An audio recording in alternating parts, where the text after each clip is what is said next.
Hello there, everyone. Welcome back to Geekin Out. I'm yours truly, Nate Bystander, for another Audio Mind Wednesday night stream, y'all. The pain, the audacity, the horror.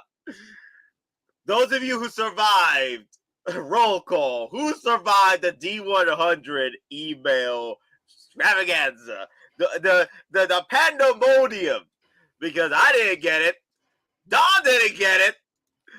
Who among us got the email? Who got the golden ticket? Hey, I got the Dear John, you suck, bye letter. Oh, no. Yeah, me too, man. Sideshow, no love for us? Nope, no love. Connor didn't get it either. I feel sorry for him, too. He's been wanting this piece for, Hot Toys Hotline. Man, took an L. I mean, yeah. Oh no. I mean, and here's the thing: I didn't want it personally, but also at the same time, I wanted the chance to grab it for people I know, my friends, you included, that actually wanted it. So this is one of those pieces you're pissed. Not only did you not have the opportunity to not get it, neither did your friends get the opportunity to get it. So nobody in the whole group got it that would have taken care of somebody who wanted it. It's like it's a total group suck. Yeah, like everyone got hit, man. Everybody got hit with the damn email. Connor had to be committed. That's just what I heard. Man, I got the waitlist email. Yeah, I got the waitlist email too. Oh yeah. No, I mean, the shame. No, in our group chat, I put up, hey, if I get it, I'll sell it to whoever wants it at retail plus shipping. And like literally 8 seconds after I put it up, Connor was like, I want it. And I'm like, no, I want it. Exactly. So, yeah, I mean, we weren't looking to get this to buy and flip. We were looking to get this to buy and hook somebody up within our group that wanted it. And nobody got it. Well, to be, to be fair, like we're not dogging you if you're buying it to flip. Like, hey, we get it. It's the nature of the beast. Yeah. I mean, again, to each their own. I mean, that's not scalping. That's grabbing something and then selling it on the market for its current worth among collectors. Again, that's not scalping. That's in the in between. That's basically forecasting. That's speculating. Yeah. So and I haven't heard anything from Zenobi. I wonder if he got the email. So if he told you already, do not hit me up, because I want to be I don't want no spoilers. I want to be told what happened. You know what I mean? I want Zenobi to let me know. Like I don't want no spoilers. I want Zenobi to come in on stream and let us know what happened. Also, speaking of spoilers, no spoiler talk. Yep. We already had the spoiler talk this morning. No spoiler talk on The Mandalorian Season 3, Episode 7. All I gotta say is, this is the season of villains, right? And I feel like Hot Toys is going to focus on the season of villain figures. Like, the past 2 seasons, it was all freaking heroes, right? Now, I feel Season 3 is going to be the season of villains when it comes to Hot Toys. All I'm saying is, thank the maker. Filoni and Favreau are making this because they know. If you know EU or Legends, you're gonna be in heaven. Yep. They really did a fantastic job for this season, Episode 7 banger. And I just wish just the pacing was better throughout the season. Because I wish it was 12 episodes, because then they could have fit a lot more of the better pacing as far as like telling the world building story. Because like we've been saying before, Don Prime, Season 3 has been just a commercial for other shows that are coming out because of all the world building. And I get it. You want to do that to pump up your other shows going forward. I get it. But just as a caveat, though, it also makes sense now. Because on Friday at Star Wars Celebration in London, they did announce a Mando movie. It will be happening. And again, thank the maker. Dave Filoni is running the show. Mm-hmm. And again, from what was officially released, it is basically going to be the endgame version of Star Wars, where it's going to tie in Mando, Book of Boba Fett, which also means they might be doing another season of it. It's going to tie in Ahsoka, Skeleton Crew, everything after Return of the Jedi up to Force Awakens is going to be covered in that movie. But Dave Filoni is also in charge of that. So yeah. So okay, so we got some more questions. Little Titan is asking, question to both of you: what do you guys think about ordering from Toys Wonderland? I say abort mission. Now there is a loophole here. If you do order from Toys Wonderland, order it with through a credit card. Yes. Because the credit card, you'll be able to get your money back. Within 6 months? I guess is that correct? I just know that you'll be able to get your money back better. You have better options to get your money back with your credit card. I mean credit card. I mean credit. A line of credit with the company you're. Again, it all depends on your credit card. Again, just typically, generally speaking, if you have an issue with your credit card, you call the credit card company itself. Say, hey, I placed an order with XYZ company. This is what I paid. Here's the situation. Now, your credit card company is going to do one of two things. They're either going to take your dispute, they're going to file it away. They're still going to leave that transaction on your record, but they're not going to charge you for it, if that makes sense. Or what they're going to do is they're going to give you a credit and credit it back to your account while the investigation is ongoing. So, I mean, it all depends on your credit card, who your company is, the bank. But ultimately, if you have a dispute, you're not liable for that charge while it's in dispute. But the caveat is, by law, again, if it's Toys Wonderland, if you had the dispute with, they have a legal chance to respond and also potentially prolong the investigation, so to say. So again, I'll just say this. If you're going with TW, the only thing I can say, you better be buying something that's in stock and it's in stock. Yeah. Don't buy pre-orders. You're buying pre-orders like you're going to be with me right now.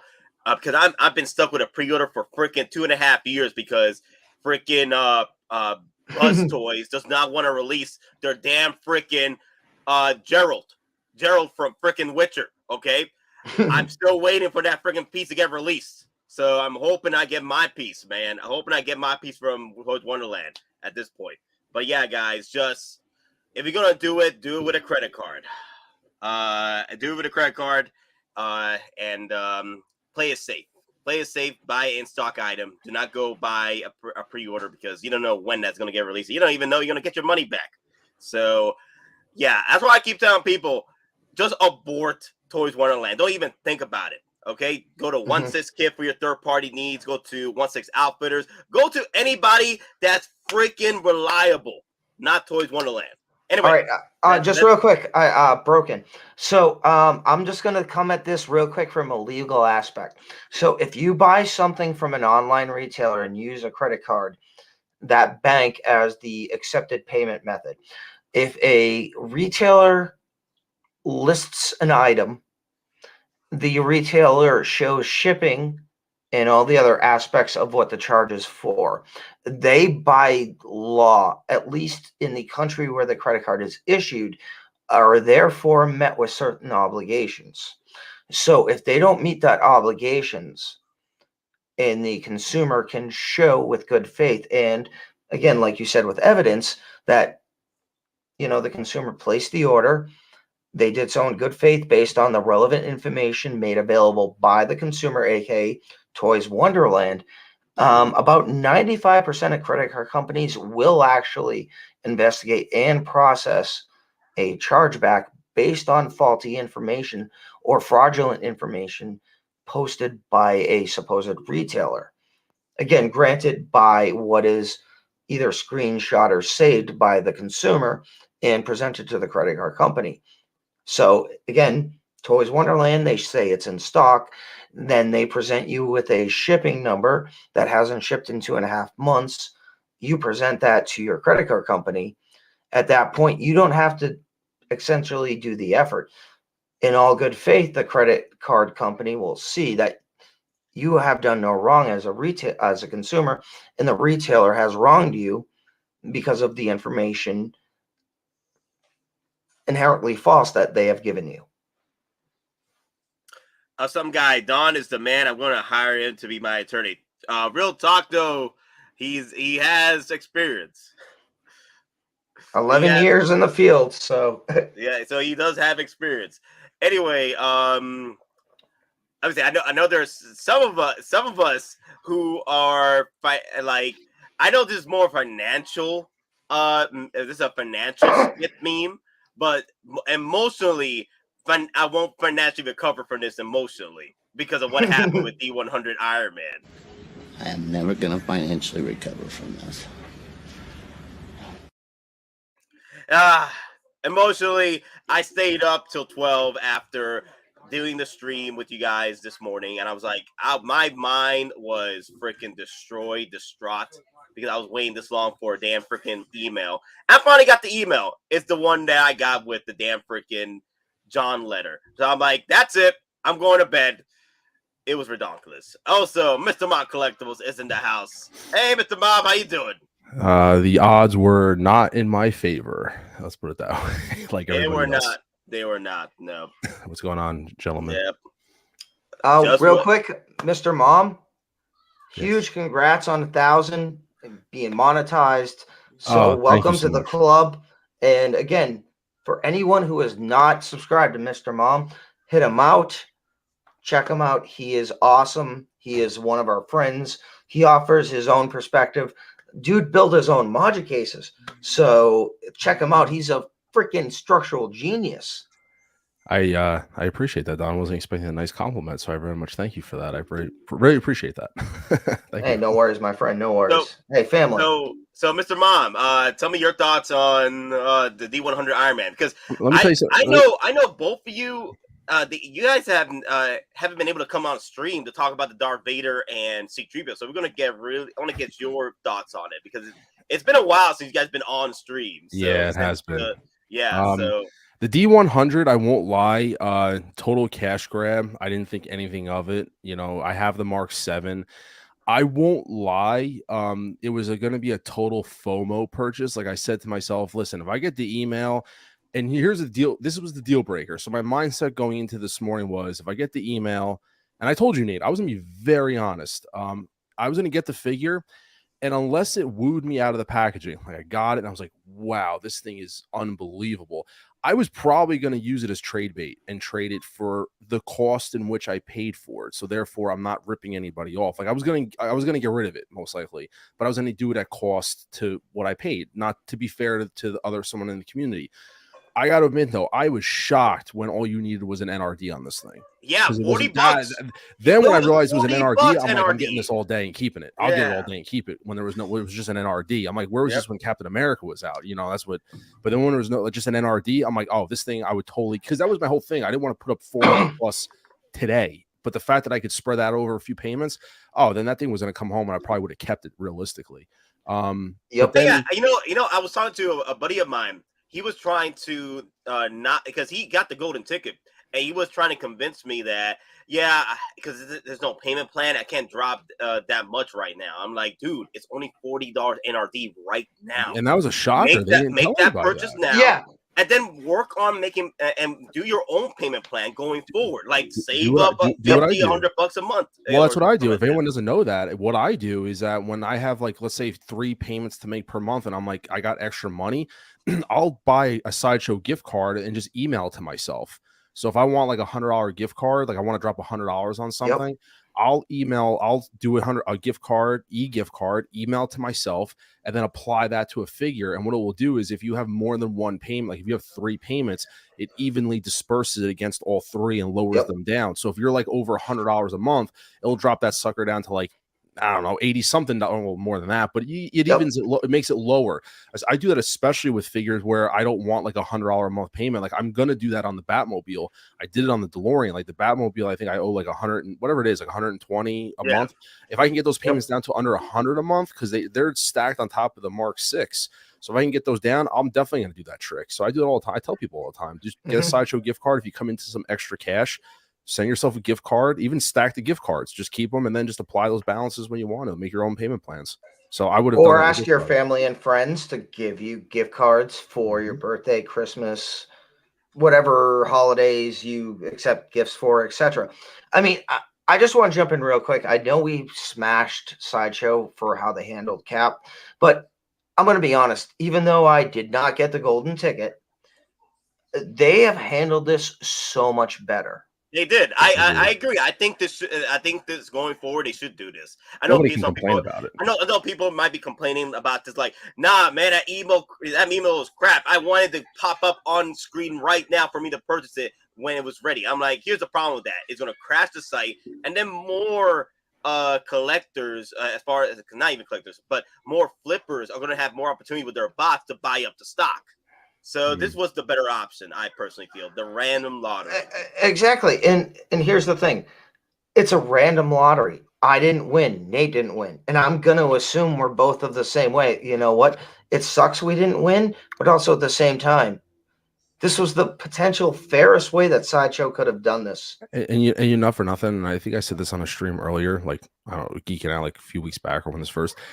I'm totally fine with them doing this because this isn't like a super original, like it's the Mark 7 color swapped. That's all it is.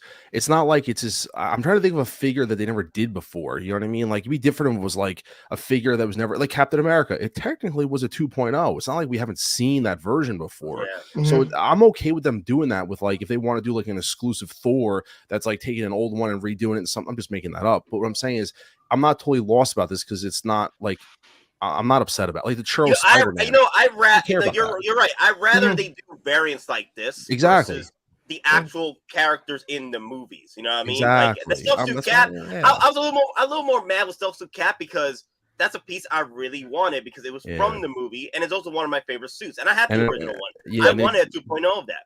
And they did what everyone, you know, they did a body update on it. Like they made it more legit. So for those, like I know Connor never had it and he got it. He was so happy about that. And congrats to those people that, you know, got that figure. But yeah, I'm not losing this. I mean, and you know what the worst part is? I think everyone can agree. Well, what time was it? I think I sent a screenshot in one of the group chats at like 4:30 when you got that troll email from Sideshow. It was like, what was the subject on it? Everyone must have got one. It was like, it's like, you're a loser. No, it wasn't the loser one, but it was whichever one it was, like something that you've been looking for, and it was the subject. I'm like, whoa, what is this? And I opened it up, it was daily deals. I'm like, oh my god. Oh no, mine, I'll tell you this. I was like so upset. Mine was a figure that could potentially do spoilers. Okay. Hey guys. We're getting hit with super chats, so I gotta address these. Oh yeah. All right. Well, we got another one. We got three now, right? Yeah. That's why I need to address them because they're piling up. Okay, David Z with a $5 super chat, y'all. I used Toys Wonderland 5 times. It takes very long time to ship. Yeah, good deals, but not worth their weight and BS. We were talking about Toys Wonderland earlier on the stream. Someone asked, should they purchase from Toys Wonderland? At that point, wear protection. If you're gonna go into Toys Wonderland's caves of Toys Wonderland, please wear protection. And wrap it twice. Double wrap. Yes, double the wrap that boy. I'm just saying, double wrap that credit card, man. That credit card's gonna come with a disease. I'm just saying, the moment you swipe that card with Toys Wonderland, it's coming with a disease, no matter what. So just be careful out there, be humble, and protect yourselves. You know, just protect yourselves. Also, let's throw some goats here because I know David Z loves the goats. And also, let's throw some goats at my man, LG fan with Star Wars, just Star Wars as well. And I'm back. Okay, so give me a second. I'm trying to remember my system here because I'm back into StreamYard again. And I'm like, where did I put the ghosts? There they are! These gifts, as is tradition, the protectors of our world are bestowed with great feasts. Giant goats! Oh, look at...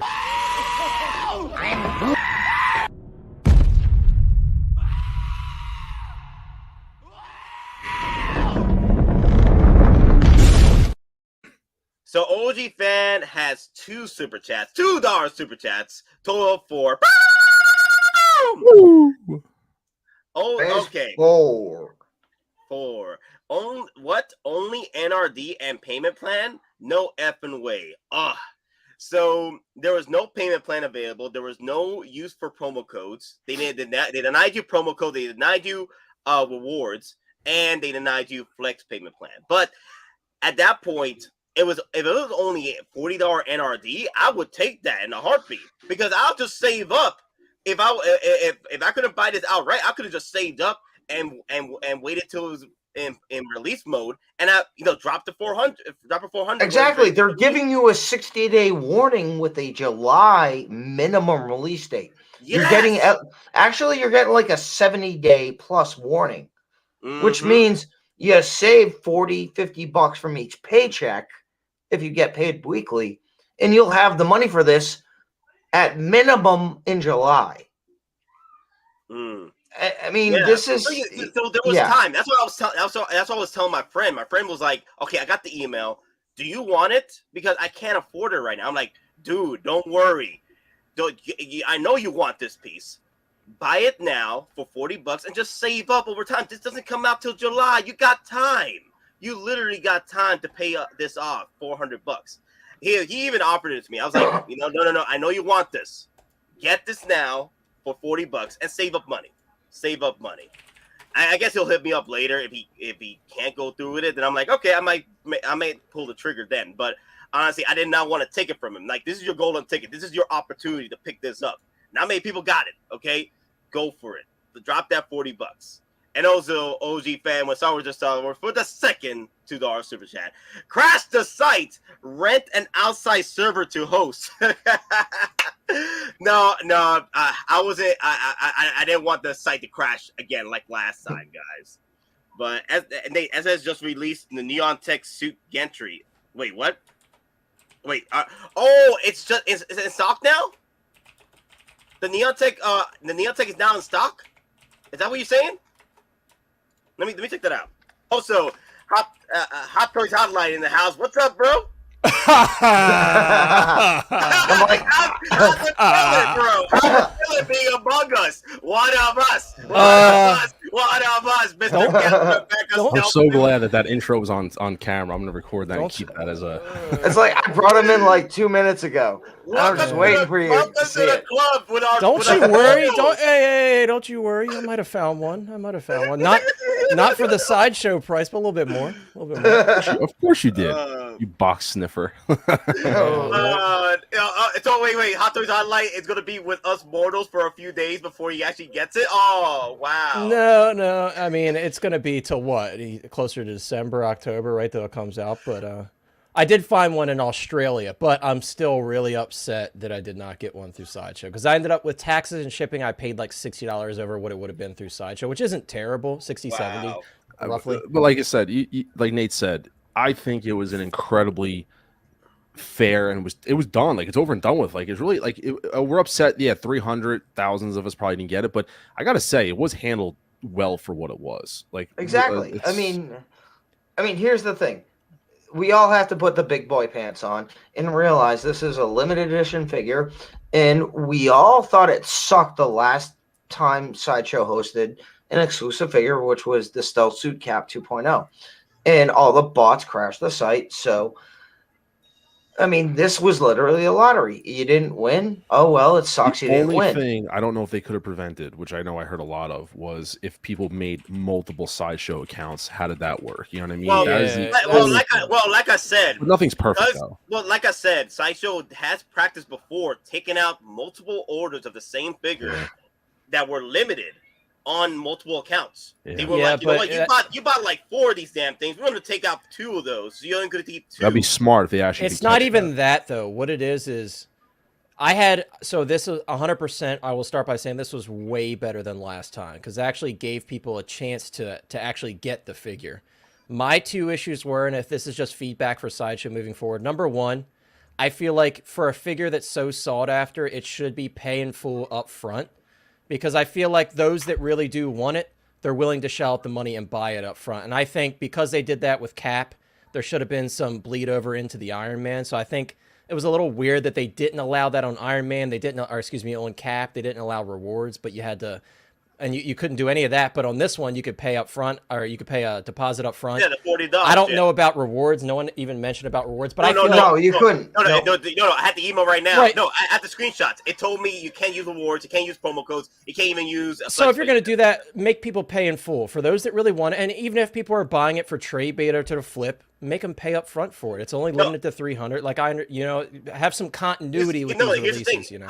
Here's the thing. Here's the reason why they're doing the $40 NRD situation, because if those that aren't I think it's easier for them to refund $40 or keep the $40 versus keeping $400 of your money at that point. The other if you do cancel, and then it switches over to a waitlist situation. Yeah, on the same token though, like people who didn't really want it, but they're like, oh, if I only have to throw $40 at it, I'm gonna buy it. I wasn't surprised at all that it went to waitlist and no one's gotten any emails with conversions because people only had to throw $40 up front. So. You won't see those probably for another month. I guarantee you, the month before, when like, hey, in 10 days you're gonna get charged $400, pony up.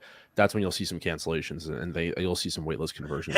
Hey, look. Here's the thing, though. There's opportunities here for collectors to get this again because of the waitlist. You're part of the waitlist now. Those that did miss out are part of the waitlist, and those that they can't make the $400 cut on this, it's probably going to get waitlist converted for those that are part of it. The other thing I was thinking of, Connor, you can speak to this. When you got the cap, you got shipping notice like same day, next day, right? That sucker. Well, yeah, it was available in stock. So yeah, and I see Broken mentioning that available. That's why they did it. So it's still though. Again, with something so limited, I feel like it should have been the same case. Now I understand like the Arena Fet was a little different. We got to pre-order that and put that on payment plans, but this was also more limited than the Arena Fet by a decent amount. So that's just my thought. Again, I kudos to Sideshow for changing it. I do think they did a much better job. OG fan. Okay, I'm gonna address the $2 super chat right now. So anybody with $40 got this. This is outrageous. This is audacity, the horror, the blade.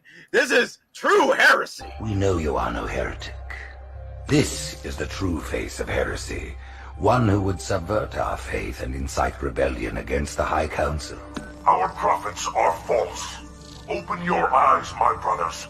They will use the faith of our forefathers to bring ruin to us all. The great journey is This heretic, and those who follow him, must be silenced. Their slander offends all who walk the path. This was slander by Sideshow. But either way, I think OG fan did bring up another comment here. He says, who's going to cancel this if they have 6 months to pay for it? Come on, man. People have canceled. People have canceled for less months. People cancel for... Come on, OG fan. You know well, this. I also think people have canceled for less than 6 months. I also think people don't realize like I said, the gift card trick where you can email yourself gift cards and actually pay it off over time. So I think when people get that email saying you're going to get charged $400, I think people are going to realize, oh, man, second thought. I mean, people want a budget, but you got Return of the Jedi figures are going to be coming out, and Iron Man might take a back seat for some people when they start releasing more figures. They might realize what's more priority, and some people are willing to lose $40 NRD on this thing and get other stuff. So exactly. I think a lot can change between now and at this point, we're talking semantics. Yeah, at this point, it was a lottery. It happened. Hell, if this came out without the lottery system and the site crashed again like freaking Captain America, then we will be complaining, or people will be complaining then about the site crashing. You know what I mean? Once again, and the bots buying it up. There is no proper way to do this. No, honestly, this was the best way they did it, though. It was exactly. This is the fairest. No matter which side you go with, there's no proper way in the eyes of either side. I feel this was the proper way, but for Connor, this wasn't the proper way. You see what I'm saying? I'm not saying it's not the proper way. I'm not saying that. I'm just saying if I were to offer them improvements, that's what I didn't like. You're talking about the way to secure. Exactly. I think it was done compared to the last time, leaps and bounds better. So I don't want to be on record saying that, Nate. You better stop it. No, I'm just saying. I'm just saying that's where I saw room for improvement. If they're going to improve it even more moving forward, I'm not, you know, I secured mine. I paid a little extra because I missed out. That's part of the game, you know. So I'm not salty about that. You would prefer that instead of the $40, it will be straight up $400. Right, charge everybody up front if you really want it for an LE. Even if you're gonna flip it or trade it, whatever, you know. If you really want to do that, you should have the money to shell out for something so limited. That's just my thought, you know. But that's valid though. I prefer it this way because it negates the bots to buy the stock up. Because here's the thing, I don't think people understand. 8-Bit Fleet brought it up earlier as a joke. You know, like what? It's become a sneaker game now. There are sneaker bots out there buying up. There was someone who literally said they created bots for this release. Now, and I understand the multiple purchase thing, but let's say they made 20 bots and one of their accounts hit, then they obtained their goal. You know what I mean? They just wanted to order at one time. So you could still bot it without buying multiple orders, if that makes sense. True, but at least the way they have initiated the way they're going to present it for buy has substantially cut down on bot influence. Oh yeah, as opposed to swarming the website. Yeah, absolutely. Exactly. Absolutely, I would agree with that. Yeah, the site would have crashed, and people would have been complaining about the site crashing and no one getting their chance at the figure. At least this time with the whole lottery system and the limited figure, this was a variant of an Iron Man, not it's not an exclusive original. Not like the Captain America 2.0, which I thought was a stupid move with Hot Toys. Like Hot Toys, people have been asking for a 2.0 Captain America stealth suit for a minute, and you dropped it as a 300 limit piece where pretty much no one got because it got bought up by the bots and crashed sidewise. So I prefer pieces like this that are variants. They got cool colorings, maybe a cool little base, and that's it. But I don't want going forward more limited pieces that are straight from the movies or straight from the films that people do want, or a 2.0 at this point. I like pieces like this that are like, variants. I'm not going to lose sleep over it. Yeah. Except Connor. No, like I said, it's like at the end of the day, it's something that I really wanted, so I put my money where my mouth was. I paid a little extra, and I'm happy with it, you know. And like I said, I'm happy for all those that hit through the lottery because it's obviously the odds are against all of us at that point. And I had multiple, and a shout out to Don because Don was like, dude, if I get it, it's all yours for retail for what I paid for. So shout out to Don for giving me an extra chance there, but didn't work out in my favor. But hey, I ended up finding one anyway because I was persistent about it, and I was like, you know, I gotta find one somewhere. So well, at least you got Baby Grogu in the blanket. That's true. First on that one. I appreciate that, Don. That's true. I do have my Baby Grogu with my Quill now, so that made this sting a little bit less, right? Exactly. Oh. Damn, everybody's talking about the Peaches song. I love that Mario movie. I love Bowser, and I love his love interest with Peaches. I think it was hilarious, bro. Jack Black is perfect as Bowser. Peaches. Oh my god. Sorry, I don't have my bondage pony whatever from the music video. Do you think Sideshow will be doing this with the Wenwu? I don't even think the Wenwu is going to make it over here. It's a secret base exclusive. Yeah, I think we're SOL on that one and the other Mark V with the racing track base. I think we're missing out on that one. JFK21 is like, well, Nate, at least you can look forward to the Hasbro N1 since the hot toy would never be made. Hey, never say never. I'll keep the faith strong. I'll keep the faith strong. Dude, did you see that sold out in 4 minutes on the Hasbro site? Yeah, I got mine at Big Bad Toy Store. Me too. So, but here's the thing. Come on, like you can't sit there and you can't sit there and tell me that Hot Toys is not looking at that hype train on that freaking release and the way it's been selling out. The N1 Starfighter. Can you imagine Hot Toys version? I'm just gonna say this. Have you seen in the chat? Hasbro announced a Revenge of the Jedi Darth Vader, which is essentially a neon tech Darth Vader in the Black series. Yeah. He literally has the orange neon tech markings on his helmet, on his chest panel, throughout his body, on his armor. I mean, is is Hasbro now doing market research for Hot Toys for neon tech figures? I mean, why else would they do that? Yeah, well, there's. Let me see. I think they teased that a while ago. The red one, the red neon tech one. I think that I've seen pictures of that one like circling before, like when they teased it. So they finally released it. I guess they want to do something different for the Revenge of the Jedi packaging deal. So honestly, would Hot Toys do that? I would be. That would be pretty cool. They did the Arena Boba Fett set, so I wouldn't be surprised if they do like the Revenge of the Sith Darth Vader red neon tech version. So I do want to bring up real quick. Damn it, I had a comment here. Now it's gone. It's all good. Anyway, so I guess we'll move on. So Hot Toys Online. So you saying that you might be getting this piece? Oh, I paid the deposit already. I got it through an Australian seller. Okay. And like I said, it ended up being like $60 to $70 over what I would have paid through Sideshow. So it's like it's worth it to me at that price because it wasn't that much over retail. But I say $70 over, right? Yeah, so that of course includes taxes and shipping. So with Sideshow, you're paying at what, like $450, $460 with taxes. That's why I'm saying 60 to 70. Yeah. So you actually didn't lose money. That's not terrible. You probably paid about only $10 more. People are flipping those on eBay for about $1,200 already. All right, I didn't do terrible. So all right, Nate, real quick, Kaiju Daddy actually brings something up real interesting. So Toy Sapiens has the Hasbro Star Wars Revenge Vader in stock. Star Wars Con Vader. Oh, the Revenge one, right? Revenge of the Jedi? Yeah, the neon tech version. Ah, okay. So, I mean, again, that's very telling when Toy Sapiens has a Hasbro exclusive item in stock. Very interesting. I'm just saying, Neon Tech Vader inbound. We'll Toy see Summer Fair Showcase. 2023. We'll see Summer Showcase and Toy Fair. Come on, you know you want to pick that up, Hot Toys Online. Come on. I mean, I would buy it because it's Vader, but I'd prefer a prototype Boba Fett. That's what I want. That's what I want. Me too. Me too. I want a prototype Boba Fett. But all right. So have we talked enough about losing out on the Iron Man D100? Concluded this. Everybody's done with it. Therapy session. Nate, done debating. Do you have the do you have the prices right loser sound? Dun dun dun dun dun. For all of us.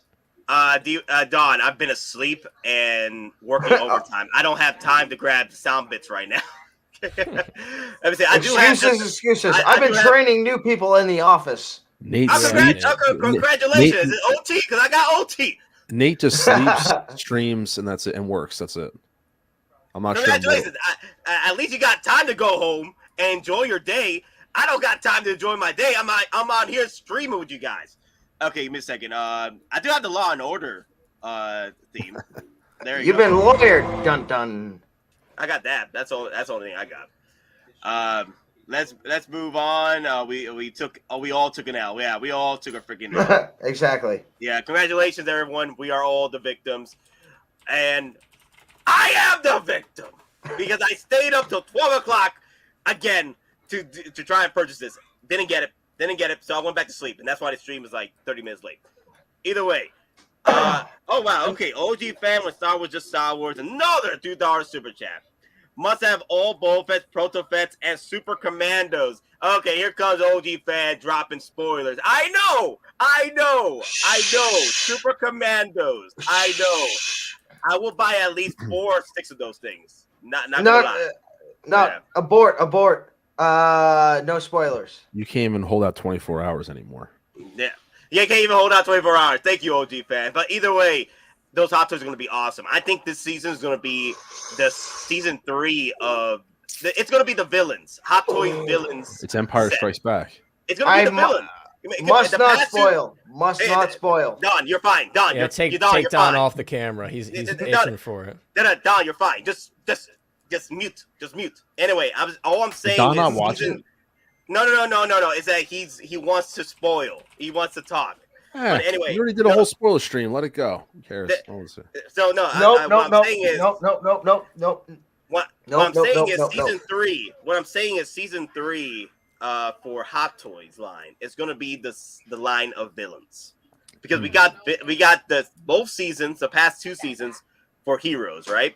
season 3 is going to be the freaking season of villains because Hot Toys is going to be the one dropping thing I so will many say villains. that's non-spoiler is that it kind of makes sense in some way why Hot Toys hasn't released anything yet for season 3. Probably because they don't want to spoil stuff, but regardless of whatever it is, it probably makes sense because some of it's just the stuff that we know. We get another Mando, Bo-Katan, stuff like that. But anything diving more into it that we want would probably just spoil it too much. They're probably just like, you know what, we're gonna wait till. I'll just say this. We're having a panic attack, bro. Just chill. That's all I'm saying, man.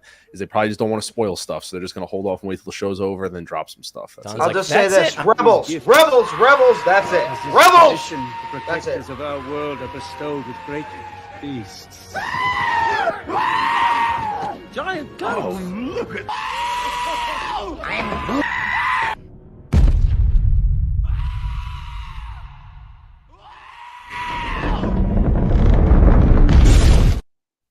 All right, guys, let's move on. Okay, I know people are asking for John Wick and Kane when. So so hopefully it comes out this week because this is the week where there's no Star Wars, right? Because Star Wars Celebration just happened. So this week will probably be the perfect opportunity for John Wick to come out with Hot Toys to come out with Friday. John Wick and Kane. But here's the situation with this. Oh, you're still muted. What's up? No. Muted. He muted himself because of the. He was trying to talk during the video, and StreamYard was like, "You're talking." That's his signature, yeah. That's his signature move.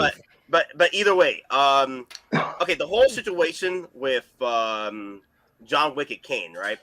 Even if it comes out for pre-order in this week or next week or the week after that or this year, we won't see it for another 2 years. So don't worry if it comes out a little late for pre-order because we won't see it for the next 2 years at that point. But I feel that it's probably going to come out this week because this would be a perfect opportunity right now to come out this week versus coming out next week. Because next week we're getting too close to May 4th, right? Next week we're probably going to see a lot more other figures come out between then. But I feel that Hot Toys is probably going to just drop more Star Wars on May 4th. So they won't sprinkle in between Star Wars, I don't think. Unless it's like a release, like a pre-order that's supposed to be released soon, right? Like we still got the Battle Droids. We got C3PO. I'll be honest with you. I can see them dropping something like Carnage or Venom. Oh, that's 2.0. right. Carnage, right. Carnage would make one or two people happy. Yeah. Wow, you're right. Carnage. Wow. Or Venom with the bust and the head sculpt. Yeah, so there is still opportunities out there for Hot Toys to drop other figures that are still in the back burner and have not been released yet. Cyborg. So, yeah, Cyborg as well. Yeah. So this week could be a good week for John Wick and Kane for the for a pre-order. Yeah, they should drop it this week because next week we might get opportunities for other figures like Venom that got pushed back or Carnage, and then the week after that, I think we're in May 4th territory. And Hot Toys ain't gonna drop anything but Star Wars at that point. So there's no way. There has to be now, unless they wait till what, June, like May? Yeah, until they wait till to freaking June at this point.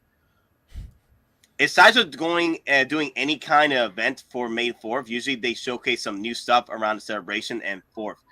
Oh, that's right, Scarlet Witch. I forgot about that. Okay, so what had happened was with May 4th, right? Oh, not May 4th, but Star Wars Celebration. Because Star Wars Celebration was over in Europe, right? So Sideshow couldn't be over there, unfortunately. So if Star Wars Celebration was here in the States, they could have had a more of a venue and what have you, like they did last year. But this year, will most likely, maybe we'll see a May 4th thing, right? They could do something. They could do something for May 4th. Have their own little May the 4th con at Sideshow because Sideshow likes to do those type of things, especially if there's a lot more figures coming out and Hot Toys they got a thing with Sideshow and Sideshow can set up a big venue for May the 4th con. You never know, but we'll just have to see because Sideshow tends to be late to the announcements. Like they'll let you know within a week or so. Like, yeah, we're doing this May the 4th con. Let's go. So we'll see about that. Scarlet Witch. I don't know about that one. I don't know why it's saying forever for that one, but she's like pushing 2 years now, right? It's Loki V2. That's what it is. Endgame Loki.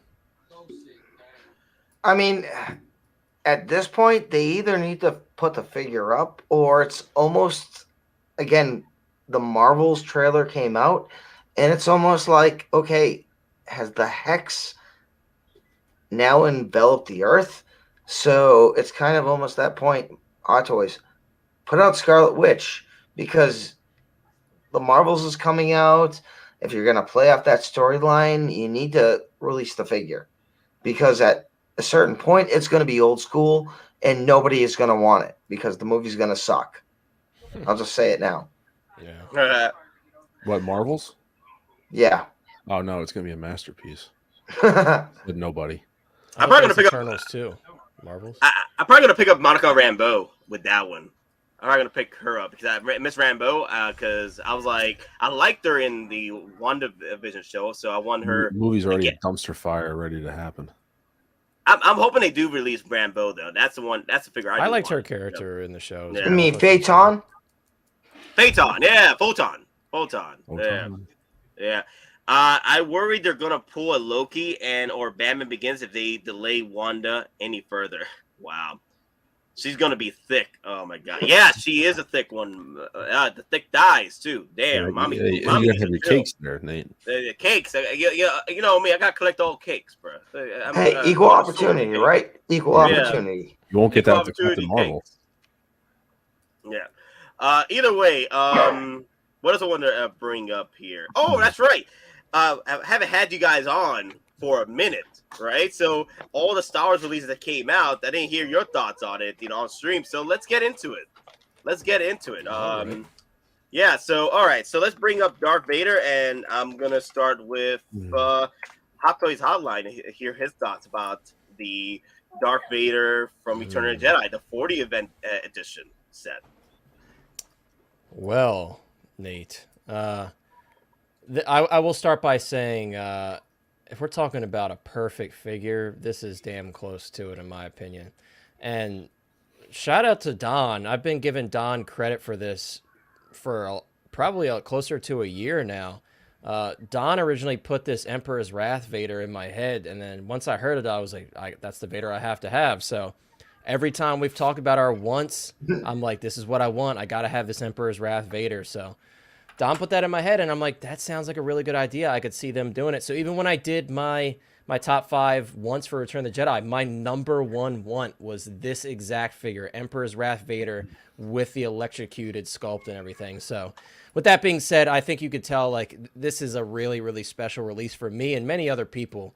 I really truthfully could not ask for anything more with this release. They really checked all the boxes for me, everything I wanted. They gave me the Sebastian Shaw head sculpt. They basically shrunk down the quarter scale and then turned it up a notch because they gave us that awesome light up base with those stands and everything. They gave us this electrocuted head. It's fantastic. There's really not much more to say about it. Here's the thing, Hot Toys Online. Like last year, people were saying that why would they release another Darth Vader? Why not? Why not? They gave us the quarter scale Darth Vader. They gave us Rogue One Darth Vader. They gave us Empire Strikes Vader not once but twice with different packagings, and they gave us Anakin Skywalker Vader, Hayden Christensen. 2 A New Hope Vaders, 2 different releases for A New Hope Vader as well. As long as Hot Toys lives, there will always be a Vader. There will always be a Boba Fett. There will always be a Luke Skywalker release. It's going to happen. Yeah, and that's another thing, right? You've seen a lot of people saying, I don't think they're going to do another Luke. You don't think they're going to do the hero of the trilogy? They're not going to do Luke Skywalker again? Especially, look, if this doesn't tell you they're going to do another Luke with that stair base, come on now. They're going to do another Luke, and then they're teasing a possible Palpatine release. It's definitely just imminent at this point. We're going to get a Luke Skywalker. He's probably going to have some sort of companion stair base to go with this one. I see that's what they're focusing on. They're focusing on that final confrontation between Vader, Palpatine, and Luke. And I'm all for it because it's something different than what we saw before. But it's going to be a great opportunity for especially new collectors who don't have any of these figures in their collection to get another crack at them, So I'm really excited about it. I really am. Just real quick, though. So, and I'll just say this flat out. When Denobi did a afternoon run a few days ago. I think when the Luke for Return of the Jedi comes out, he might be the battle damage version. After he's hit with the Emperor's hit with lightning, right? Exactly. Oh my god! Yeah. But here's the thing: the Deluxe Vader. Look at the stairs; it connects into something. Exactly. Oh yeah, I mentioned that. Exactly, but this is what I proposed on Denobi's stream. Luke comes with the elevator shaft, so you can actually that could be cool. Do the battle damage Vader Yeah. with the hand up, and he's on the back of the elevator. Ah, okay. That would be interesting. Or if they did Royal Guards, couldn't they have the Royal Guards with the elevator shaft? Yeah, or a back. Well, that's for the deleted scene though. But here's the thing though: we could potentially get the 2.0 guards as the Return of the Jedi deleted scene Royal Guards, because they did that for the 2.0 of Luke when he had like the goggles and the poncho. Yeah. So if you have seen the deleted scenes, the Royal Guards actually went to fight Vader. And then when Gerard told Vader, this is what the Emperor commands, he stood down. And then the Royal Guard stood down. So I could definitely see there potentially being a special edition Royal Guard where it went to fight Vader. I think isn't there a deleted scene where the Royal Guards took arrested the commander from the Death Star, the one that was orchestrating the construction of the Death Star? There was a deleted scene where the Royal Guards took him on and Vader choked him. Well, that was the other deleted scene where Vader and the Royal Guards were all together taking on what's his name, the commander. That's why you don't see him towards the end, because he actually died in the movie. Yeah, Gerard. Yeah, they took out that the scene. one I've seen is where Vader was going to see the Emperor and try to go on the elevator, and Gerard was like, "No, you can't go up." Vader raised his hand, and then and then the Royal Guards are like, "We're gonna kill you," and then Gerard's like, "This is what the Emperor commands." Vader releases his choke, he stands down, and then the Royal Guards stand down. Oh, I do want to address something real quick, because apparently Matt and OG Fan had like a crazy discussion here on the chat. Okay, hell yeah, Matt. Nate goes to the cinema dressed to the nines, LOL, or he got the drip. Oh yeah, I've been talking about drip all freaking day. If I use the current vernacular, yeah, the drip. Yo, that drip on freaking Mock Wait, drip. Drowning. Oh my god, bro. He's drowning. What happened? No, I'm just taking some drip. They're taking some drip. No, not that kind of, not that kind of drip. The today's vernacular with drip is like you're freaking fly. Okay, you look fly, you're stylish, and that's how Moff Gideon was today. He's dripping. He is freaking drowning. He either drowning or flying. That's all you're. Hey, you know what? You don't need no terms. You fly because you think you fly. That's all. No, he doesn't think you fly. You are fly. Exactly. You are fly. You are fly. Let me see. Just saw with Nate's pickup line in the theater. I'll be your Nick Fury, baby. Oh dear God. Oh my God. So they're talking about me picking up chicks during Marvel's the Marvels movie. So I'm dressed up like freaking Nick Fury with an eye patch. the Latino Nick Fury. You got the Nick Fury beard already, so the Boricua Nick Fury. Is this an Avengers test? We'll go back to the couch and find out. Damn. So, if we do get a Luke Skywalker, right, and it's not even an if, it's just when at this point.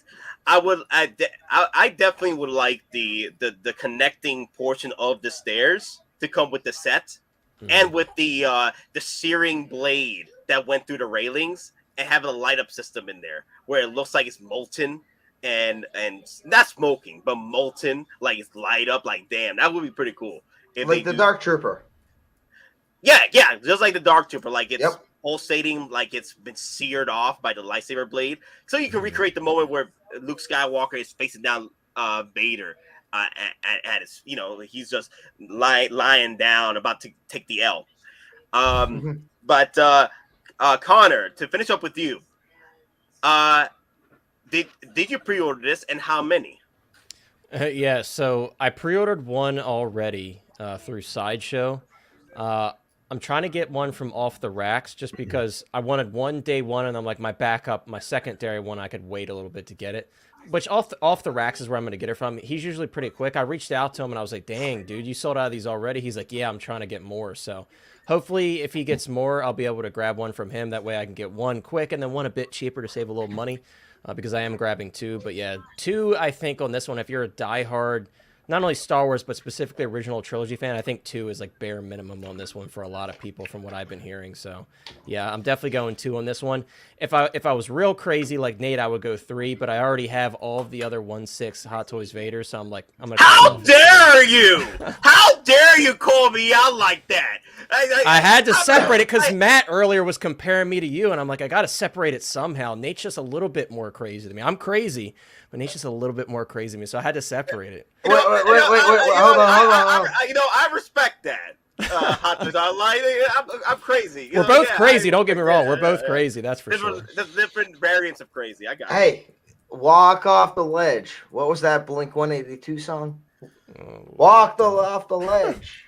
Oh dear God! Now we're dating ourselves now. Oh no, we're dating ourselves.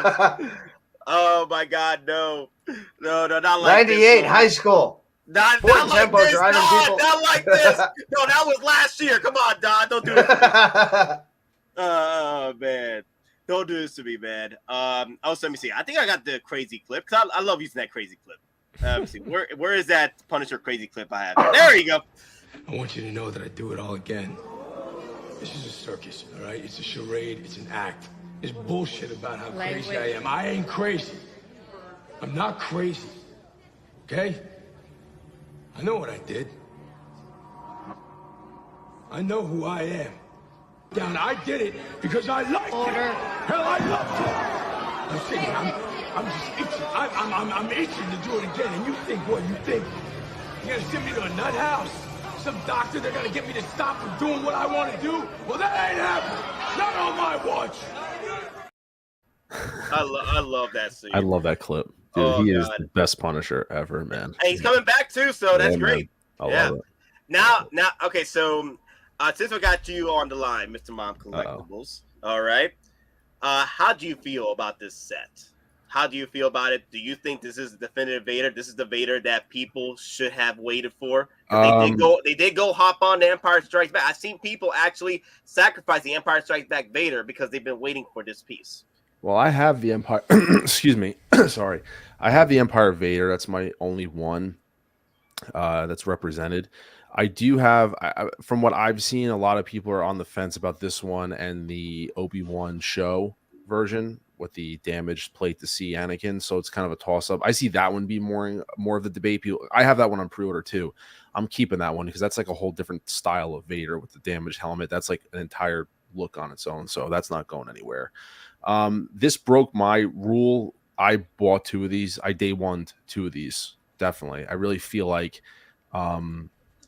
it's really hard to only get one. You know, I'm not that person that, you know, swapping out, I'm going to display it this way. And then next month, I want to display them and kind of leave them as is with minimal differences posing wise. So I had an idea in my head, and I already know when they do the Luke Skywalker, I'm going to pick up two of those as well. I'm going to get two Lukes because I have plans of this. I already have the display plans. I'm displaying one of them.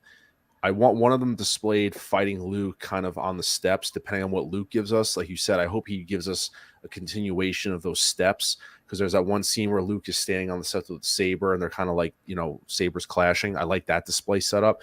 And then the other one, borrowing an idea from posing with Peter back in the day, he did one which I like a lot, where he has Vader without the helmet on, Sebastian Shaw's sculpt with the damaged arm, and he has it slung over Luke, and Luke's carrying him, like walking him down the hallway. I want to replicate that pose because that means a lot to me, kind of like a father and son kind of thing.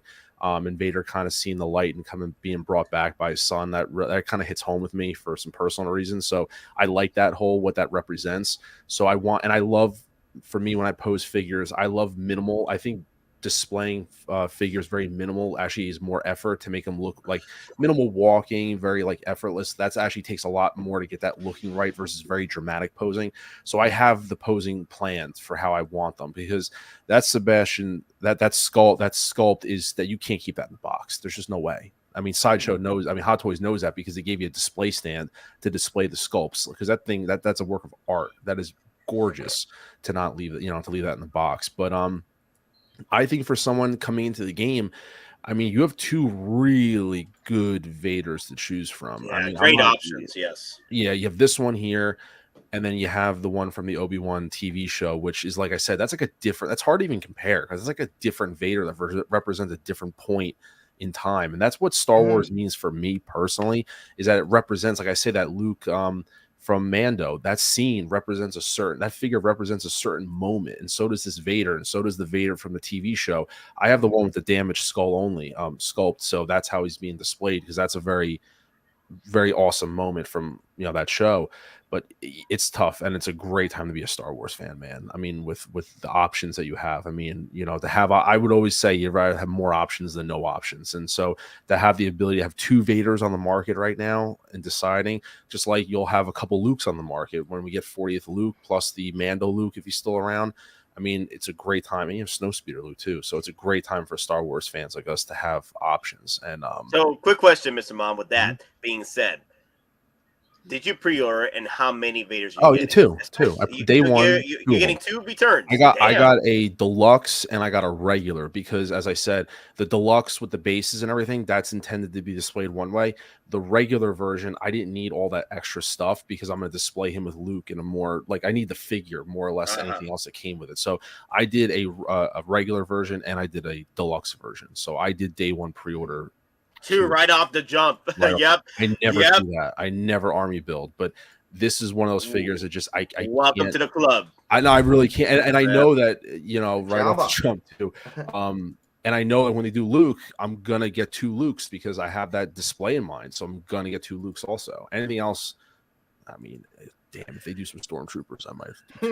So hey, look, Mr. Mon Collectibles, since you're getting to an army build in this bad boy, you say you don't army build. I don't. We gotta hit you with the let us know Die Hard. Prepare your ears, guys.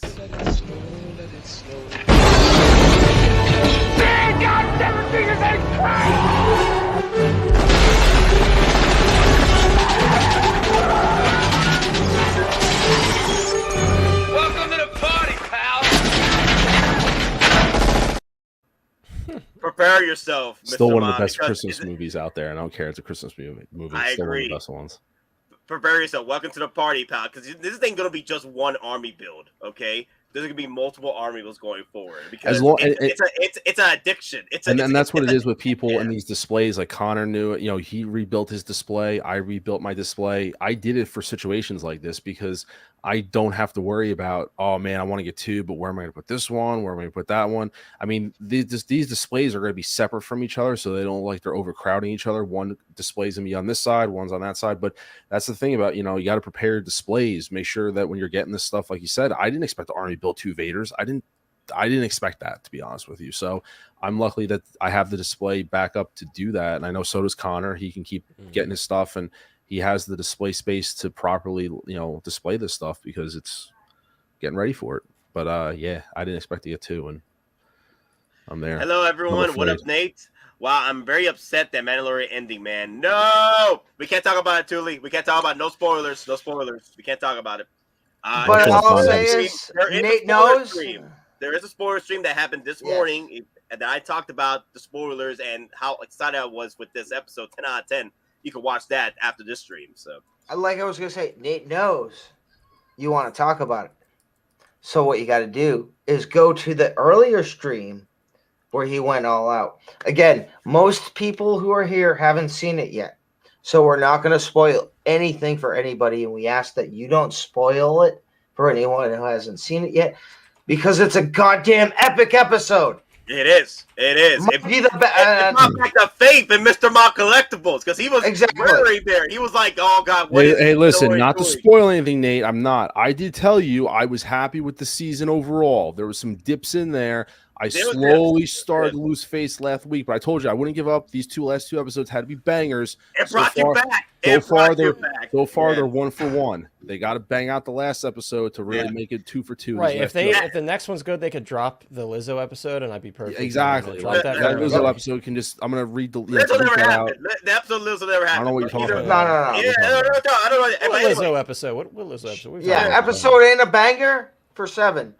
It's a freaking nuclear crowd pleaser. All I'm saying is I want to see how many people flip-flop after talking so much crap about this season who are flip-flopping right now, saying, oh my God. No, it's you can't love one episode and hate everything else. You got to be on board, and you just got to hold the faith and stay with the whole season and see how it pans out. And then you can give your result, give your opinions after the whole thing is completed. And then what are your thoughts? I just wish the pacing was better. But anyway, but either way, it was still a great season. I think I'm feeling like an 8.5 right now, depending on how well the final is. 7, 7.5. I give it a 7. 8.5. It's Filoni slow burn, just a season and a half early. If you've watched Clone Wars and Rebels, that's what it feels like. It's a slow burn, but it's coming to fruition a hell of a lot sooner. If that makes sense. Jack cameo was the best one, though. I do. No, I think Christopher Lloyd's was the best. But anyway, no. Hey, before we move on from the subject, I do really want to talk about though. I want to hear what Don has to say about this Vader, because he called it last year with the Emperor's Vader's wrath situation, right? Oh yeah, no. Yeah. So Don, if this pretty much it did happen, are you going to present? But how many? Oh yeah, no. I've already ordered it. Yeah, day one pre-order. Nice. Yeah, and again, now for me, I already have the Tarkin Vader 2-pack, and I have that 2-pack Vader actually in my Return of the Jedi display, fighting Luke in front of Palpatine on stairs with 2 royal guards in back of him. So for me, I am doing the full light up electrocution display, and I've already cleared out space and module cases. I've got an additional one where I've moved my Imperial Remnant Mando with Moff Gideon and my Dark Troopers, and on the bottom that is my Clone Wars specific display. But this is going to have a specific centerpiece display to it, which means I'm going to have to get another Luke. So are you going to be getting the new look when Hot Toys drops it? It's going to be the 3.0 at this point. 1,000%. I'm committed. Okay, nice. Now, here's the thing with this 3.0 situation, because either we're going to get a 3.0 Luke, possibly, right? Most likely, it's just when. But Leia, though, I want definitely a Leia 2.0, but this time, give us the seamless arms. I want seamless arms on her this time. Because her last one had the exposed joints, and it had Wicket. I don't mind it, but it will be pretty cool if they do the seamless arm situation with the 2.0. They'll do the Ewok dress version, the party version. Yeah. I said that. I said that like last year that they could do like a Hot Toys, like a Toy Fair exclusive or something like that. Something to wear the Ewok dress. Yeah, an Ewok party. That's funny. Ewok dress. Yeah, Ewok dinner dress. Yeah, Ewok party. Yeah. Boom, boom. Oh my god, the Ewok dress situation. They could do a Leia like that. With the 40th packaging deal. I wouldn't mind picking her up as because my Return Jedi, I didn't pick up the Leia and Wicket. I did not pick up that one because I picked up the Hoth Leia, and that was the only one for me. But the Leia with the dress, that'd be nice. I know OG fan, he's bringing up Hot Slayer Leia. That's gonna be interesting. Interesting. It's Boosh Leia, guys. You're both wrong. We're getting Boosh. No. Boosh Leia is different from Hut Slayer Leia. Now, the thing is, before Carrie Fisher died, she actually forced Disney to basically recanonize Slave Leia. However, it is no longer known as Slave Leia. It is Hut Slayer Leia. Because if you... that's the thing, though. In today's, culture these days, right? And you know the way the internet is now, people will just start complaining about like, oh my god, how they're exposing her so much in this dress. I'm like, it's. Well, here's the thing, though. And here's the thing. In the prototypical Carrie Fisher style, at I think it was either a Comic-Con or a Star Wars Con, she basically nailed it down. And she told her reporter, listen, Princess Leia was forced to put on a dress, a bikini dress, and then she went up to the guy who did it and choked the hell out of him. That was her actual response. So that's kind of like, how can you argue with that? It's easy. They're not going to do it. Well, now that especially now that she's passed away, there's no argument. But her daughter, Billie Lourd, I mean, she's still around, but I don't know, Don. I have It's very too little risky of a faith in that gamble. because it's like it seems like if you look at all the merchandising for that character, it's really, or that version of the character, it's really non-existent, right? They're staying away from it across even like in the 3.75 scale. We've got Jabba and the Throne just announced from Black Series. There's no Slave Leia announced. You know, they're staying away from that look for Leia, and it's unfortunate, right? Because that's one of our favorite looks for Leia. But Bush it's a shame. Leia seems to be the more accurate. That's probably going to be released. Yeah, I would say so. Yeah, I wouldn't mind her coming out with the Han Solo Carbonite set. That'd be nice. Yeah, that'd be cool if Hot Toys took a stab at it. It'd be interesting for sure. Yeah. At this point, it will be a risky move from Hot Toys. At this point, it's not even Hot Toys' decision; it's Disney's. Disney's got the reins on this one. They'll never do it. Especially with Kathleen Kennedy on board. Hell no. Kathleen Kennedy ain't gonna drop Slayer Leia. No way. There's no way Kathleen Kennedy's gonna allow that. I'm like, nah. Let me tell you something right now, not to get too much, but Nate, I told you how they're changing the lyrics to the new Little Mermaid, some of the songs to make them more, appropriate for the day. You think that they're going to turn around and release Slave Leia? I mean, let's be real. It's never going to happen. No. It's never going to happen. Yeah. So, it's unfortunate. Like I would like that piece. Definitely would like that piece to go with my Jabba the Hutt. Hot Toys is teasing. Speaking of, I think it's time. Let's move on from Vader and talk about the Goldenrod. The Goldenrod C3PO. People thought this wasn't coming out because of the whole situation with Hot Toys taking forever. They never released Empire Strikes Back C3PO. People thought that wasn't going to happen, but after what happened with C3PO with Attack of the Clones, faith has been restored into the community, and we did get an actual Goldenrod edition for Return of the Jedi. And okay, let me put this statement out there right now. I know I am aware of the prototype having inaccurate issues with the arms and all that, and the armor bits. And I talked about it with Mr. Mom, and Connor was brought into this as well.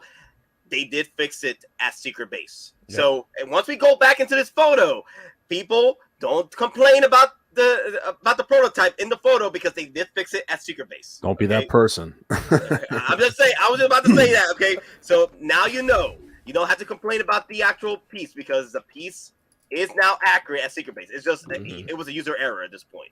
Yeah, I think so. It was a user error. Because I know people will probably be coming in droves. How dare they ruin C3PO? The arms aren't right. I'm like, don't worry, they fixed it. Secret Base. Be calm, be humble. Woosah. So anyway. Goose Fraba. The Return of the Jedi. Nate, that bicep doesn't look right. How dare you! Remove this man! Okay. No, real talk though. C3PO, the Goldenrod. The one thing that got me so crazy about this piece, not because of C3PO, of course, because I've got the Goldenrod story pump. That's a knockoff. That's a fake. It's a license. Fake. It's a license. Okay, he has a nickname of Goldenrod. Okay, he still fits. He protects R2D2. Okay, he's a nice little placeholder. All right, versus the C3PO from Sideshow. Okay. Fake. Anyway, let's get back to this. What got me excited about this piece is because of Salacious Crumb. Because I'm here like the Kowakian Monkey Lizard teased and released with the set for C3PO. I'm here like, why didn't they do this with Jabba the Hutt. If that's the case, this could possibly well mean that we might see a Jabba the Hutt coming in the future, because they teased and given us a Salacious Crumb with this set. Because they didn't have to. They honestly didn't have to give us this set with Salacious Crumb. All they had to do was just give us the faceplate of C3PO's faceplate, and that's it. Let's switch up. But the Salacious Crumb, though, I'm like, damn, Hot Toys, like make me happy, Hot Toys. Make me happy, because it's not even Salacious Crumb though. It's the pillow. It's the pillow he also comes with, which is the bigger hint. It's not Salacious Crumb. They also name dropped Jabba as well in the listing. Obviously, that doesn't always mean something, but it said Jabba the Hutt TM. I'm like, ooh, maybe. And the details, right? But for me, Salacious Crumb, though, I'm here like, damn. You know, Sideshow's Jabba the Hutt 1/6 was pretty much recently waitlisted. And that thing was brought up multiple times to Sideshow pre-orders for a number of years. So there was multiple opportunities to purchase that piece. I missed out on that because I'm like, you know what? We're getting so close to Return of Jedi 40th. I'm going to wait a little longer. Let me see if my faith will be rewarded. My patience. Because I could have gotten that for 25%, 30% off at its end of its lifespan. I could have. It was there at Daily Deals multiple times. Not once, not twice, 3 times with Daily Deals. I'm here like, dear God, come on, Hot Toys, do me a favor, drop me that Jabba the Hutt, because I missed out on that 25%. I sacrificed that 25-30% off for you to come out with a Jabba the Hutt licensed Hot Toys edition. Give it to me. Give it to me, Hot Toys. Give it to me. But either way, that's all I gotta say. So I'm gonna go down the list. Hot Toys Hotline. Your thoughts on the Golden Raw C3PO? I mean, dude, I certainly had a lot of faith in this one. And this is another one, my top 5 once this was on there. Now, it was missing a small little piece from what I wanted, and that was a Ewok throne. But, you know, I like the idea someone else said. They're like, you know, maybe they'll give us an Ewok pack that includes the throne. I'm in that party. I see a lot of people in the chat mentioning Ewoks. Like, I would love to see more Ewoks. So, yeah. But this is just like the start of that, you know? So this is absolutely fantastic to see. I love that they went with the Salacious Crumb idea, and I love that they included this like kind of swap out head sculpt with the eye falling out. Very, very clever from Hot Toys. I think that was a great decision on their part. I've seen some people say, like, I wish it was a bit more clean. I actually much enjoy the kind of dirtied, sand-coated look that he has with this figure. I think he looks great. I mean, and I think they did a great job. Like you said, the initial complaint from a lot of people were that the bicep pieces were swapped out. And honestly, I was so hype drunk on this figure, I didn't even talk about that when we first talked about it, because I was just so happy that we even got it. I'm like, we'll work that out later, because that's something that's easy for them to fix. And they obviously fixed it very quickly at Secret Base, but it looks fantastic. I have not the set, like the Jabba and the Salacious set, but I actually have one of the old Sideshow Creature 6-scale packs. So I have a Salacious Crumb in my display. So I'm glad that we're getting another one. That way I can keep that with my group of Boba Fett's, because I have the little creatures with my Boba Fett's. And then I'll have this one, obviously, in my Return of the Jedi display. So this is awesome. I'm really, really excited for it. And I think this is only, like you said, this is only kind of telling what we may see come May the 4th. And if anything, this, to me, apart from not only just what we're seeing here, but also in the description talking about Jabba the Hutt, this kind of maybe teases that a little bit. Of course, that doesn't always mean something, but it really gets you thinking, right? You're like, man, are they really going to go for a 6-scale Jabba finally? Are they finally going to do it? And if anything, this really piques your curiosity on that, right? So this was a day one pre-order for me. It's C3PO, one of the many goats of really all of the films, because C3PO is one of the select few characters that's in every single film. So I mean, he's very he's the only one. Is he the only one? R2's not in every single film? No, he's not. Well, that's telling, though, for the character, right? A lot of people often write off droids, so C3PO is a lot more important than people give him credit for. So this is a fantastic release. I'm really excited for it, and I'm glad that they fixed it so quickly, like I said, because now that's kind of shut all that up, and everybody can focus on their love for the figure, you know? So that's definitely smart on their part to fix something so simple, you know, that quick. Yeah, I'll just say one thing real quick, though. The whole red eye C3PO thing, I almost want to say that's almost like an homage. And again, it's kind of like a niche thing. If anyone is the YouTube channel Aerial Knots, they made a parody version of C3PO called Creepio, which is basically like a screwed up AI version of C3PO. And he had the red eyes, and it almost feels like that's a fan payback, with a red eye, like Sith reading of the dagger from Last Skywalker. Mm-hmm. So, yeah. No, I got you. Wait, Don Prime, what are you saying? C3PO and R2 have been in every Star Wars film. So, Don, yeah. No. No, Anthony Daniels. Well, I'm talking about just the character, not the actor. I'm saying like the character itself. You're right, though. Anthony Daniels is the only actor to reprise his role in every single film. Okay, that's what he meant, right? Because wait a minute. No, R2 and C3PO have always been in Star Wars. Other than Solo, they've been in every Star Wars film. Yeah, so Don is right, though. In terms of if we're talking about the actor playing the role, yes, he is the only one to reprise the role in every single film. Jonathan O'Kane. No, Jonathan O'Kane. They were in Rogue One. R2 and C3 were in Rogue One when they were building. Were they getting the fleet together to save? Try to save. Yep. They were in Rogue One. Yes. Yeah. They were like, well, what's going on R2D2 as another adventure? And I was like, That's a great impression, by the way, Nate. Absolutely fantastic. So no, they were there in Rogue One. It's a small little cameo in Rogue One. They were there. They were not in Solo though. They were not in Solo. That's why I said, to exception of Solo, they were in every Star Wars movie.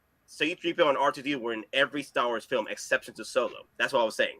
That's why I said earlier, like, exception to Solo, because I was like, wait a minute, what's Don saying? No, R2 and C3PO were in every Star Wars film. And now I get what he was saying. The actor. Yeah.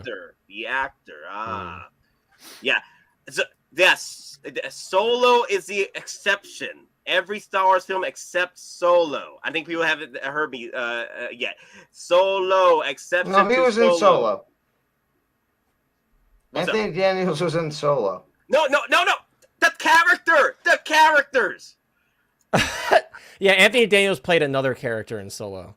Yeah, so, see, Don's on one side of the conversation and we're on the other. Don's talking about actors being in films and we're talking about characters. And we just keep going in circles with no. It was just a misunderstanding. That's all it was. Yeah. Okay. No, we're all right. We're all wrong. Let's move on. Don's trying to bring chaos to the stream. Or he's not listening. Don, it's C3PO R2D2. The characters, not the actor. I get the actor, yes, but both characters, not the actor, both characters. Let's see. Let me see. What else? He achieved what he wanted. Nate's like balls deep wins. Yeah. Oh, balls deep wants that. Okay. Hey, balls deep. If you're if you're on Facebook or on Instagram, hit up Don Prime. We were giving away I think one of the last packs, right? Yep. Yeah, one of the last packs. Yeah. Yeah, one of and the last. And again, segue. All right, so we're gonna hit 2,800 soon. So okay, so we actually have the Destro pack, the Geekin Out Destro pack. So it has some of our last bit of current swag to include some of our coasters. However, it includes a HasLab exclusive figure, the Cobra Trooper, which is running right now on the secondary market $60-$70. So again, make sure you tell your brother, sister, your friends, subscribe. Once we hit 2,800, we'll give this away. Again, the Geekin Out Destro pack with some HasLab exclusive figure. So Don Prime, Balls Deep is outing is out. He's going to put himself out of the giveaway of the battle pack. So you'll be so we're going to find another member at that point. Okay. Just call it random. Yeah, we'll call it random later on the stream. So, all right. Let me see. So let me just get over this real quick. So Hot Toys Hotline. Our final question: are you picking up the C3PO Goldenrod from Return of the Jedi, or you want to wait it out till they release a much more shinier, cleaner version, on, which Nate. we might see for Revenge of the Sith and New Hope. I'm just saying. Nate, you already know. I'm not waiting on a C3PO because I'm gonna get them all, baby. So yeah, I'm grabbing this one. I already have it on pre-order. Just one on this one. I don't see any reason to get two personally. Like for this one, I don't need. It was different with the Attack of the Clones one. I'm like, I really did strongly consider getting two of those, one with the droid head. But then I'm like, you know what? I'll get two battle droids and give one of them the C3PO head, and that'll be my way to display that battle droid C3PO look. But yeah, I'm only going to get one of these, and eventually when the A New Hope one comes out, or like you said, possibly Revenge of the Sith, I'll grab those too. Just because I have, in my displays, you know how I have it by film, so I could easily throw in a C3PO from different eras or different films in each display and kind of separate them that way. So yeah, I'm going to get one of these, but it's already on pre-order. I locked it down day one. I had to. All Return of the Jedi stuff for me is day one. I'll be honest with you. I'm just going to grab it all day one and call it a day. Must collect all CGs. Like, cause I know some people are might decide to skip on this one because they want a more shinier paint job. Yeah. And you know, there's two more opportunities there. There's C3PO from Revenge of the Sith 20th anniversary, and then there's the 50th anniversary of New Hope. So there's opportunities. All right, Mr. Mon Collectibles, your thoughts on the C3PO Goldenrod from Return of the Jedi? I love this. I love it. I've been waiting for this version. I had the Attack of the Clones version, and I actually canceled it. I got it just because, get it and just have it. But I was not a fan of that version. This is the version I was holding out for. I had faith also that this was going to come around. I didn't really see a reason of them not doing it. I like the additions of what they're doing. They're kind of give it more of the job of the palace feel versus anything else. So I do hope it bridges to something else. And we evidently also got teased R2. So, you know, another version of R2 is going to be coming. When I think of C3PO, if I close my eyes and think of C3PO, this is the version I think of. Not him getting his eye chewed out, but the worn out look, like the goldenrod worn out look, not pristine, perfect. Because he never really was through any of the movies. He had wear and tear on him just from, you know, fighting the Empire. So he just was what he was. So this look is exactly how I envision. Like if I was to have one C3PO, this is it. I would like to have another version that's like shiny, like an absolute chrome shiny version of him, like a pristine version, and then I'd call it a day. I say that now. You could bring this back up in a year and a half when I have 4 of these things. But as of right now, I would only want this one, and then if they ever did like a chromed out, clean, absolute perfect version of him, I'd love to have that because it just looks nice. But I like everything they're doing. I like what they're doing. I like how I'm interested to see when all is said and done and all of Return of the Jedi is announced, kind of where we stand with the stuff, because I like the teases and the drops, because obviously, like I said, this has got the Jabba's palace feel to it with the base, his eye getting ripped out, things like that. So where is this leading to? If it leads to anything, do we get Jabba? Do we get more from that, you know, that first opening sequence? I'm interested to see where Hot Toys goes with it. You know, R2-D2, I mean, he should come with the server's tray, like the Sideshow version. I think had this, or is it the Sideshow version that had the Sideshow version had the server. So Hot Toys should do the server's tray, you know, maybe even like a magnetic piece with Luke's saber sticking out, like we talked about on the phone. So I mean, if they're gonna go with that Jabba's theme, those are just things, and I'm interested to see where they go with it, so to speak. But so I do want to address this real quick. So Dark Drez is saying that C3PO was only shiny in the throne room celebration of New Hope, right? Because he was really shining towards the end of that movie, right? Yeah, they cleaned them up for him. Yeah, they cleaned him up. Yeah, but he was also shiny as hell in Revenge of the Sith. This is him in Revenge of the Sith. Yep. And he was a much newer droid in Revenge of the Sith too, so it makes sense. So I'm like, Darth Drez, unless you are negating the prequels, because rightfully so, many OT fans feel the prequels never happened. I get it, but he was shiny as hell in Revenge of the Sith as well, because it was his final outing as C3PO. They wanted to make him as shiny as possible. I mean, I can also understand. I can understand if Revenge of the Sith came around that we wouldn't get this version of him. I can understand that, because I feel like if I had to pick between the two, like I'm talking about shiny versions, if we air quote that, I envision him more at the end of A New Hope. Like when, you know, you look at him and he's, you know, glossy, and then R2 looks brand new and restored after getting shot at. Like I think of that. Like if I had to close my eyes and think about a shiny version of C3PO, I think of the celebration scene at the end of A New Hope versus this. So I wouldn't be totally shocked if like this gets passed over for something. Like in my opinion, I'll take them passing over him in Revenge of the Sith to give us something completely different, and then hope that we get a shiny version for A New Hope. If I had to choose, pick and choose. Yeah, if I had to choose one, I would rather than use this slot for something else. Yeah, if I had I would get the New Hope version. Exactly, because that's just in my head when I close my eyes and think about it. That's C3PO that I think of is that one.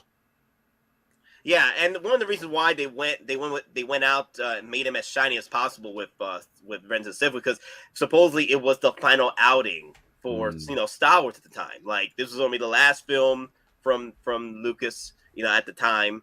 Go out with the best looking C3PO, and you can pick and choose which was the shiniest, but he was shiny in both films, both the end of New Hope. It seems for me it's more memorable at the end of A New Hope versus this scene. But another thing too, what I realized. Okay, that's another thing too. I day one pre-ordered this. Oh, you did day one pre-order? Return of the Jedi, like Connor. I mean, I purposely shifted like playing chess. I strategically laid out my pre-orders in a way that all of Return of the Jedi is grandfathered in a day one pre-order, and I'm doing that. Like I got like I gave up on Phase 4 Marvel after No Way Home. I'm not doing Marvel is such a disappointment for me that I completely am not doing anything Marvel really past that. So that way I left it open, aside from the Flash, which is the other thing people are, we got to remember the Flash is probably going to be could be another monster one as well. But I left that space open for the purpose of Return of the Jedi because it was original trilogy. And, this is all grandfathered in day one for me. So here's another thing too I want to address. Someone in the comment section, I forgot who it was, but they mentioned what was going on with the gap on the chest area and the exposed components. So the C3PO in Return of the Jedi, Denobi addressed this on his stream, I think last week, where Return of the Jedi C3PO had a much wider waist situation compared to the other C3POs in the other films. That's why it looks off to some people, because the waist. Usually the waist is a lot more cropped down, right? Versus being so wide and exposed like this. So in Return of the Jedi, it was more prominent like this in Return of the Jedi. I think because one of the reasons why was because Anthony Daniels actually wanted to move, it was C3PO. And C3PO did a lot of walking in Return of the Jedi. So it wouldn't make sense that they had to expand a bit to help Anthony Daniels freaking move around, because he did a lot of walking in that damn movie. Like they were walking along trees. Oh, that's right. Let me see, what time is it? 8:06. All right, so everyone, Hot Toys Highline had to go. Anyway, he's back. No. Sorry, I was trying to send you a photo of his midsection, and I dropped it into the wrong tab. Okay. Oh, did you send it to me to Facebook? Well, I gotta send it to you now because I just dropped it in the wrong tab. Well, it's actually a video, but this shows exactly the gap in the torso area. I'll put it in the private chat. Okay, then I'll bring it up then, because I know people were complaining about the torso area, like the waist area, of like why it was so exposed like that. Because in Return of the Jedi, it was correct in the film, so it's. But that's the thing, though. Most people remember his waist a bit more cropped. Right.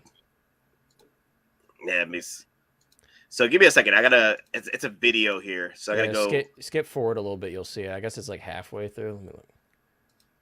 Oh, Don pulled me. 23 seconds, Nate, is where you could see like a perfect shot of the torso and how much gap is in between. Let me see. Damn it. So whenever I pause it, right, it grays out on me. Well, then just back it up a little bit and then let it run for a few seconds. And let it run? And let it run for a few seconds? Yeah, okay. Yeah. Okay, so I think I should be fine. Okay. And I know I heard something. I heard whispers in the dark. Yeah. Wait, Don Prime is back? Okay, Don Prime is back. I thought that was Denobi coming out from the shadows. Oh, my God. Okay. All right. Let me play the video real quick. Let me see. Is this the one? Yeah, that is the one. I want to make sure I pull up the right one. There we go. Okay. I'm gonna cut off the audio, let it play up for a bit. I think everything's ready on my end. Okay, cool. Everything's ready. Okay. Yeah, so you can see when he leans back, you can see like there's a decent amount exposed on this version of C3PO. So I mean, I think it's very close. The prototype's very close. It might be a slightly too large gap, but it's like we're kind of nitpicking there because I think it's pretty close to how he looks in Return of the Jedi. And also one thing to keep in mind is that we don't know what the posability of the figure is until we get maybe like a first look from Sideshow. Like you don't know what the bendability is of the torso, where, like I said, he's very arched back in the photos, like how he is in the movie, which is exposing him more, like you said, Connor. So I think once we get like a first look where maybe we get a little posability session on it and get this thing in hands, that might better tell, more of what it looks like. But, I think that's the reason I want to address it, because there are collectors out there that will nitpick it to the point where they will say they don't want the C3PO because it has that one little issue on the right hand of the cake section of the droid. You know what I mean? Like, the birthmark is not correct right there. I'm not going to take it. You know what I mean? There's collectors out there that are that way. But either way, I just wanted to address it. Like, guys, it is correct from the film. So it is accurate to what we see in the film, that the waist is a little bit expanded because, unfortunately, Anthony Daniels wanted to actually breathe, actually walk. How dare him? How dare him? Yeah, God forbid he wanted to breathe. Yeah, how dare he not be able to walk in those limitations? How dare he want more out of his art? And how dare an actor? How dare he? Oh, damn. But no, here's the thing though. Denobi did address it. He's the one that addressed it on his live stream. So I know people are saying don't tell Denobi that. No, Denobi's the one that actually fooled people. He actually played 4D chess on people, thinking that he was trying to get people wild up. Like, look what happened to this figure. But then towards the end, there's the journey. There's the journey, and then towards the end, it's the explanation that, no, guys, this is actually part of the film. So if you watch the stream, it was hilarious. I'm like, he got people going. People were like, how dare they ruin C3PO? But here's the thing, guys. It was actually part of the plan. They actually got it right with C3PO's waist section. So it was hilarious. Man. Okay, so let me see if we can. Oh, here's another thing too. I know people are asking, right? For me as well, the wooden throne for C3PO, right? Here's the thing. Those legs are going to be one hell of an issue trying to pose up, right? To get him sitting in that chair. At that point, they would have to do a bust situation. Or power pose. A power pose situation for the throne chair. Because I don't think those legs are going to be able to bend in order to get him in that chair. I don't think so. They'll need to modify Iron Man legs. They'll need to do like an Iron Man meets C3PO situation if they want to have the articulated legs for him to sit down on a throne. Because aside from Iron Man, what other figure has that articulation ability? With diecast, as of right now, Iron Man, right? Exactly, but here's the thing, though. I'm almost trying to remember in my brain. Was his legs, when Luke lifted him, were they parallel, or are they almost like kind of like overhanging off the chair ramp? They were like not quite a 90-degree angle, but yeah, but close to it. There were shots where they faked it to where they didn't want you to expose it too much because they, it would have been hard to pull this off, especially with the articulation in real life. This suit was horrendous articulation. So if I had him, I wouldn't even put him sitting anyway, rather than standing up. It would still even be cool as like a background piece, though. Like if you had it behind him with Ewok standing next to it, as if he's like getting ready to get put in the chair. I think that would be cool. I think a power pose situation with a Hot Toys wooden throne would be nice with this piece. Oh, the man, the myth, the legend has graced us. Denobi 2, the man, the myth, the legend has returned. It's been a I'm few here, weeks. I'm here. Toby. It's been a few weeks. It has it, I was here last week, wasn't I? Didn't I hang out with you kids last week? No, wait, no. I don't think you were here last week. No, I don't think you Really? were. No, He was here. He was here. You What sure? was he? Remember, I bitched about Yep. Lizzo? Remember Lizzo? Oh yeah. Yep. Oh no, Remember no, no, that? no, no, no. Oh wait, no. Oh wait. No, he came in. Yeah, he last was minute. here. He wasn't complaining. He wasn't complaining about Lizzo's He was appearance. complaining about everything. Oh, no. He wasn't complaining about the appearance of Lizzo, right, in the show because he didn't watch the episode. That's right. He didn't get to watch the episode with us, so he was That's only complaining about Lizzo because it's Lizzo. Yeah. So Yeah. he didn't complain about her appearance in the film in the show. There you go. So I did not see the episode. I saw it that night, and it was interesting, right? I mean, you enter that banquet hall, and the first thing that ran through my mind was "Bon appetit, bitch." That's right. Yeah, he didn't see it yet. That's why he was just making fun of the cameos, even though he hasn't seen it yet. But he actually did. Yeah. So, yeah, and surprisingly, he enjoyed it. So, guys, I was a droid episode, and the Scooby Doo mystery. It's so in a TV series that's known as a filler episode, right? But it's those episodes are allowed when you have 20 episodes or 26. I mean, those type of episodes were very common with shows like Next Generation, Deep Space Nine. You always had that one filler episode that really didn't go anywhere. The problem is that when you only have 8 episodes and you're throwing in a filler, empty calorie show episode, you're like, what's going on here? And so that was kind of like, it was more like an appetizer, like a pudding cup. And we got the steak and potatoes and the hearty meal. We got that last night. So. Oh yeah, the hearty meal was last night's episode, which was fantastic. But before we continue, Denobi, I do want to address Hot Toys Hotline. He does have to go like now. Oh, he's leaving? Oh, yeah, just about. Well, hey, they didn't tell me the whole party was coming here tonight. I would have scheduled something else differently, you know. What's up, Nate? What we gotta do for our closeout here? What we gotta say? Oh yeah, okay, awkward minute. Right now. Leaving too? You gotta leave too. Everybody leaving? Mr. Ball, you gotta go too. No, I got a little bit of time. Okay, cool. So, Hot Toys Hotline, say your piece. You know what else is coming out from your streams and channel.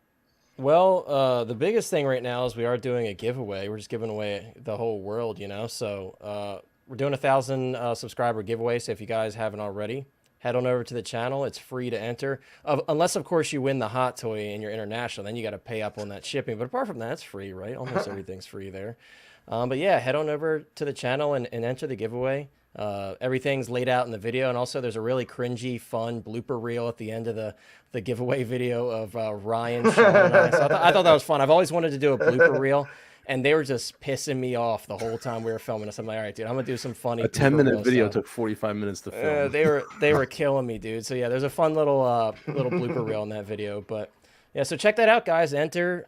There's plenty more time to enter. We got like another 2 weeks on the giveaway, so head on over to the channel, enter. I got some other stuff in, got some short little videos planned. I did get my repainted third-party dark side that Oilers Workshop repainted for me. So oh wow, I'm gonna do a little video on that. I took a brief look at it because I didn't want to spoil it for myself, but I can already tell like he killed it, man. So really excited to check that out, and I'll probably end up doing something with Oilers about that, kind of talking about the process and everything.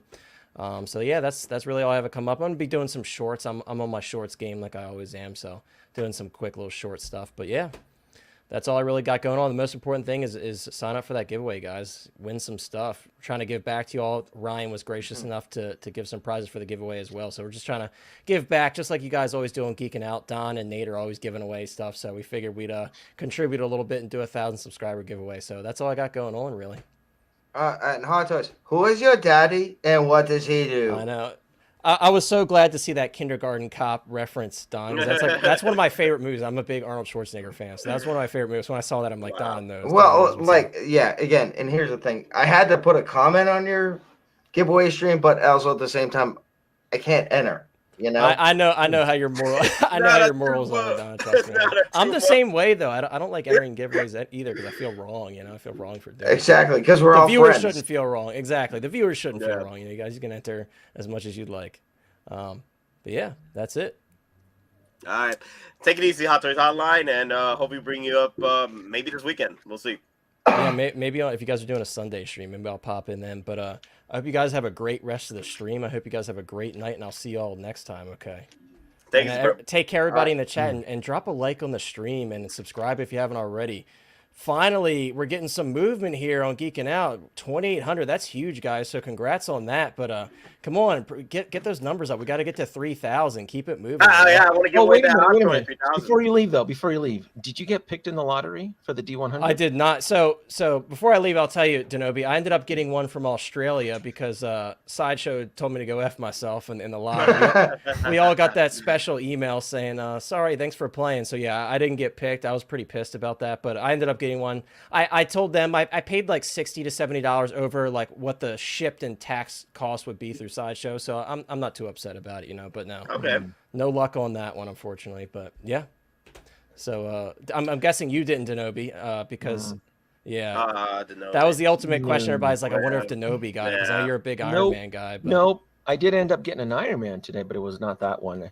I ended up taking advantage of the 20% coupon that was sent the day of. Oh yeah, prior, and I ended up using it on the hologram, the holographic Iron Man, the blue neonic. Well, it was nice to see that. Wait, the Neon Tech entry is up for that. Yeah, it was nice to see that discounted. Yeah, no, not Neon Tech. The Listerine Iron Man you're talking about. There you go. Oh, the Listerine. Yeah, he is on that list. Yeah, Yep. And then I had like $50 worth of Sideshow points. So I'm like, I'm getting an Iron Man today. Either that or that. So I was right there with you. I'm like, I'm buying something today. I was so angry. I'm like, I got to buy something. Thankfully, I found one. You got an anger buy. I know. I was like, what else is on my list? That's what I'm doing. I'm sitting there typing up, like, what else is on my list? And that specific Listerine Iron Man, I had canceled them out. I'm like, I'm not interested in it in full price, but 20% and some Sideshow points. And like, all right. That's not bad, 20%. He is there. Damn. That's really good. Sure. All right. Well, take care, y'all. Have a great rest of the stream and have a great night, everybody. Have a good one, man. Later. All right. So, Denobi, you're among the immortals today. We did not get any emails to purchase the figure. I didn't get it. Don didn't get it. Mr. Mon Collectibles didn't get it. It sucks. I don't think anybody I know of got it. I had a couple DMs from a few followers, and they were asking me, and they didn't get it. And I'm like, nope, I did not get it. So, I wonder if it's worth chasing on the secondary market. I just don't know. That's the problem. It is. I've seen it for like 1,200 right now, so it's too hot. It's too hot right now. It's way too hot. That's no. What's the I don't even know what the retail price. $400. $400. Okay. So out the door would have been like $450, $460. And it was just an NRD needed. It wasn't needed to be paid up front. Just an NRD. I would probably go up as high as total as 500, and then I would have backed away. I think it's I love the color schematics on it. But I'm not going above. I'm not doing it. I'm not paying grill pricing for this. So no. Nope, there's just too much stuff to collect right now. It's just way, way too much stuff. So as gorgeous as the suit and the color palette looks, it's like, nope, gotta move on. I ended up getting the holographic Iron Man, which I kind of ruled him out. I didn't think I needed at that full price, but plus they offered free shipping too. I mean, it was peppered. It wasn't just a 20%. They also gave me free shipping on that too. So so you got the Mark IV Holo, right?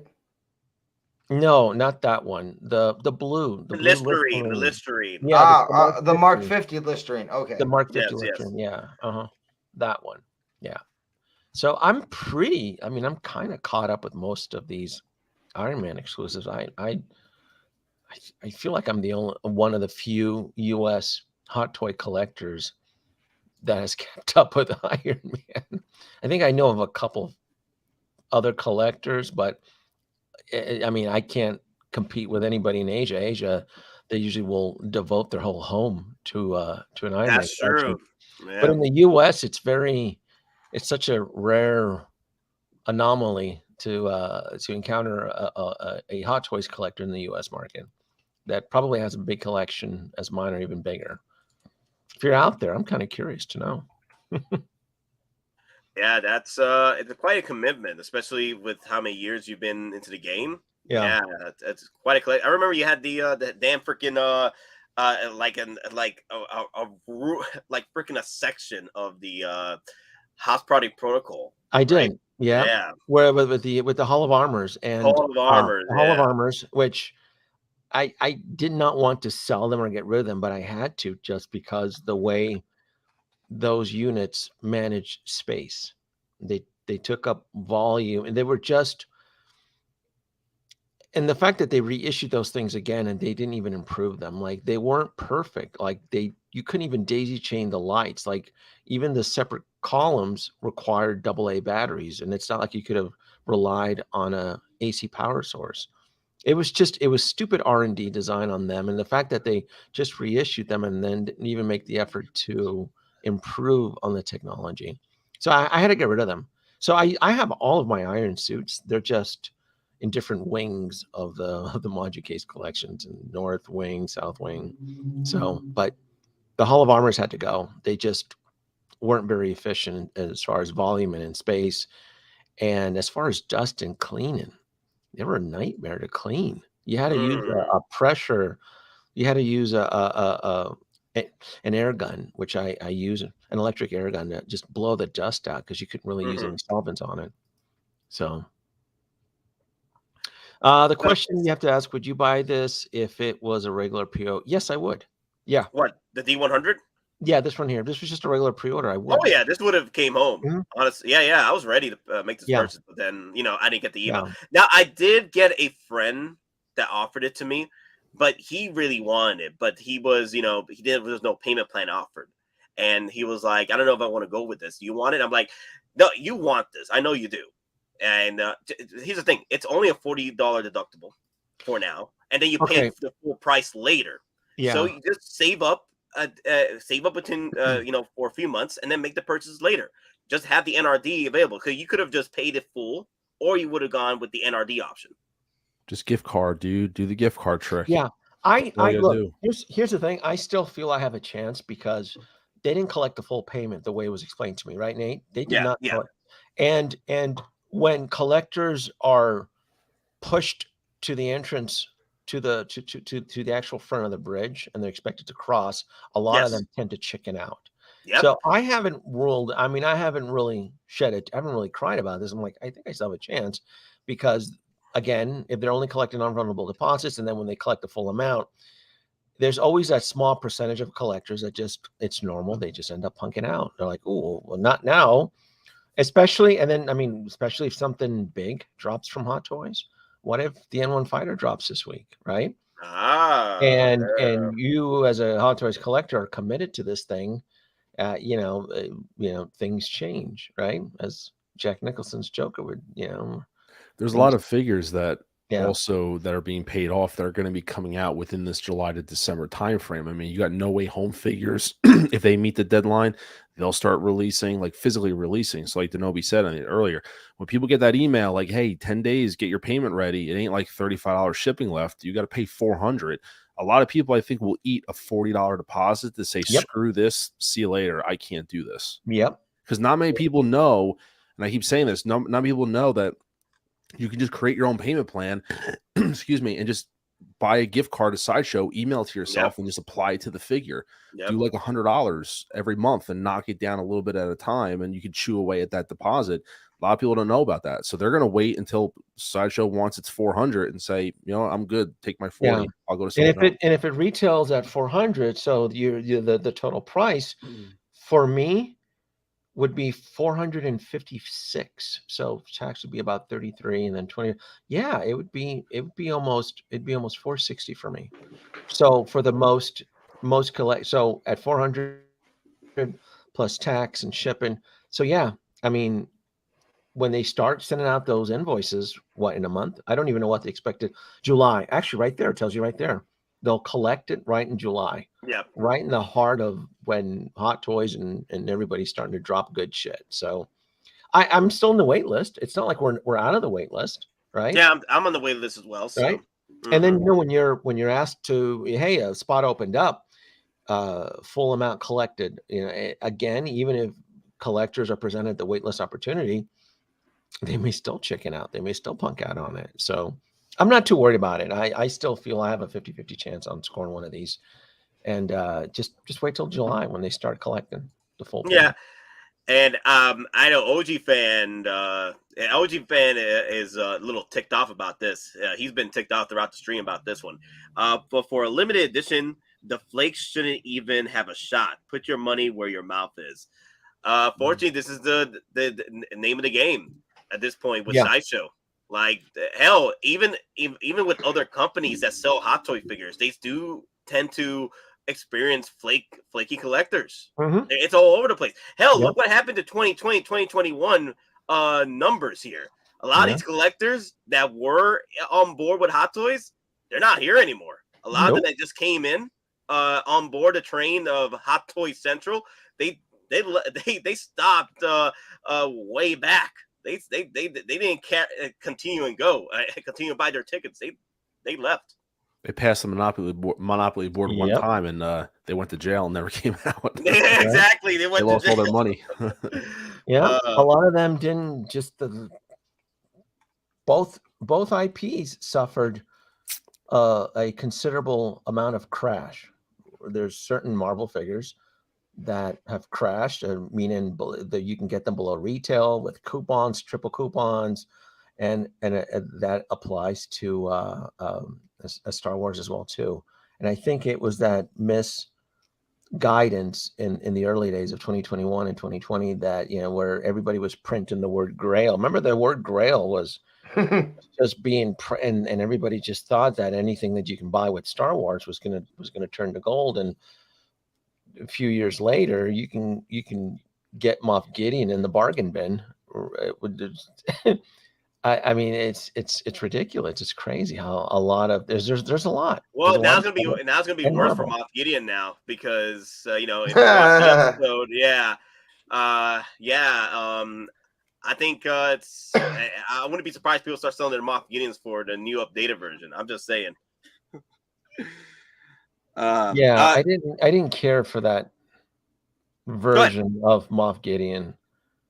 I don't know how. I mean, I enjoyed the episode. I gave the episode 8 out of 10. It was the best episode out of an 8-episode season. I don't know if that says a lot, but I guess take the wins where you can get them. Yeah, right? At that point, right? And the next week's episode is what, 44 minutes? If that's the rumors are even true, you're like, what? They're not even they're checked out. The show is checked out. Oh, and then it gets better. Do you know the estimated time of arrival for season 4 of The Mandalorian? Did anybody even think about that? It's here at this point because next year we got so this year at the end of the year, August summer, we got Ahsoka, right? Yeah. But then next year we got Acolyte, Skeleton Crew, Andor season 2, right? But we don't see Mandalorian season 4 in that list. That means 2025. Yeah, 2025. Yeah. Mm-hmm. So it's another 2 more years. Is anybody going to care? 2025 is the anticipated arrival of season 4 of The Mandalorian. Another, 8 episodes? Yeah. So you have to look as a Hot Toys collector, you have to coordinate, curate, and plan your collection accordingly, because we're going to be entering another lull of low interest Mandalorian. It's going dormant again for several years. So what is Mando going to show? I guess that he's going to take over 2 episodes of Ahsoka like he did with Book of Boba Fett to keep interest running. I don't know. But hey, now we got some announced movies where the Mandoverse is going to get their end game situation where it's going to, Mandalorian verse and Ahsoka verse is going to be, pretty much the end game film. Yeah. to tie in everything. Then we have the Yeah. origins of the Jedi, with Tython or what have you. And then we have the sequel trilogy to the sequel to the sequel trilogy, Rey's Return. Yeah. Right. So we got 3 movies possibly in the works. Okay. I say possibly because You have to, because I don't definitely- believe yeah. it. I don't believe Yeah. any of that shit. I don't believe any of Yeah. that cinematic shit until I see on location set photos and filming and dailies or something. Because I don't believe it, especially with the Mandalorian. So you're right. The James Mangold is doing the 25,000 years into the past, or the discovery of the Force before Siths and Jedis, which is really interesting, I think. Then you have more 15 years later, more continued adventures of Rey. Then the third film, She's the bestest ever. yeah. Then you have Too many Dave times. There's too many Filoni. timelines. It's just too much all It's over the too place. much. Then you have Dave Too much. Filoni helmet a Mandalorian movie to wrap things up. Which, if anybody did anybody see John Campea today? He I didn't complained. watch it. He complained about the Marvel homework that with Miss Marvel with the Marvel movie that's coming out. Somebody asked a question: will the audience understand what's going on with the Marvel film if they didn't see WandaVision or Miss Marvel show, the little with the little Hindu girl, Miss Marvel? And John Campea goes, you're right. I go, this movie is based and dependent on the audience have watched WandaVision to know how Photon, the one chick, is created in Miss Marvel. And I thought about it. I'm like, you're saying we have to do homework for Marvel, but we'll also need to do homework too for the Mandalorian movie, because he thinks that's going to be the nail in the coffin. I go, oh, well, that then applies to Mandalorian's film too, because the Mandalorian film also requires homework. I don't know who half of these characters are keeping introducing, like the blue skin guy. I don't know who he is. Yeah. I know of him. I know he's part of the expanded universe. I don't know of him. So the fact that he said you had to do homework for Marvel, I'm like, well, am I supposed to do homework too to understand who this blue skin dude is? Most likely you will have to. Right? I mean, he said can I that's just the jump nail in in the real quick? coffin I'll for just jump in Marvel. real quick. He's in Rebels, so Yeah, but here's the thing. Campea, from that statement, never read the EU books in the 90s. He never read Heir to the Empire. That's true. He never read any of the expanded universe novels that either preceded that or came after that. I didn't read any of that shit. Do you know why I didn't read any of that shit? Because George Lucas, before he sold it, said none of that garbage counts. Remember? Pepperidge Farms remembers. None of those little cartoon adventures, none of that shit mattered until the stuff was sold. So but now, here's the thing, though. George Lucas was Well, his own enemy. No. Because Timothy Zahn, when he did Heir to the Empire, the 3-book series, got exclusive approval from Lucasfilm to include Lucas. But you're missing the point. It was not canon in the cinematic universe. He got blessing from George to make all of that expanded universe schlock, but it was not cinematic canon until Disney took it over. That's the point. But here's the thing, There's though. no about it, Don. It's I'm gonna have to push back on that a little bit, though. That's what it is.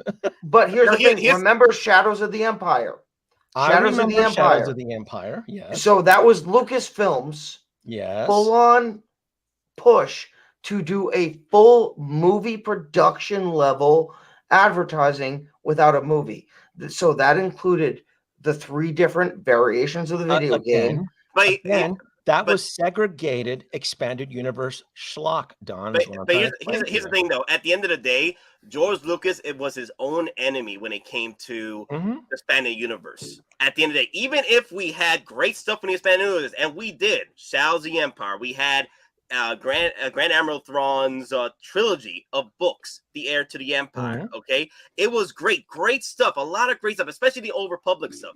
But George Lucas was his own enemy when he picked and chose what was canon or what he felt. Star Wars, and he made it very abundantly clear none of that expanded universe schlock counted in the cinematic universe up until he sold it.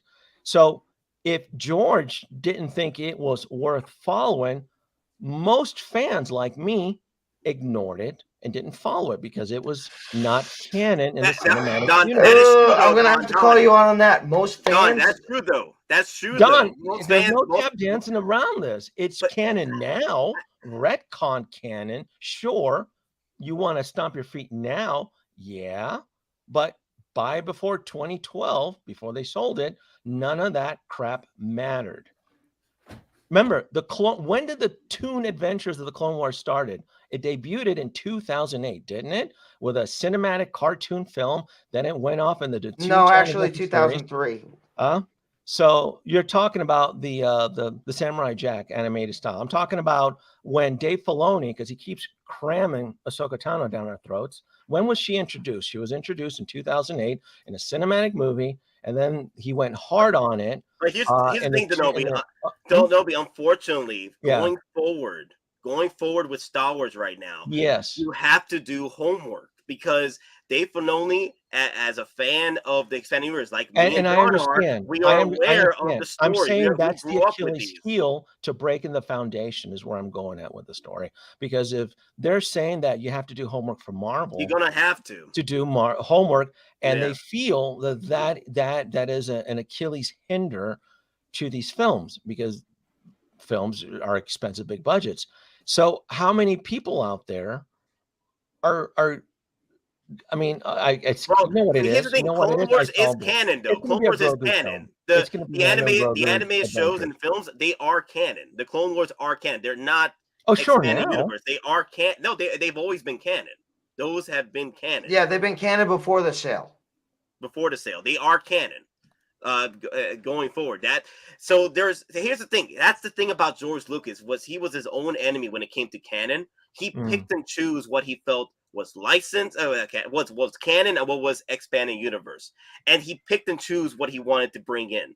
And Thrawn got pretty much grandfathered in thanks to Dave Filoni with Rebels, that he became canon from the expanding universe. So George Lucas has been his own enemy.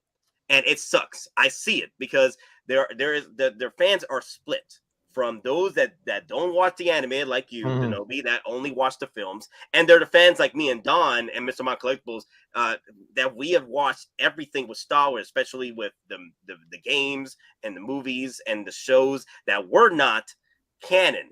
You know, there's stuff out there that is expanding universe. So you feel confident that there's a big, strong enough audience out there to support a cinematic theatrical release? I don't think so at all. I don't think so either. I personally don't think so. It's a core group of people. Like just to give you an example, like certain shows, like Mando as an example. Mando, when I started watching Mando, my wife didn't watch it, and she started getting in on it episode 2 of the first season, and she loved it. But the problem is, as the season started to progress, especially this season, she's lost and she's not in this, but she's like, what's that? I'm like, oh, Bo-Katan, what's this? And I have to explain everything. I'm like, yeah, there's backstory. You know, like you have to I have to pause the episode and explain what's going on to her. And she's just like, and I get it. She's like, understand there's a bigger universe to it, but I have to stop and hold on, let me give you the rewind of the episode and explain and that's how, and that's been like that for Marvel now, which is a pain in the ass. And I'll give you a perfect example. And it just in the last couple of years, all of us Hot Toy Star Wars collectors that have had a YouTube platform that would talk about the excitement of releases and pre-orders, how many times I would watch a panel where I would watch your show, I would watch Six Scale Mafia, Manahawk Collectibles, Brother Cousins. Half of the panel doesn't even care about the Bad Batch or Clone Wars, or have never even seen it, but yet they're discussing the pre-order releases on this stuff, and it was just, I'm like half of people who are talking about this don't even want. That's one of the reasons I typically you know why, right? You know why people yeah, it's because they're not interested in it. They're not interested, but they're doing it for the views at that point. Yeah. And if they're not, talk about it, they don't want it. They just do it for the views. Proved my point. They're not doing it for the views because no one gives a shit, right? There's not interest in it. So it's just that's kind of like where I'm trying to get at, right? we all want to believe that everybody loves Star Wars. Everybody wants to believe that we all hold hands and we all Sing no. kumbaya, my No, lord. I got well, you. no. I spend good money on Star Wars, but I'm very picky. I'm very selective as to what enters my collection, and I think that philosophy applies to the Star Wars. And again, the Star Wars Hot Toys community is a finicky bunch. I mean, they are the worst. I'm part of that. We are a bunch of divas. We're very nitpicky. We all believe that everybody watches the Clone Wars. No, look at the streams from the year prior. Half of the people that are talking about it don't even watch the show. I mean, don't even. I have to. How many times did I hear Dante from my Uncle Alexa? Oh, Bad Batch. I keep hearing it's a good show. I got to get around to it, right? I got to get around to it. Yeah, sure. Yeah, okay, right. Same thing for Will Foxification. When you'd have people on his panel, half of his panel, no one saw the Clone Wars or the Bad Batch or the Rebels. Same thing too for anybody, any brothers, except for El Professor though. Mario sees fucking all that cartoon stuff, so if he's watching. Wait. Homework. We Take did the our knife. homework. Do you just want to, Denobi, where do you want the knife? In the heart or in the throat? Because that's. I'm being very cautious. My shields, I'm on yellow alert right now because I expect the Star Wars market crash again. I do because if we're going to another lull where Mando season 4 isn't going to show up for another several years, Pedro Pascal's checked out. He doesn't even show up to the sets anymore. He probably does his ADR from his bathroom now. He has like Sean Connery. Suits. There's right? been rumors. He hasn't been happy. He hasn't been happy. He signed on for 2 seasons for Last of Us. Why does Pedro Pascal give a shit about The Mandalorian anymore? And I don't blame him. I think he's a brilliant actor. I wish him the best. But he has that HBO Max money now. Signed on for 2 seasons. Who do you think pays better, Disney or HBO? Warner. I think it's produced by Sony. Sony's the one that's footing the bill. And he actually gets to show his face all the time, which is So I don't blame Pedro Pascal for not showing up. Hell, we may even get a couple appearances of him in season 4. It's probably going to be the Bo-Katan and the Grogu adventures, right? Mm-hmm. So I'm just very cautious because I'm looking for the best deal. Exactly, I don't want to pay full price for a Hot Toy Star Wars figure, and then 6 months later, it's in the bargain bin. Honestly, that's where I'm really being very, very cautious about right now. Yeah, and I mean, and I'm gonna have to jump on Denobi real quick, and Bring it down. I mean, HBO Max announced they're redoing the Harry Potter series. So Pedro Pascal, you guarantee HBO is already looking for another role for him on that series. For Pedro Pascal? Yeah, possibly. Well, he signed up. Well, he's supposed to be signed up for 2 seasons. But again, I wish him the best of luck. My impression from Pedro was when he did The Mandalorian, it was more of a novelty gig. He just wanted to do it because it was for shits and giggles, and it blew up bigger than what he was expecting. And now that I think he's a major Hollywood player star now, from where he was when he just did Mandalorian. 4 years ago? Yeah. 6 years ago, actually. Shit. Has it been that long? When did Mandalorian? 2019. End of 2019. End of 2019. Yeah. So it was. You remember New York Comic Con before the vid? They actually previewed his Durasteel armor. No, that's right. Yeah, they try. The thing is, they threw in something, a few months before the actual release of Rise of Skywalker was going to be like they were aware Rise of Skywalker was going to bring a lot of hate to the fans, so they had to squeeze in something before the hate train started. And with their luck, Mandalorian was more sought after, view wise compared to Rise of Skywalker and critical, reception. Everyone enjoyed it because who brought back the sales? Who brought back the merch? Who brought back the freaking craze for Star Wars again? It was Mando and Mandalorian. Yeah, and I'll give credit where credit is due, but I think he wants to move on. I don't blame him. And now it's the Grogu show. Remember what I said? It's like, remember when the Steve Urkel hypothesis? Yep. That's what it is. It's now the Grogu show, and now he has a suit of armor. Now Grogu has turned into Ultron, hasn't he? Yeah. Mecha Grogu. And we're getting to spoiler territory, guys. Sorry. It's. I've seen screenshots on Instagram. I can't. Is it even seriously like? Well, by tomorrow it's going to be everywhere because I've seen screenshots. At the 2 hour mark. Okay, I'll open the field for put on a badge or something. Did you like the episode, Mr. Mom? Did you like it? I thought that it was the strongest episode of the entire season. And it goes back to what I said to Nate. I was hopeful of the whole season. It's just that I think that the episodes, and it's good. I feel like the episode, if you had we're allowed to kind of, all right, good. It's up. I feel like because of the time frame, I said two things. I felt like the last 2 episodes really needed to be an hour apiece to try to help really solidify what's going on.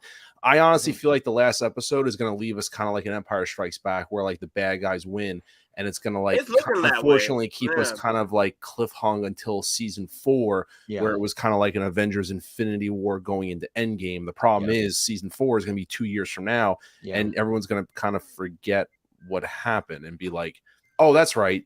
This is where, we got to pick up the battle all over again. Like, I know they just finished writing season 4. Like Jon Favreau, I think said he just finished writing it. So he finished the season 4 treatment, but that's what I mean. So if I was him, I would. Treatment is done, but you still have to write the scripts for that. I'd be very well. The only thing I could say is that I would hope he's paying attention to the fan reaction. I know the fan reaction hasn't been the greatest of the season overall. I understand what they're doing. They're doing world building, telling stories. I also think the season, it suffered from like, it's got to be, if you're going to do 8 episodes, they got to be an hour a piece, a solid hour a piece. Yep. And this season, I think. Well, not only that, but it was also sequenced out of. I mean, you and I talked about this. It was it was sequenced out of order. Like a lot of things, I think that, like realistically, episode 1, okay, is what happened. Episode 2, she pulls him out of the waters. She should have already been talking to the armor about go out and find Mandos. So like by season 2, she should have had her mission and started it much earlier, like kick it into gear. That shouldn't have been like the 6th episode. The Darksaber, she gets it back, very anticlimactic how she got it. It was just like, here you go. I think they found a loophole in it to give her back to her, but it was kind of like, And it was just kind of like it suffered from like sequencing. Like they should have just stuck a lot of this stuff a little earlier. If they wanted to do this, it should have been 12 episodes, honestly. They should have done 12 episodes. Because they do so many world building aspects and filler episodes that we didn't have time for that. There's 2 episodes. Kenobi has brought this up multiple times throughout the streams where when he discussed it with us that we don't have time for this. There's 2 episodes. The story going? There's 2 episodes that kind of like were like, the Lizzo episode, because ultimately what came out of that was she met up and got the Darksaber back. That was really the biggest thing. If Christopher Lloyd's character wasn't captured and he had more time, I'd be like, oh, okay, there's something that could evolve with his character. But it was literally like a side quest mission in a video game. Like, here you go, you're done. And then the other episode was when they went to go save Heavy Mando's son, which all that did was build the character arc for Heavy Mando over this season, which I think his character arc was done very well. He was always a protagonist, and finally, he went out with a hero sacrifice. And so I think it was good. But once again, that was an episode that was kind of like, the dragons keep taking your children, but you guys still play on the beach. So you guys know this stuff happens. So it was kind of didn't make any sense. And the comment that I got was like, oh, our jetpacks always run out at this time. So then why do you keep flying out with your jetpacks if you know they always die out at a certain point? Like, it was just like, it was a filler episode to me that like all it did was build up his character a little bit. But those are the 2 episodes that bothered me the most. And the Doctor episode, which was a full hour, because you dedicated an hour to him. Or that episode, and it was like, honestly, that could have been like 30 minutes. Also, that guys, could have been a 30-minute episode. Let me address this in the comments. Everybody, yes, once the banner for Spoiler Talk Mando is gone, the Spoiler Talk is over. Okay, let y'all know. Okay, so out of a scale from 1 to 10, what do you give it, Mr. Mom? The episode season? No, just for this episode, the last episode. Definitely minimum an 8, probably an 8, maybe 8.5. Okay. I give the episode an 8, and I would have given it a 9. And the only reason I did not give the episode a 9 was the whole subplot with Grogu and inside IG-12. IG-11, I did not. IG-12 I did not understand the benefit. Yes, I didn't yes, No, to understand sell yes, the toys, benefit. But if they Zenobi. make To that sell hot toy, toys. it's a To droid, and sell you'll buy it. toys, Zenobi. But To so sell toys. it's a vehicle. Denobi, they called it in the show. It's a vehicle. It's a vessel. it's to sell a toy, Yes. but it didn't benefit the story, and that's bad. That's really bad. I mean, Disney's going to bastardize Heir to the Empire trilogy and make Rey follow Luke's story, and Ahsoka going to build Between worlds. That's a Rebels thing. Member berries. Who would be responsible for nitpicking? It would be Dave Filoni, right? No, it'd be JJ. At this point, or KK. Sorry, KK. That's assuming she's still around. You're assuming that she's still around, so it would be Dave Filoni. Well, here's the thing. Ahsoka's coming out this year, so August. But here's the thing. If Rey's coming back, that means KK's getting a contract extension. That's literally what it means. When does he? And again, I've talked to Mandalorian. I think she's out the door. I think things are going to change in the next couple of months. When does Indiana Jones? It's summer, right? I think the minute Indiana Jones goes on his last crusade adventure, I think she's out the door. I think she's going to be thrown out the nearest airlock into deep space, and she's going to be dumped on Tatooine with the rest of her bad scripts and her bad ideas. Denobi, I'm going to be honest with you. I wholeheartedly hope you're right. But again, Mandalorian, we've been talking, and we're both kind of the idea Indy's going to make enough money to cover the losses with the Acolyte lawsuit, and she's going to get an extension.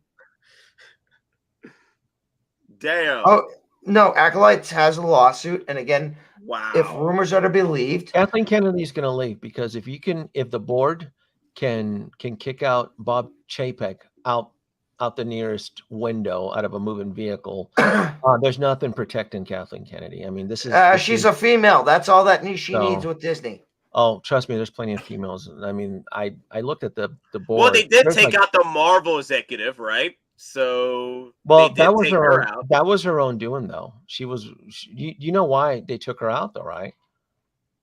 Yeah, I think. Okay, give me a second. I'm getting a message here. Do you know why? Do you know why the Marvel executive got fired? Right? And she because she refused to censor a certain image. No, for Saudi Arabia. It's public knowledge that she produced a film outside of the Marvel brand. Oh, I heard about that. Yeah. I heard about that. Lawyers were involved, and so there was a breach of contract with her employment. Yeah, it was Amazon, right? She did an Amazon movie, right? There's no woke mystery. She broke the rules. She produced a film outside of the studio, and she was warned not to do it, and she still did. That was it. That's why lawyers were involved in all that mess. But yeah. So Anthony wants to pop in this mess. So we're gonna bring him in. Oh, bring him on. I did drop his name a couple, because I know he's bent out of shape over the Heir of the Empire.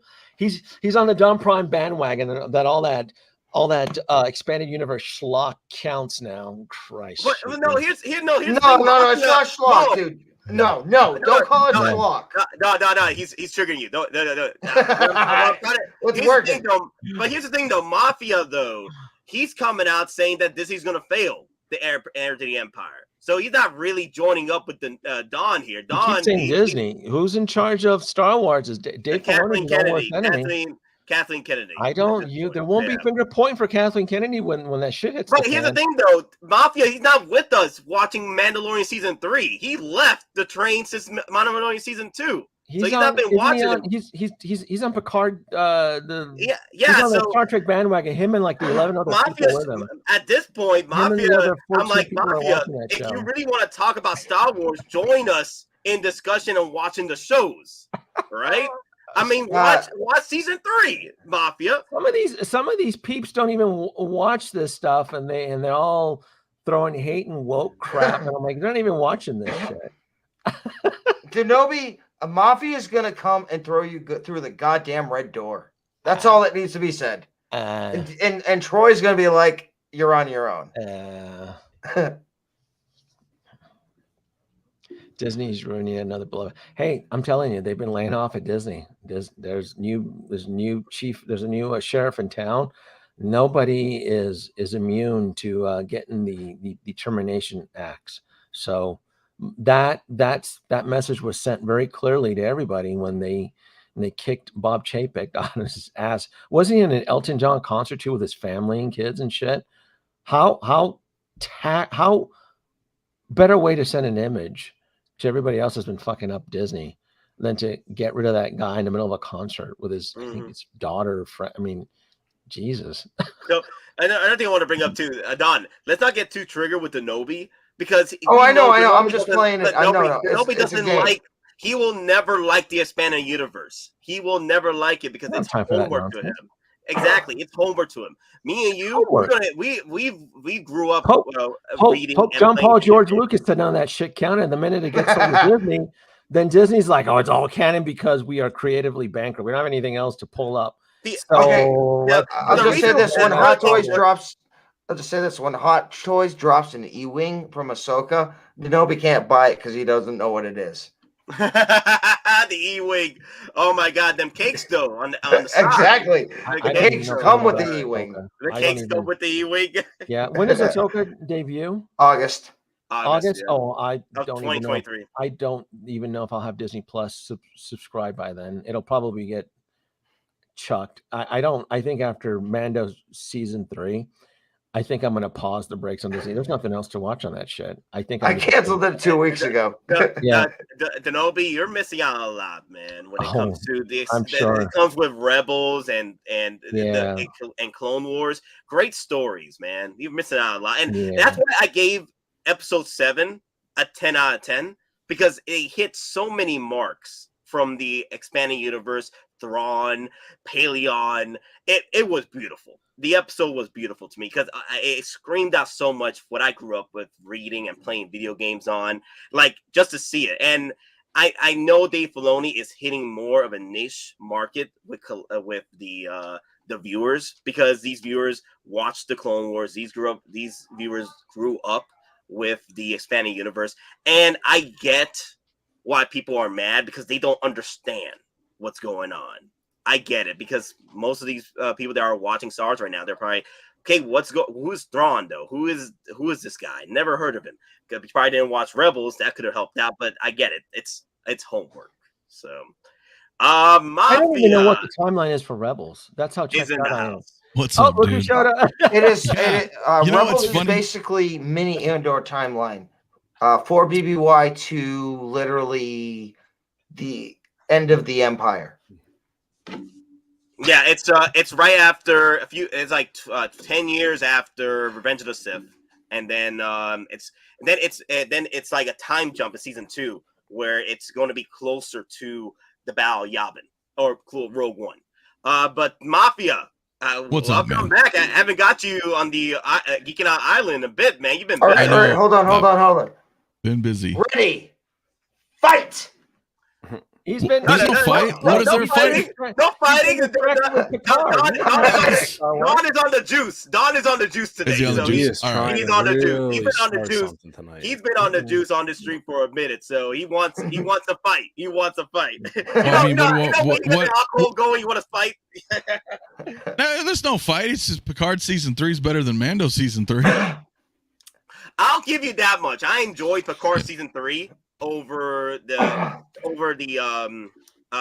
pacing errors with season 3 of Man. I know the pacing in season 3 of Picard is better than the pacing of Mando season 3 because they're throwing so much world building in Mando season 3 that it's ruining the story build. It's the actual story, and that's the problem. It's Mando season 3. It's like a big trailer for other shows, and Don has said this before on prior streams that unfortunately Mando season 3 is like Iron Man 2 of the Mandalorians because it's trying to build up on other story arcs that will be fleshed out better in their own personal shows like Ahsoka, Skeleton Crew, and possibly Mandalorian season 4 at this point. But and the Mando movie, which they announced will be the end point. So they've already said, basically with that announcement, all these stories have an interconnected endgame, which will be in the movie. Yeah. So we need hours and hours of stuff to build up to wait for something good. That's homework. That's mean, homework. Is that what we're? I'm just curious. It's Well, homework. Star Wars is turning into Marvel. Well, Clone Wars had done it. Has done it with 7 seasons of Clone Wars. They've done this before, but now because it's a live action setting, it's more for the grander audience. Because let's be real here. People like the Nobi, who are in the main audience watching Star Wars, have not watched the Rebels, have not watched the Clone Wars to sit around and wait for something to build up. Wait 7 seasons. I haven't watched them either. I mean, can I just jump in real quick? I know we're talking about like member berries and whatever. I love Picard season 3. It's so much better than the other two. But I'm just gonna jump in one here real quick. Yeah, Mando season 3 has a little bit of homework. But if you've never watched TNG, if you've never watched GS9, you don't know what the hell is going on in Picard season 3. Let's just be honest. Like Picard season 3 is the ultimate member berry show. However, I mean, let's be honest. You have to. Okay. No, I understand it. I know what you're saying. Right, but that's like, because it's a continuation of the show, right? Whereas and so what DS9 we're saying though, is that and DS9. A little bit, yeah. No, but not a little bit. Your main character is a freaking changeling. Well, and then, okay, yes. I mean, but you would say people who watched TNG probably watched DS9 and Voyager during that era. You know, that's the Trek era. With that said, though, then are you saying that Mando, you have to watch all of Clone Wars and Rebels to understand it? Even the Ahsoka, core aspects. Even Ahsoka. I mean, unfortunately, yes. There are certain episodes you have to watch. That's probably why I'm checked out. In Clone Wars, there are certain episodes in Rebels Mafia. you have to watch. Was I not right that George Lucas made it very clear that none of that expanded stuff counted up until the Disney sale? Clone Wars was canon before the Disney sale, though. Clone Wars, the actual Clone Wars movie and Clone Wars series was canon.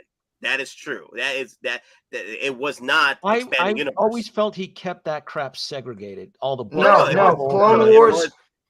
Filoni was involved in Clone Wars. Filoni is George Lucas's heir. Absolutely. It doesn't mean it was cinematic canon, though. Is what I'm trying to say. Yeah, but Clone Wars under is cinematic Lucas, canon. though, was Clone Wars? I don't think canon it ever, during Lucas. Like yes, while he was doing it. Yes. 5 years prior, it was shown. First episode was 5 years prior to the sale, which means it was being worked on 3 years prior. Because you also have to remember the Samurai Jack animation style of the 2003 Tartarovsky Clone Wars, which means that was in development since 1998 when pre-production and production of The Phantom Menace was going on. So Lucas approved that in at least 1998, if not 97. Because Lucas at that time had to approve it. We had like 6 seasons of Clone Wars before they canceled it for the final season, and then Disney brought it back. Disney brought back the final season. Well, so then what's the situation with Rebels then? Rebels was a new canon for Disney. Rebels. So Rebels started under Disney? Yes. 2014. Under Filoni, though. Under Filoni. Yeah, but they canceled Clone Wars. They canceled the Clone Wars series after that, after the purchase and before Rebels came to play, they did cancel Clone Wars and it became Rebels. But it did follow the same story in a way because it was a continuation of Dave Filoni's story after Clone Wars, which he envisioned. And yes, it's still canon. Rebels was part of the new canon with Disney, but it's still connected with Clone Wars. See, what irritates me about all of this is the acquisition of Lucas. And that's what I meant earlier when I was chatting, was that I feel like anything after, I guess we could say Clone Wars, the animated show, right? Anything after that is just fan fiction, is how I feel. Because somebody else bought it, right?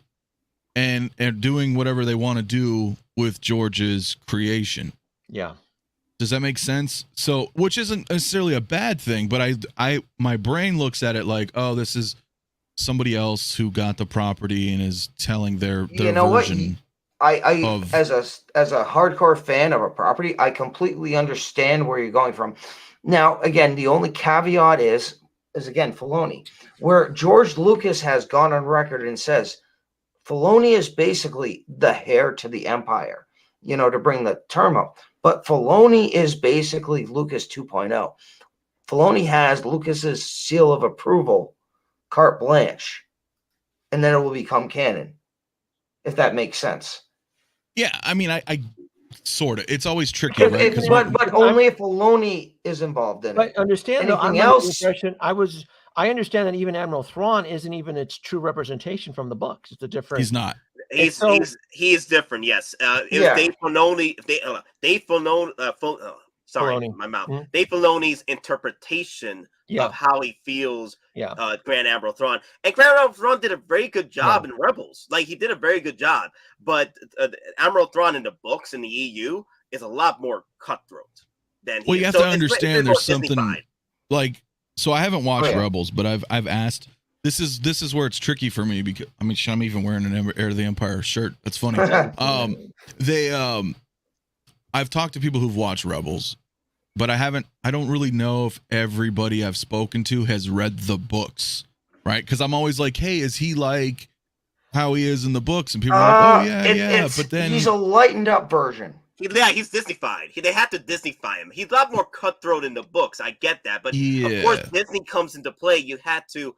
It's also you got to make it kid friendly. Kid friendly. I get that. He's still Admiral Thrawn, though. He still has his ways of dealing with the enemy. The way he understands how to deal with it, how to learn the history to the enemies. Pretty much, he is still the Sun Tzu, the art of war manifestation in Star Wars. Yeah. He's still the art of war. And again, without spoilers, you kind of see Filoni's trying at least to go more to that. Well, that's the problem I think I'm having, though. Right now. And again, there was a character that showed up. No spoil. Well, again, we're doing spoilers. Pelion freaking showed up. Oh, I know. I saw that. I thought that was. And he looked exactly like every freaking EU picture ever. Yeah, it looked like him. It looked like him. Yeah, Pelion, come on, Pelion, come on. And when freaking Gideon was like, we need new leadership, he was like, fuck you. No, Thrawn's my boy, ride or die. Ride or die. I watched it. Denobi has conceded. I win. All right. No, I know he has to go. Okay, also, Mr. Monkalebo had to go too. So no, yeah, it's good. I felt really bad. I messaged a few minutes ago. You guys are so deep in this stuff. Like, I was like, I'm not getting involved. Yeah, we're all nerds. No, I'm all for a friendly conversation. It's just that I do have some stuff to do. So I really appreciate being on for as long as I am. Nate, Don, Mafia. First time actually saying hi to you. Hi and bye. I apologize. Hello and goodbye, my friend. Hello and goodbye. Hello and good evening, my friend. But Nate, I really appreciate being on as well, sir. And I hope to talk to you guys soon. Yeah, man. Anything else you got to say before you go? Like any new stuff for your streams? I don't know. I got so much. I got stuff going on, man. I just want to say thank you. Like, once again, Don said about hitting 1,000. I really appreciate the support from the community. I love all you guys. Oh yeah, congrats, man. I love everybody. I'm probably gonna be doing a live stream on my channel Friday at like 7:30. Gonna talk about some stuff. So if anyone in the chat wants to jump on, just feeling out, just gonna talking about some stuff. I'm gonna start branching out, doing my own live streams every once in a while. So I'm gonna do one Friday at like 7:30. So if anyone's there, I'll put some stuff up on my Instagram and Facebook. But outside of that, I appreciate everybody and have a good rest of the night, gentlemen. And enjoy the conversation. I hope Denobi jumps back in and continues. He says he'll probably jump in for round 2. Back in if I'm able. Yeah, we'll see about that. I'll see you guys later. Have a good rest of your night. Take it easy, man. Bye-bye. Yeah.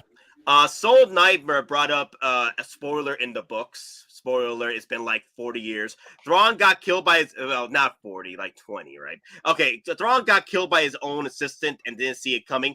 Here's the thing with that. That's the one thing I hated about the books. Because the only way that's how powerful Thrawn was.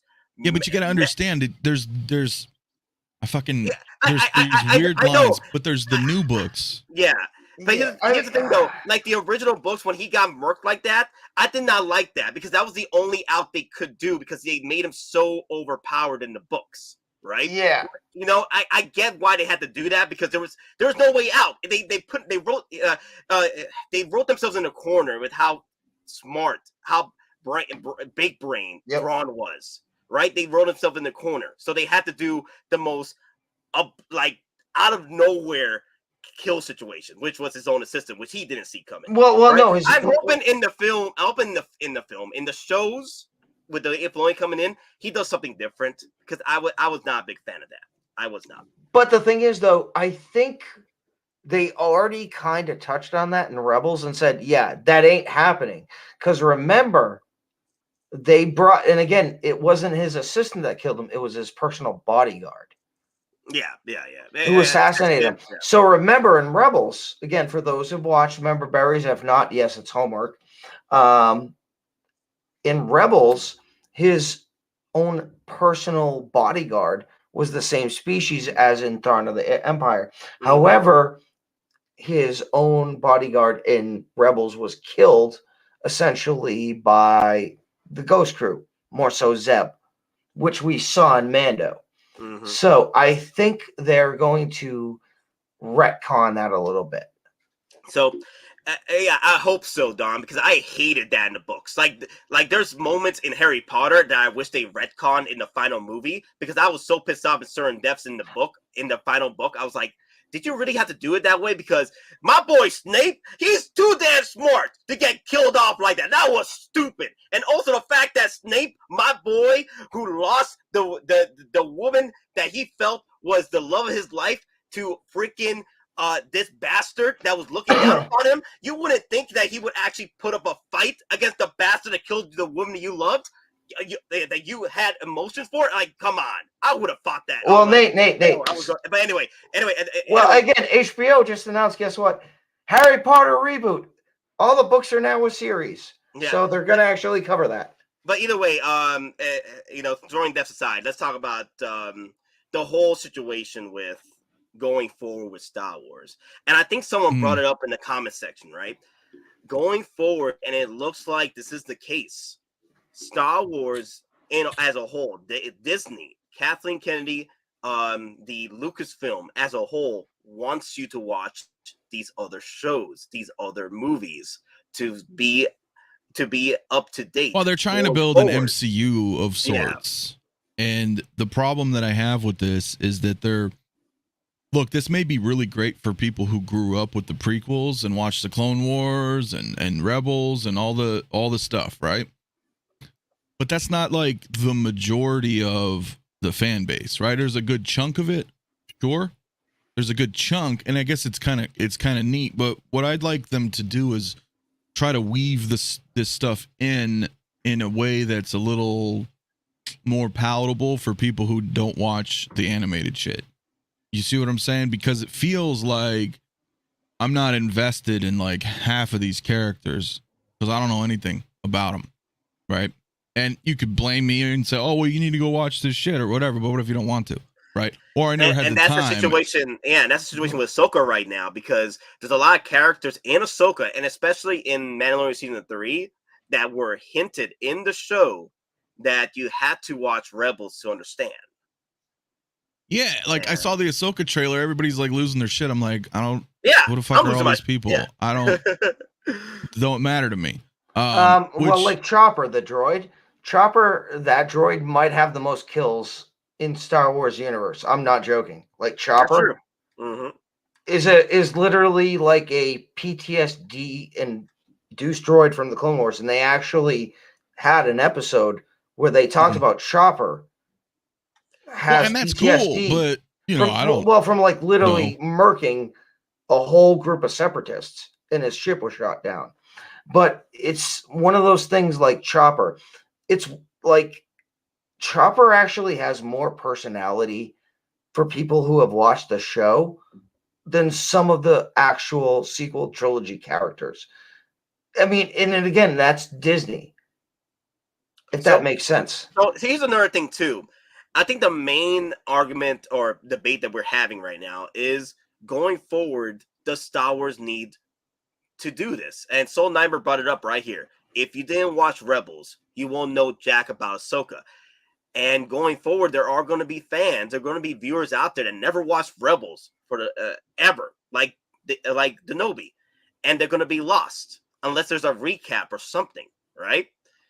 Like a small recap. And at this point, going forward, Star Wars / Casting Cast Lucasfilm expects you to watch the prior, like at this point, as Denobi would say, homework, to know what's going on going forward. But that's the same thing with the MCU right now, right? You can't watch a phase 4 or phase 5 without watching. But it's also to get, not just to play advocate with, at least with the MCU, you didn't have to go back and watch fucking the Avengers cartoons or the X-Men animated series or Spider-Man, or even read the comics. Like, they built the foundation in live action, like, you know, since Iron Man. You know what I mean? Because if you're trying to attract the large audience, which most companies do, right? They want as much exposure as they can. The average viewer, in adulthood rather, probably didn't watch all this animated stuff. Right now, for the latter, there's the younger audience that did, right? Yeah. And that younger audience may be a little older now, so I get it, right? But it still feels like whatever. There's like two weird things going on, bro. There's like they're trying to create something and pulling a ton of references from all this animated stuff that a lot of people haven't seen. I'm not saying it's not great. I'm just saying a lot of people haven't seen it, right? A big majority haven't watched it. And then the second part is I feel like they're now going to try to pick and choose what they want out of the Heir to the Empire trilogy. So then I'm like, well, wait a minute. Well, like, can you come up with some own ideas? Or that's why I'm a little like, I don't know what the hell's going on here. Well, I'll just jump in real quick. So specifically when the Shadow Council met and they were talking with Hux and specifically Gideon's talking about cloning, you know what that's specifically referenced, right? The Sparty clones, the 1-year clones that Thrawn uses to basically power his fleet. So as soon as I heard that, I'm like, they're talking about Sparty clones. Did you get that? And they're also working on their own clone projects. You know the dude that was next to Paleon that was supporting him? That is the of what's that dude's name? Hux. Yeah, he's the father of Hux. The last day of the Empire. That was his dad. Yeah, that was his dad. Armitage Hux. I know everybody's gonna be mad. Armitage Hux. Yeah, I know people are going to be mad because it's tying in with the sequel trilogy. Well, listen, I've said this for years now. All roads lead to the fucking sequels. Yeah. Like, I'm sure next season we're going to start seeing the fucking birth of the First Order. I mean, even the Trooper Beskars that you see in today's episode look like the evolution going into. They are. There's the armor style and everything. Like, it's starting to go. With the modified helmet, yeah. But here's the thing, though. Here's the thing. You said it perfectly, Mafia. The moment about the younger generation, like me, who watched the Clone Wars, watched the Rebels going forward, and are realizing these stories being told, being continued on to these live action settings and these other animated shows. The thing is, Disney, Lucasfilm, they see that they can build upon an audience that's already been built upon through these shows, through these movies, right? It irritates me, Nate, because they were like, the reason I'm irritated, me, just personally, is that because when Disney bought Lucas, they were like, you know what? Everything that was the expanded universe is bullshit, and we're just going to label it Legends. And it's just out there if you want to read these what if nonsense stories. That's kind of how they tried to pitch it. But then they go, you know what, dude? There's some good fucking stories and characters in these. So let's start pulling from it now and putting it into our canon. It was Kathleen Kennedy. She's the one that outed the expanded universe like it never happened. She even said it in one of the interviews. There was never any books. There was never any stories outside the OT. And I'm like, and PT, I'm like, are you out of your damn mind? There were 200 prime resource materials for you to choose from. Yeah. And that's not even including like off the book projects that were made into books. Well, dude, for me, it was like 1991, and I showed this before. I don't want to go up and get it, but I still have my original hard copy first edition Heir to the Empires. I was 10 years old when that book came out in 91, bro. We didn't have anything, dude. We had episode 4, 5, and 6. That's it. That's it. There was Star Wars, Empire, and but they Jedi. were really bad, though. That's the thing, though. There was novels before that, but they were really not really. Yeah, But it mostly kicked off with Heir to the Empire. Yeah, the Heir to right? the Empire put actually the pinnacle of novel creation for Star Wars. Well, it was episode 7. Yeah. That's exactly what it is, right? So yes. So you got to understand, this was a time where we didn't even have the prequels yet. There was not even a Phantom Menace movie. There was nothing, bro. We just had the original 3 Star Wars movies.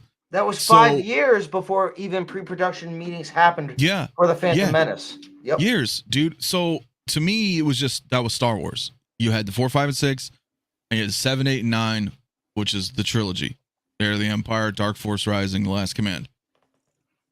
Now, of course, Lucas didn't say, "Hey, yeah, this is canon." But at the time, and I don't know if you guys remember this or were around for it, but at the time when the EU was being formed like that, like everything had to go through Lucas's approval, though. That was a big deal. A lot of people don't either know or remember that. Like if Lucas was like, "No, I don't like what this is. This isn't, this is Jake Skywalker, like some Last Jedi shit," he'd be like, "No." And the book wouldn't get published, or would have to go through revisions until he would approve it. So it was like a weird gray area, right? So when the books would come out, that was another problem with George Lucas, though. Like he was his own enemy when it came to the expanding universe, right? He was his own enemy, and usually he would greenlight something just to get that quick royalty on it. Yeah, well, but he was still kind of a stickler, though. Like if he was. If it went, because I remember that shit. Like if it went against something or whatever, he'd be like, "No, you have to change it," or "Nope, we're not publishing this." So for the Star Wars fan base, right? Again, this was early '90s. We started to hear that and see that. This is pre-internet shit. That Lucas approves this stuff. So that's what really bolstered. Not to mention a great story, but that's what bolstered, book sales. Yep. Yeah, because people are like, "Oh, he's got the seal of approval. Fuck yeah, we're getting more Star Wars." Then you got Mara Jade. Then you have, some of the other offshoot characters. Oh God, what was his name? The fake Boba, not Mando. Mando. the fake Boba. Yeah. I know what you're talking about. I forgot his name. But then, even like George Sabaoth. You know what I'm saying? Like, exactly. There's cool shit, man. And that was where it was like, okay, we as fans were led to believe that this was a continuation of the original trilogy. Exactly. And then they did Shadows of the Empire in 95, 96, which again, Lucas even said was supposed to be the full movie budget without a movie. That's why they did 3 different versions of a video game. That's why they did 6 different versions of a comic, but all the stories essentially were the same. Yeah, it was a huge multimedia undertaking in the mid-90s. Like it failed, but not because of the story. I just don't think the world was ready for it. Here's the thing, though. Like, I know we're bringing up a lot of good material from the expanding universe, and I know because we lived through it, we enjoyed it. I get it. But going forward, the problem is there are fans out there that actually watch, the live action Star Wars, and they don't know what's going on because they weren't aware of the expanding universe, or they didn't care, or they don't even care about the Rebels or Clone Wars. So going forward, the question is, should Star Wars just not have a connecting universe with the Rebels and Clone Wars shows going forward? If that's the case, because I feel wronged after watching Rebels, after watching Clone Wars, and it's not connected somehow with the rest of the live action stuff. I'll feel wrong at this point after. See, in my head, I just chalk it up as like it's just a cartoon. Like that's just how I always see it. Like with other shows, you're like, "Oh, there's a cartoon of this," and you just watch it and you're like, "Okay." Well, because here's the thing, though, and again, we're still talking Mando spoilers. There are certain things in Rebels that directly applied today in Mando Episode 7.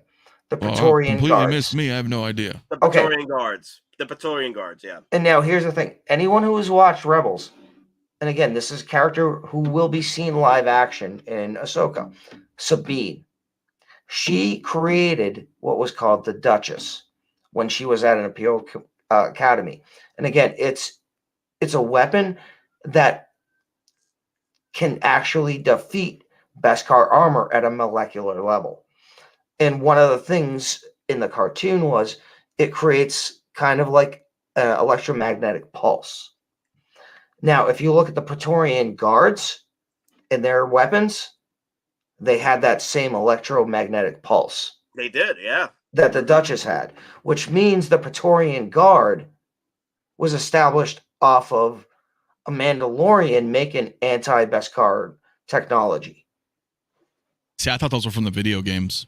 No, that's probably from Rebels. From Rebels. It was from Rebels. Yeah, Don is right. Those are from Rebels. And I know people are mad again. Praetorian Guards are back, and they are leading to. But you see, just like everything else in this show, they all have their patented Mando helmets, so they're different and marketable. I noticed that every single thing. Star Wars just Star Wars. $2 super chat. Mara Jade is not canon, but Liso is. Frack Disney. Oh my god. Man. At this point, Disney just cannot win. Disney not wrong. Disney just cannot win at this point. They can't go and leave the Rebels and Clone Wars out of the way to do their own canon stuff, and they can't do the vice versa. You know what I mean? They can you do, can you don't. I'm okay with the connected universe because I grew up watching Rebels. I grew up watching Clone Wars. I know it's homework for most people, but I do like the references that are made. I do like the connection, the connectivity, because I grew up watching shows that had a connected universe. Spider-Man, the animated, had a connected universe with the other Marvel characters. Yep. Justice League had a connected universe with the other. Even Batman and Superman show, animated, had other characters from other comic books come into play in their story. So there was a connected universe within those animated shows as well. So I don't mind doing the homework, doing the work. And I get it. People are mad that they have to go back and watch animated stuff. Bro, the show's so bad. I've tried Rebels isn't as bad as Clone Wars was in the very beginning. Okay, Clone Wars was all over the place. But here's everybody's excuse to me. They're like, and keep in mind, I've gotten to 6. I'm on season 6 of Clone Wars. But dude, there is a lot of bullshit, filler kid stuff. And then there's cool arcs, right? So I get it, but it's like everybody always tells me, they're like, well, you just gotta get through it, or you just gotta skip half the season. And I'm like, damn, like.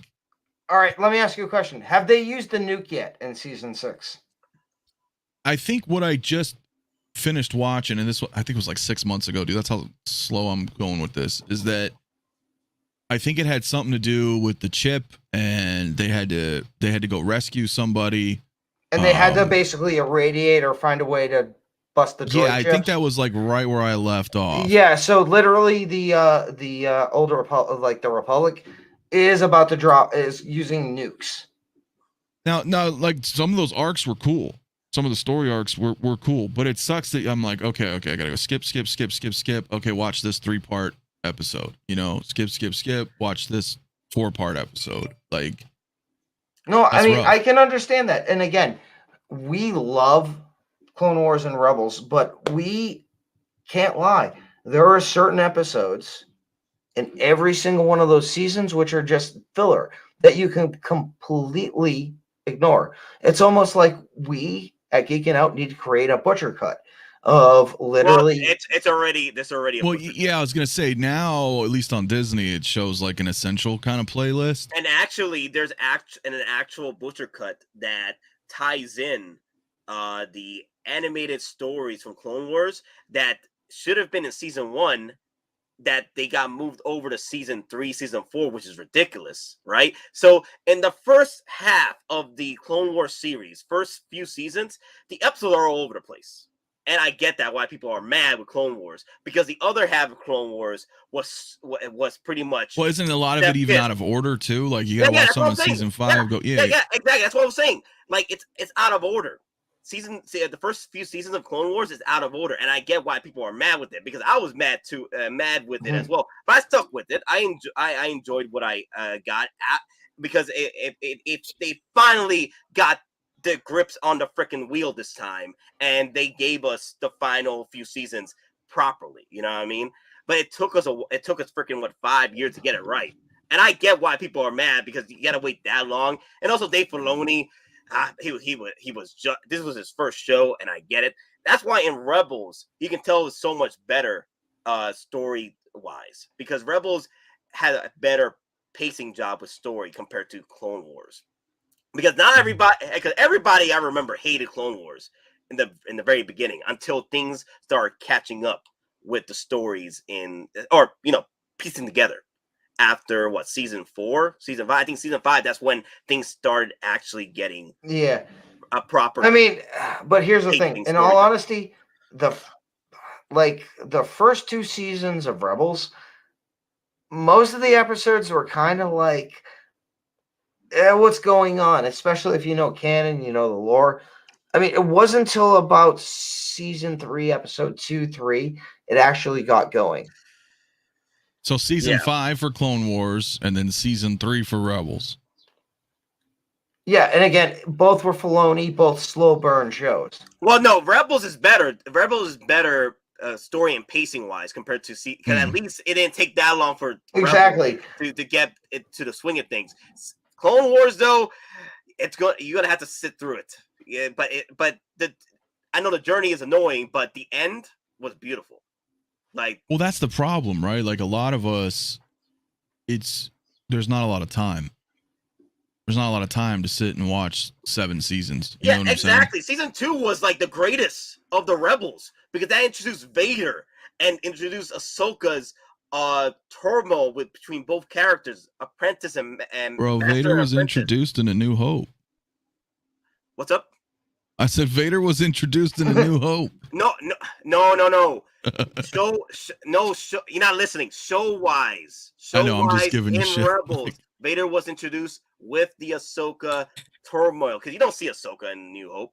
But since you grew up with, and not grew up, but since you spent your time watching Clone Wars and see the transformation with Vader and Ahsoka come into play, the Master and Apprentice turmoil struggle, it was a beautiful thing. Season 2 was great. One day, the whole thing when Vader goes to fight oh god damn, what's his name? Ezra, and he's like, I'm not afraid of you, and Vader's like, then you will die braver than most. That was actually a highlight of season 2. See, you know what I did like? I liked Jedi Fallen Order. Yeah, Jedi Fallen Order, because I think Jedi Fallen Order was great because it was outside of the norm of the story. Like, it was still set up in the timeline, right? But it didn't have anything to do with the Skywalker, had nothing to do with Clone Wars, had nothing it did. Well, it kind of did though, right? I mean, it pulls a lot of references from Clone. Yeah, but it wasn't like heavy, like what's going on with Mando and Ahsoka, where you actually have to do homework. You necessarily don't have to do homework with Fallen Order. No, Fallen Order was great. Yeah, might with number 2 though, if you've seen some of the previews. I mean, I got a Cal Kestis lightsaber, man. I mean, number 2, you really most likely will have to do homework for number 2, though. Considering you're going back to Coruscant for a large portion. Yeah, but I do want to address the super chats. OG fan with Star Wars Just Sour, $2 super chat. Shut up and consume. You will enjoy it. Eat crap. Okay. OG. And then Soul Nightmare, $5 super chat. We need a secret crisis of wars on infinite Coruscants. So, damn it. So, the thing is, I know we're talking about, whether we like or dislike the expanded universe, or whether we like or dislike the Rebels or Clone Wars or shows that are pretty much animated that you have to do homework with, right? At the end of the day, nothing is changing right now. We've already seen it. No, bro, look, we got 4 new fucking cartoons coming. Yeah, but the thing is, Ahsoka going forward has been out in Vader first appearance. But Vader, I didn't say his first appearance was Vader in season 2. It was his introduction to Rebels. Exactly. About both. Yeah, I was just giving you shit. Both have been all over the place in this chat. Anyway, Rebels season 2 was an introduction to Vader coming into the Rebels show. Like, we haven't seen Vader animated wise anywhere.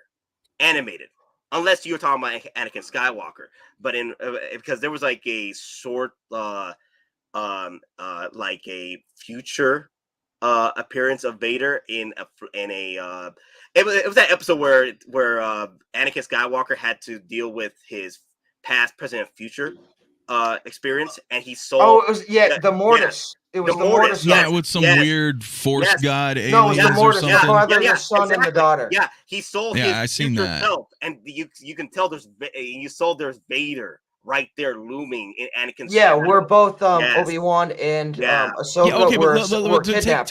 take that episode for example, because this is what I'm talking about. Like, that feels very cartoony, right? These weird Force space alien gods and some galaxy thing. Now you're telling me all that's canon? Well, here's the thing. You want to go super nerd?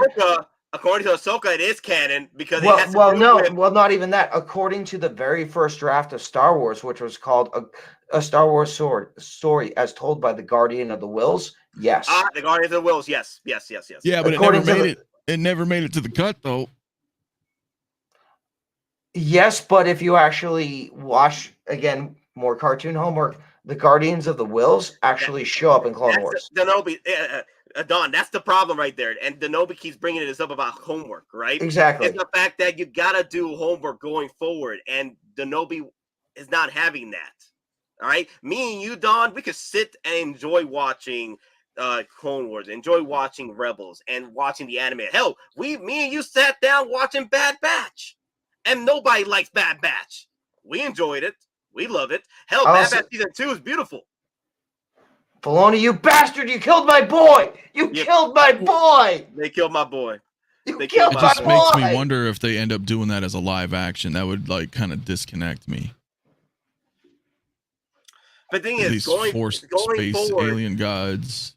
This is what I'm trying to say, though. Going forward, Lucasfilm is looking to connect these universes together, and they don't. And at this point, you're gonna have to watch homework to know what's going on going forward. Unless they reboot the entire franchise after Ahsoka, if she does some timeline, timey-wimey change up. Is she gonna go meet up with Rey, and then they're gonna rebuild the Jedi Order? Dear Lord. Oh my God. Jonathan O'Kane, we got another super chat. Yes, $2 super chat. Goat this man. Yes. Several super chats have been dropped, but I wasn't sure if you guys were into the goats. But let's do the goats real quick, because I know Jonathan O'Kane loves the freaking goats. And where's my goat clip? There we go. These gifts, as is tradition, the protectors of our world are bestowed with great feasts. Giant goats! Oh, look at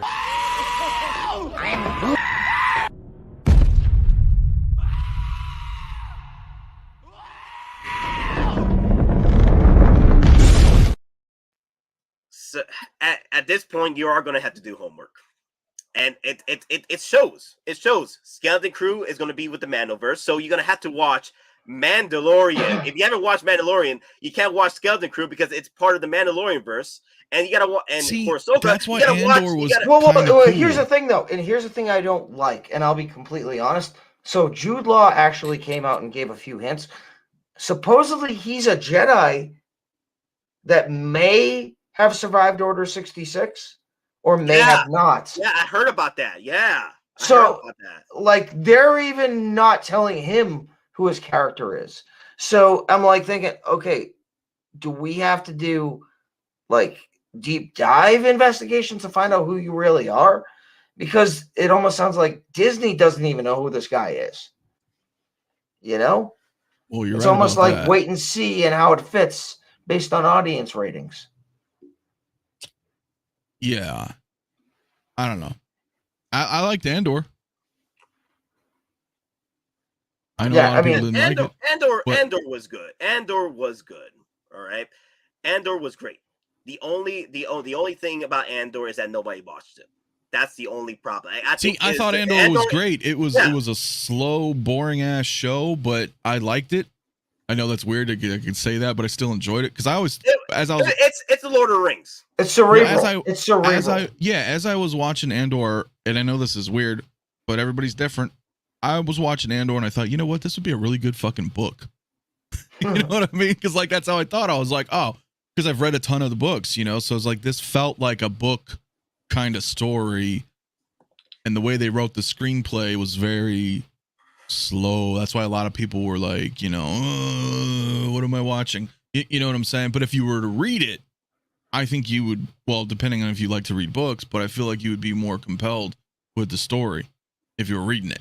You know, if this was a novelization. So I know people are saying that every Jedi at this point survived. Okay, look, if we consider the numbers with Jedis, right? Before Order 66, before the execution of that order, there was only 10,000 Jedis in during the Old Republic, during the prequel trilogy. There was only 10,000 Jedis, right? And if we only, like, I guess, let's say 10% of 10,000, right? That's about 100 Jedis that survived. 10% of 10,000 is 1,000. My bad, 1,000. I was thinking of something else. My bad. 10,000, right? So 10,000, 10% of 10,000 is 1,000 Jedis.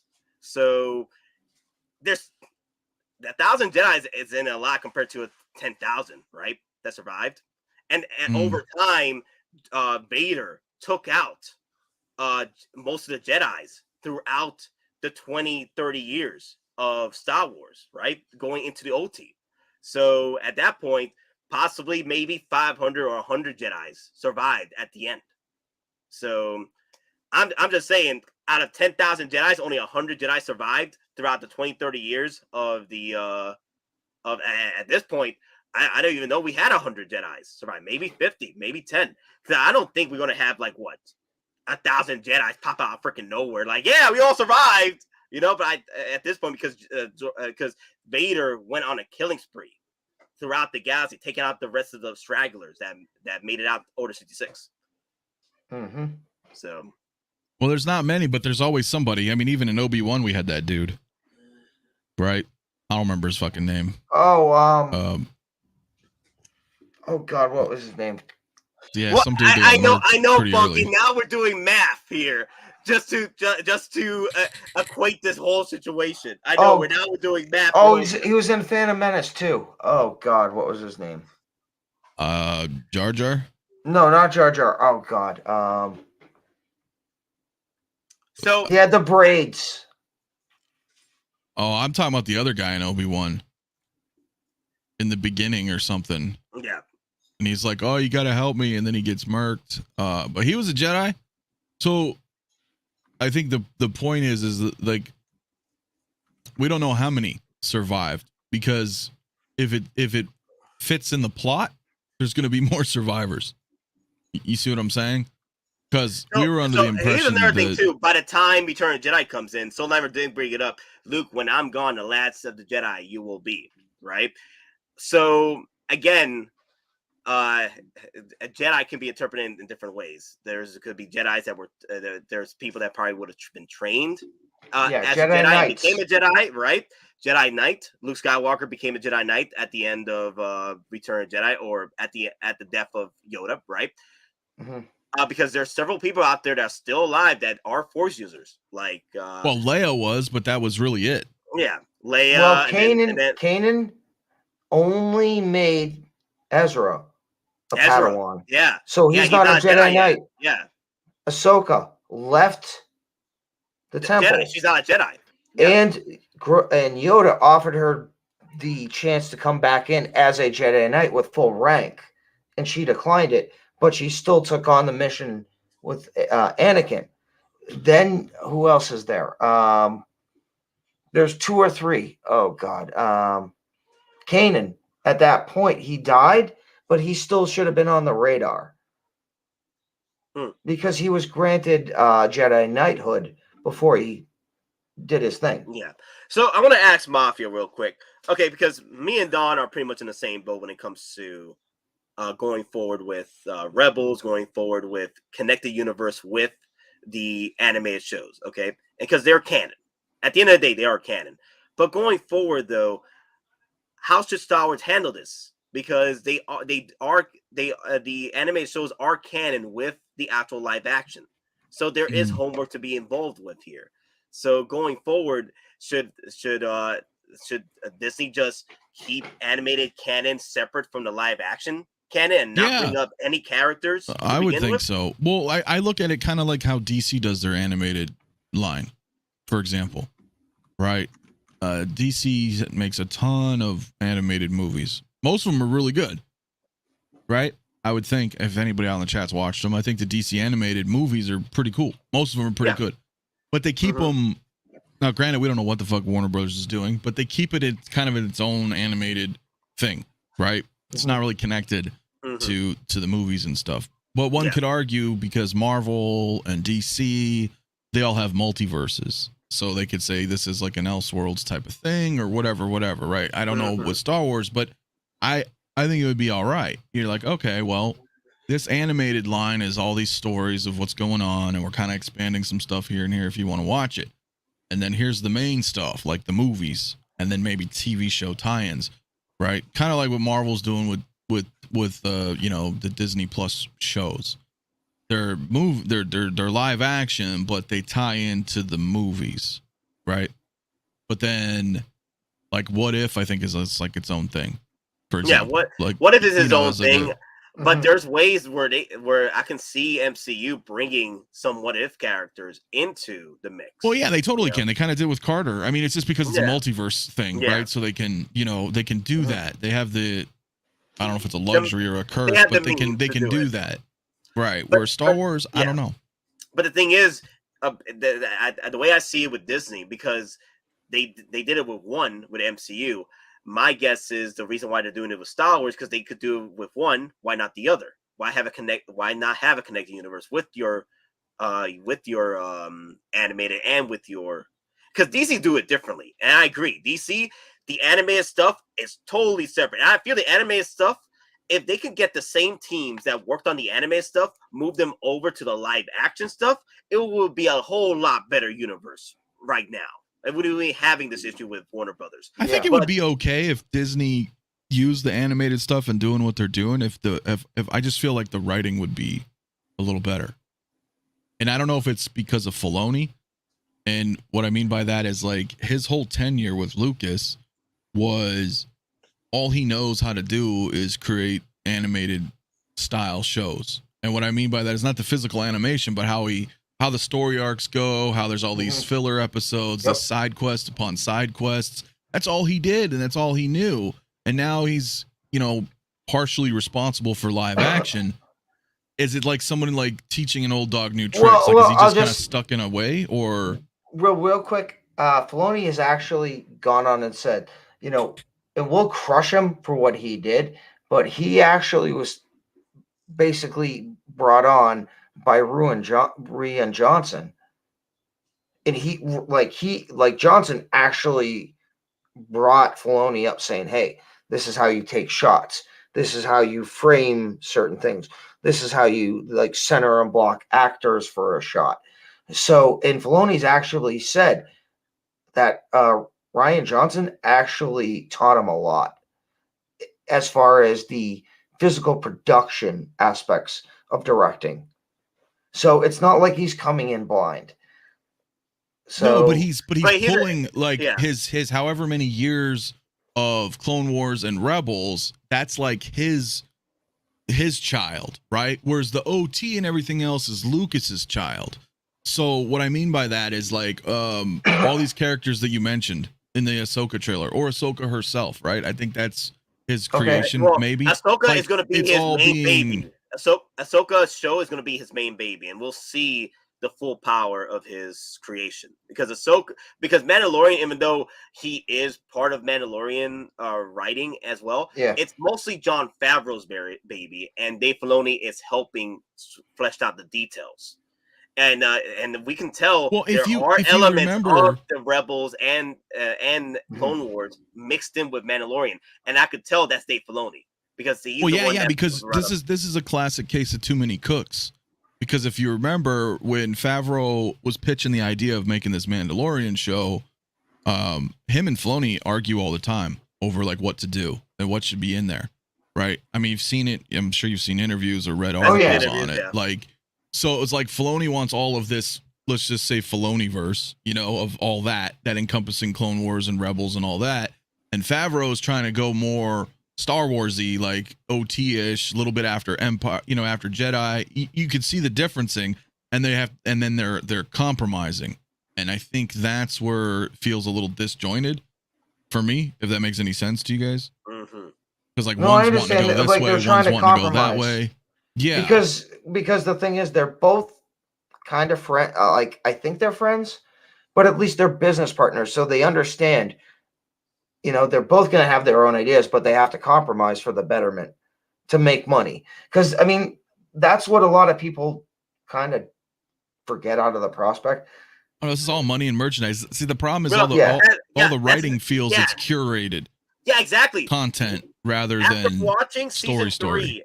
After watching the entirety of season 3 Mandalorian, and nothing's going to change with the finale compared to what's going on with this particular character, Grogu wasn't needed for season 3. He was shoved in. He was an afterthought. Yeah, he was only brought into season 3 because of merch sales. That's the reason.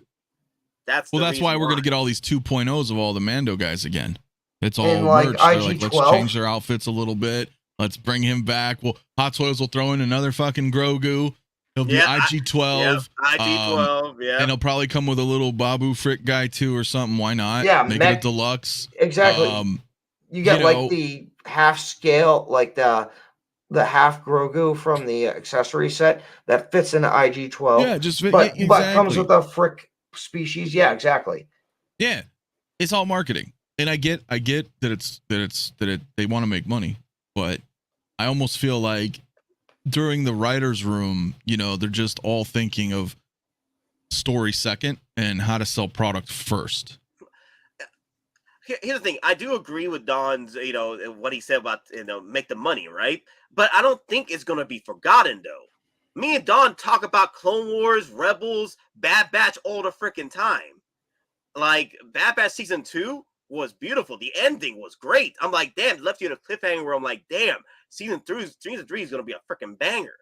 I don't think it's going to be forgotten. Like, there's going to be stuff that's going to be forgotten, like Kenobi. That was bad. That's going to be forgotten.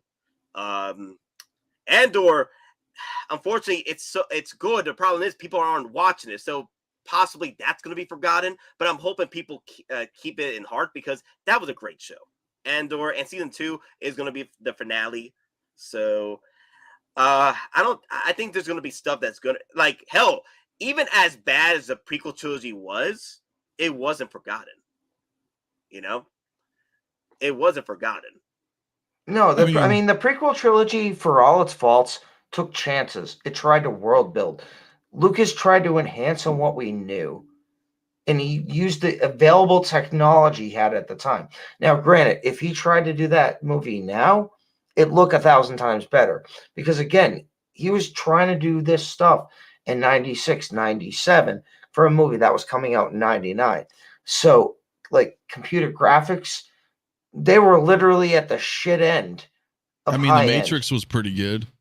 Yeah, but that also came out in 99. But they also used their own, so the did story. Lucas, ILM. Yeah, but the Wachowskis actually went to a legit computer company. That's the difference. So here's another thing too. Toy Box brought up Clone Wars improved on the prequels. That is true, but it took them 7 years to get it right? At least 5 years, because season 4 and 5 really started getting better. Yeah, but see, let me finish real quick. But the real thing that brought prequels back was not only Clone Wars, but the sudden fate that we had with sequel trilogy that brought Star Wars fans back from the brink. They're like, oh my god, what did we sacrifice with the prequels to get the sequel trilogy? You know what I but mean? see, the problem with that though too is like, you go see a movie, and remember, I'm a little bit older, but I remember a time, I know you do, Don, where like, because you just mentioned it, the prequels came out, dude. Most people just did not like them at all. Like, it was I remember, Dave. Like, I was there in the freaking hyperspace message board page where every freaking message board was complaining about the prequel trilogy. I was there again. I was there 3,000 years ago. I don't think you remember. Was I don't think if people remember the hyperspace message boards on Star Wars. I remember. I was there in the message boards just now, talking Mafia. about Star Wars. I got one to toggle your brain circuits. David Letterman, remember? He actually had a show where he had the merchandise. And one thing he actually said, "Oh, the Darth Maul watch, so you can see the time until you get out of this badass movie. Like, it's that bad. You need to watch the time." I remember stuff like that, you know? Yeah, there was a lot of that. There was a lot going on because the prequels are objectively bad movies.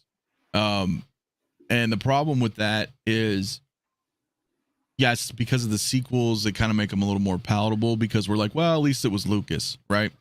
But the fact remains, as you mentioned, you have to put out 7 seasons of Clone Wars to try to make the prequels a little bit better.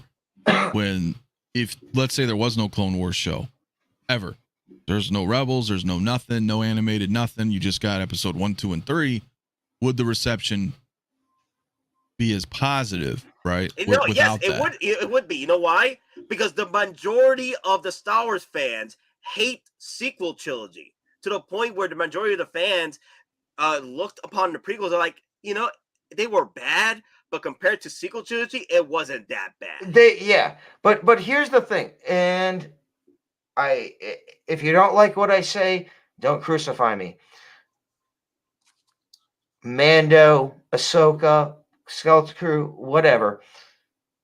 At this point, KK is still working for Disney, which means she still has power, which means Filoni and Favreau are still subservient to her. Whatever you hear, everything we're seeing now is designed to make the sequel trilogies be better in your sense.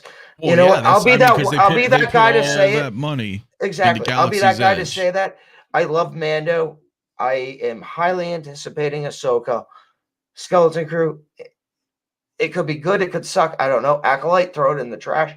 But every single one of these figures set in this specific time frame, they are doing nothing but to essentially sell you that the sequel trilogy is good. It makes sense. So they are basically back-ending.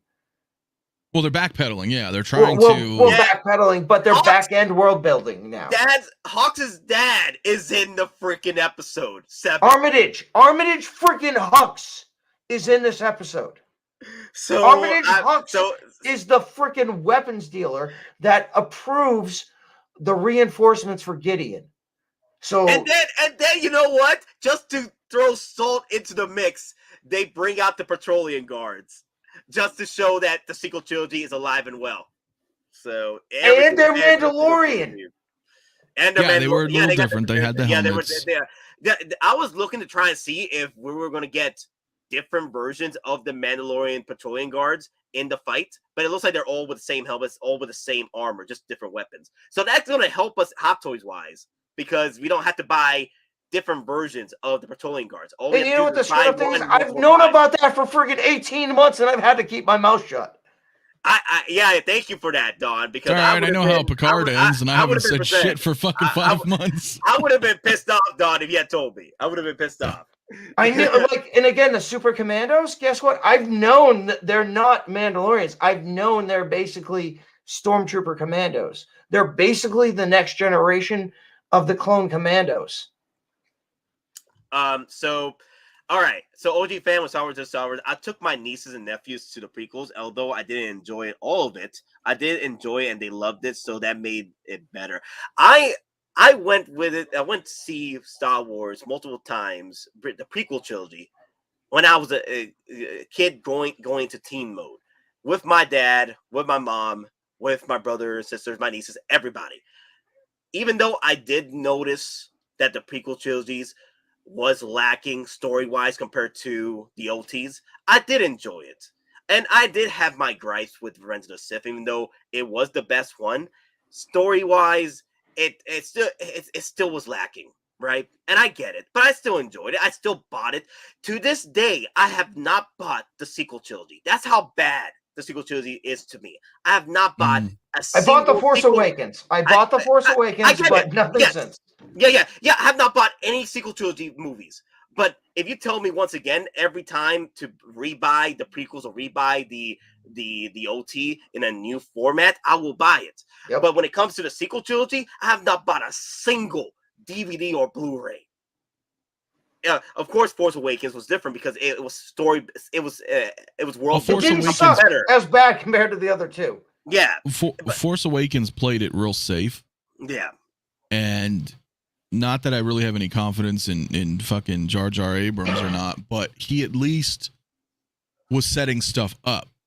And the problem is we had left the theaters or whatever. We finished episode 7 with a bunch of questions, and we had all these fan theories and where's it going to go and who's this guy, and is our crew going to get back together in part 8, and then everything fell to shit because they had no direction. So it's there like was no direction.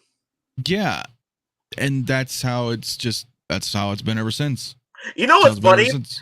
People were joking about the stream being an AA meeting for D100 Iron Man, and now it has become an AA meeting for Star Wars going forward. I mean, because at this point, we don't even know, because we got movies coming out that's a sequel to the sequel trilogy that may not come out, and then now fans that don't do the homework have to go back and do homework for a character they don't even know is coming into play, and their names being thrown out there like Thrawn. Like, who is Thrawn?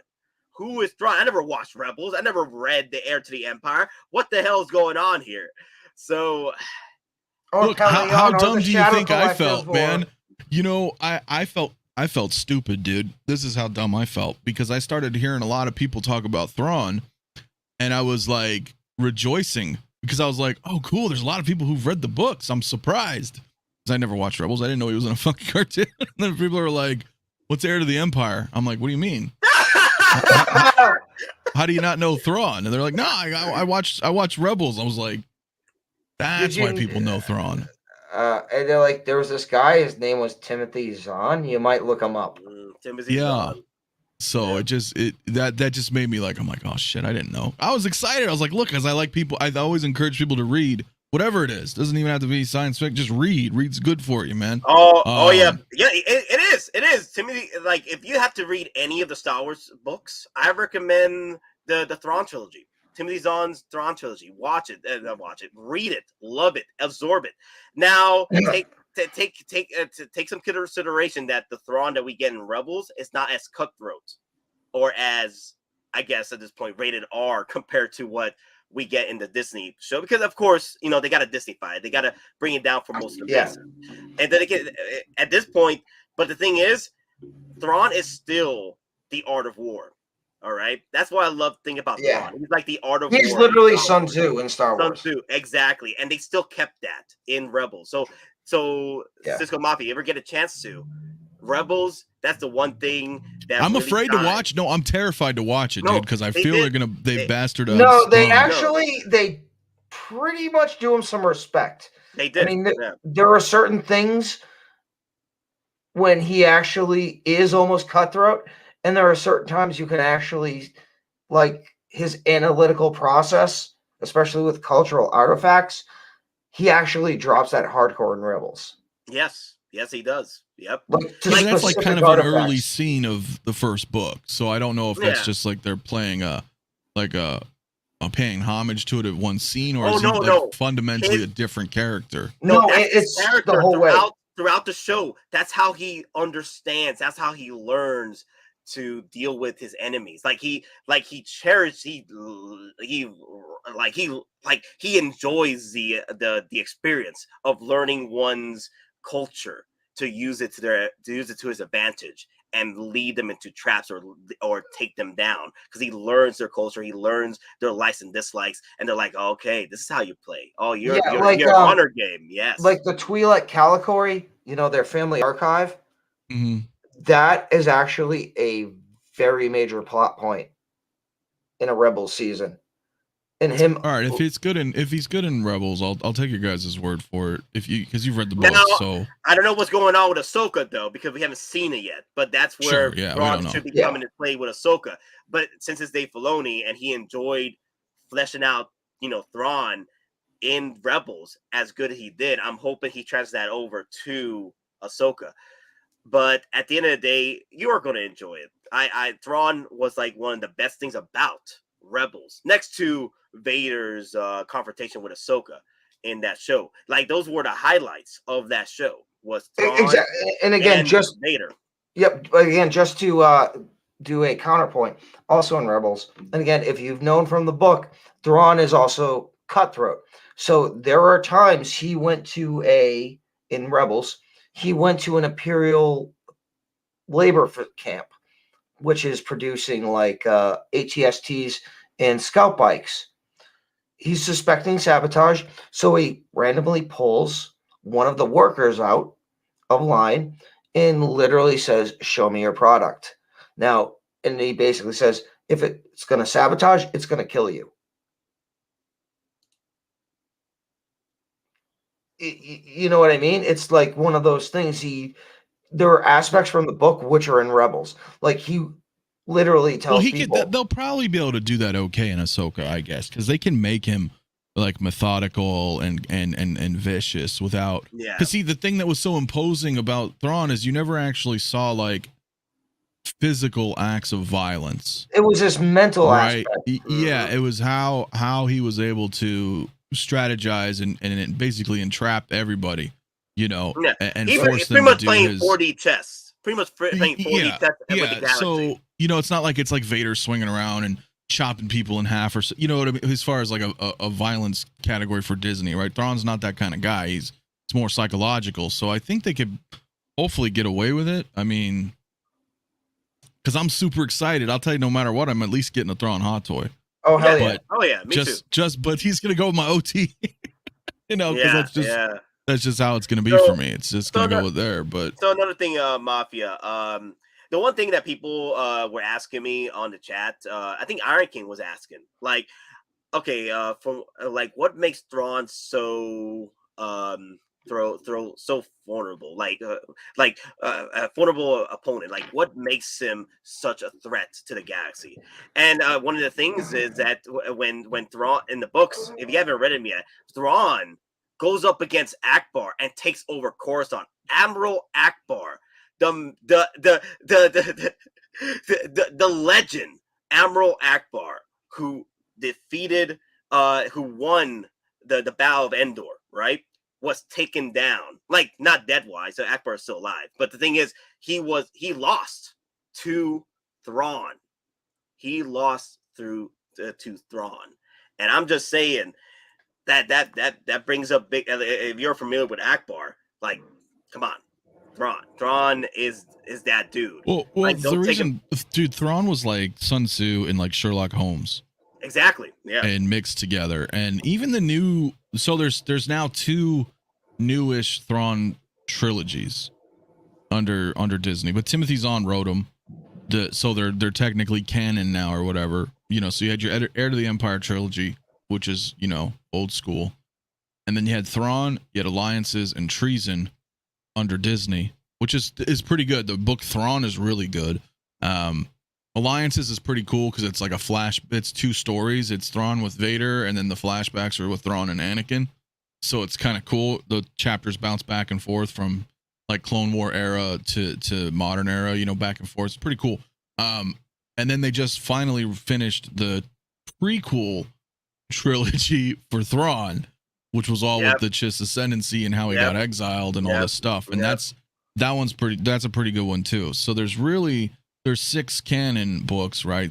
2 trilogies, and then the original trilogy, which I still think is the best, because it had deals with everybody and introduces cool characters, and it's all the old school guys, right? I like how Luke, OG fan. That's another thing too. Are you gonna be acceptable to the fact that the OG cast will not be taking on Thrawn? Because in the books they did, but the problem is we're Ahsoka now, so not the OG cast anymore.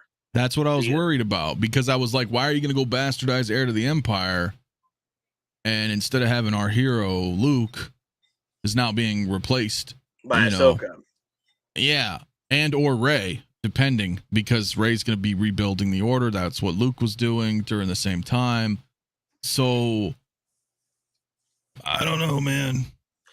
It's not going to be the same. It's just not going to be the same. It can't be the same. So if it can't be the same, then I just have to be like, okay, well, clearly they can't do it. They can't. So now can they just do the character justice at this point? I feel they should do that. Right? I think that going forward, that's what they have to do. Like, do the character justice, right? With the Ahsoka, and it looks like Thrawn is going to be a prominent figure going forward past Ahsoka, because there is the Mandalorian movie coming out, or they're working on to end the Mandalorian verse and Ahsoka verse, right? And with that Mandalorian movie, most likely the heir to the Empire, Thrawn, and the cloned Palpatine. I know, guys, Palpatine has been cloned because they're talking about it in this episode as well.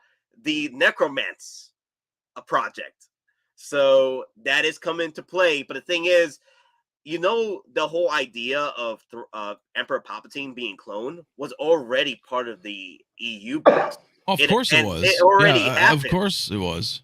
It was already happened. It has happened several times, to the point where his three times. Yeah, his clone was degrading to the point where freaking Palpatine had to go and look for Luke Skywalker to be his next vessel, because all his clones were dying out. They're like, okay, at this point, I just need Luke Skywalker. Bring him in. I need his body. I mean, Dark Empire is literally Palpatine reborn using the dark side to basically fuel the Empire, because, again, they had new machines which were fueled by the dark side, like the Rakatan Empire. Yeah. Like you had the World Devastators, all that stuff. So they were going into deep lore, but it was literally a Palpatine version of Luke Skywalker, so to say. Yeah, there was no stranger to that back in the day, right? I mean, cloning was all about. That was a huge thing in the EU. Need your baby. Would you mind?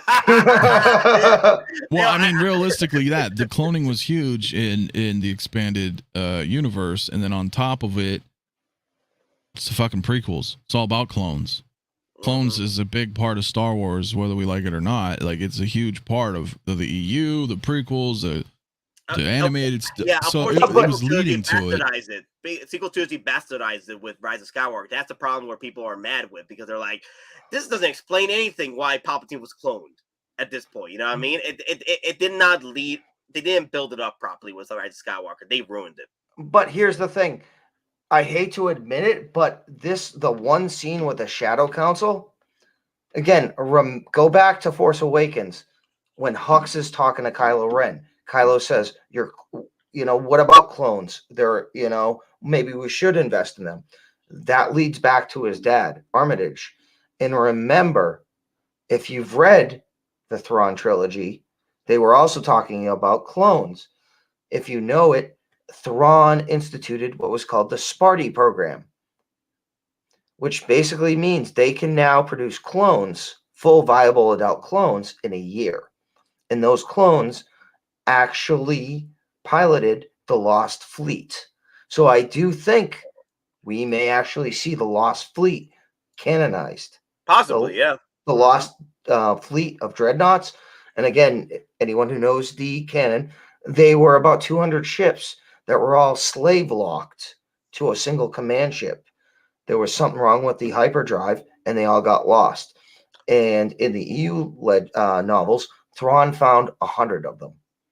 Also, there was a clone that went batshit crazy, like Starkiller's clones. I forgot his name. Like he was a clone that kept on walking around. It was a Sith clone that was walking around Star Destroyers, just wipe. Every time he got mad, he just freaking force bombed 2 or 3 stormtroopers are around him. Like, just stormtroopers just mind their own business and just force bomb. Like, dude, I'm like, I was just walking here. I was just walking. And this dude just because he got angry that Luke Skywalker ruined his plans again. He just force bombs a stormtrooper out of nowhere just by thinking about it. And unfortunately, if you were in the vicinity, not like. I feel sorry for that stormtrooper. He was just there, just chilling. He just boom. Yeah, I'm like, you were in the wrong place at the wrong time, my dude. Yeah. So basically, what I'm trying to say, for the future shows, do not be surprised if we see 2.0 or 3.0 versions of Fett clones, just as Sparty clones, unless they go into deep comic book lore. And again, there was a lieutenant that went on a mission with Darth Vader. And this lieutenant, he was a former stormtrooper. He literally went to protect and act as Vader's bodyguard. Vader was so impressed, he actually took this lieutenant, his DNA, to reinstitute his own personal cloning program. Again, they could do that. I mean, that's where Black Chrysanthemum came from, was the comics. So they're pulling from everything. So it just and also the Astronaut also plays with clones too. So we'll see what happens. I know you guys gotta go though, right? Yeah, I gotta go in a little myself. Yeah, if we keep on going with this, it's gonna just keep on and on talking. I don't want to hold you guys. So all right, Soul Nightmare saying so they may have retconned Sparty clones already. It's possible. I'm not really too sure. I can't even keep track of all this shit now, to be honest with you. That's the problem now, right? Now fans they're trying to keep track. They're realizing there's all this homework that has to be done, right? It's kind of like what's happening right now with One Piece, where One Piece is really getting good with its final season. And I don't know if you watch anime, but One Piece is an anime that's been on since I was a kid in high school. I'm familiar with it, but I don't watch it, but I know what it is. Right? In junior high school, One Piece was a thing. But I got into Naruto versus One Piece because One Piece was all over the place. But Naruto, I preferred it. But either way, One Piece is still going on to this day. And the people, there's a lot of homework to be done just to watch the final season. And people don't want to put in the work because there's so much out there, right? Yeah. And I feel it's the same way with going forward with these shows now. Because there's so many shows out there. Rebels, Clone Wars, Bad Batch. Just to keep up with the latest Star Wars live action film or latest shows, you gotta watch the well, and then you got these Tales of the Jedi stuff. Mm-hmm. Well, and another thing is, like Soul keeps bringing up, there are certain elements though of the Republic Commando novels and games that they are now recanonizing as well.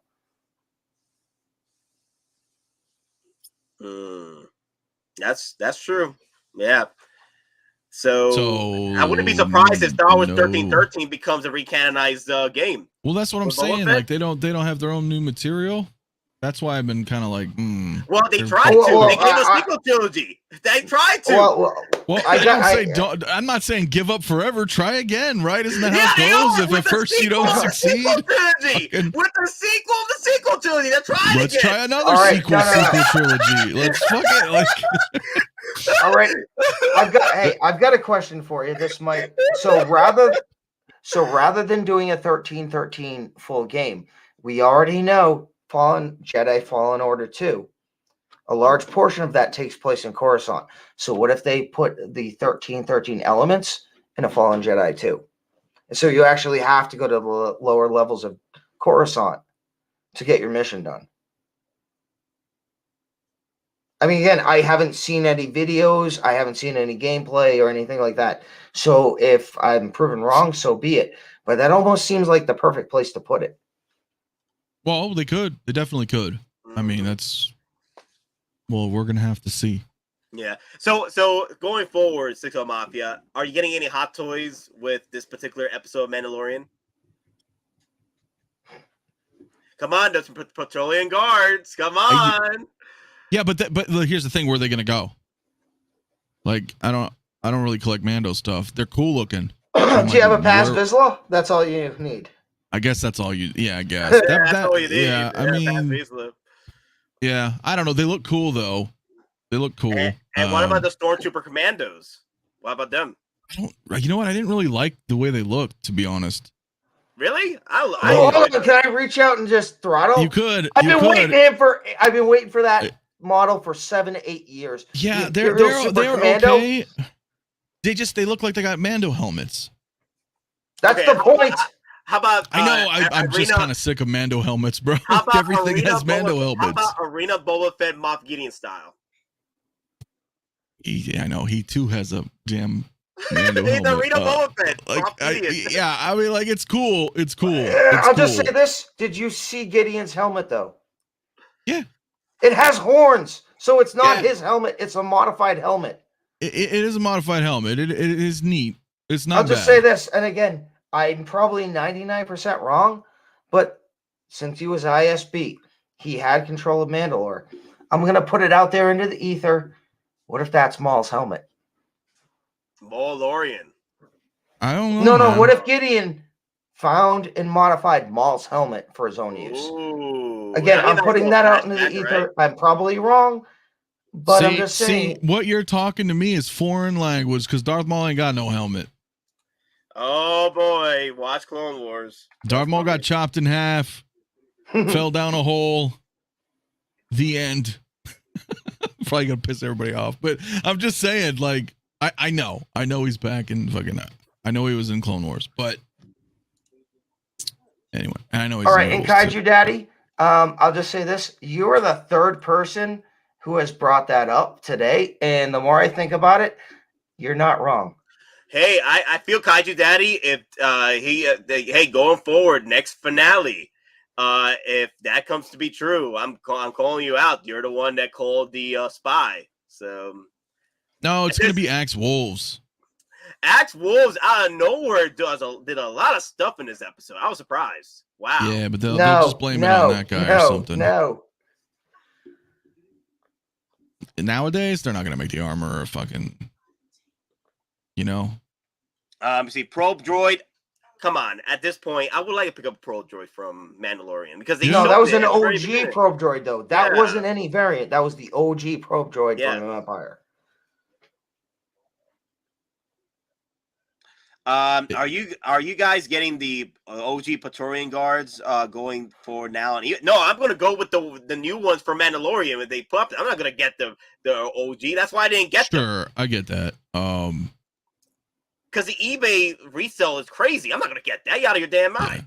Yeah. Now because those are legit the best figures from that sequel series.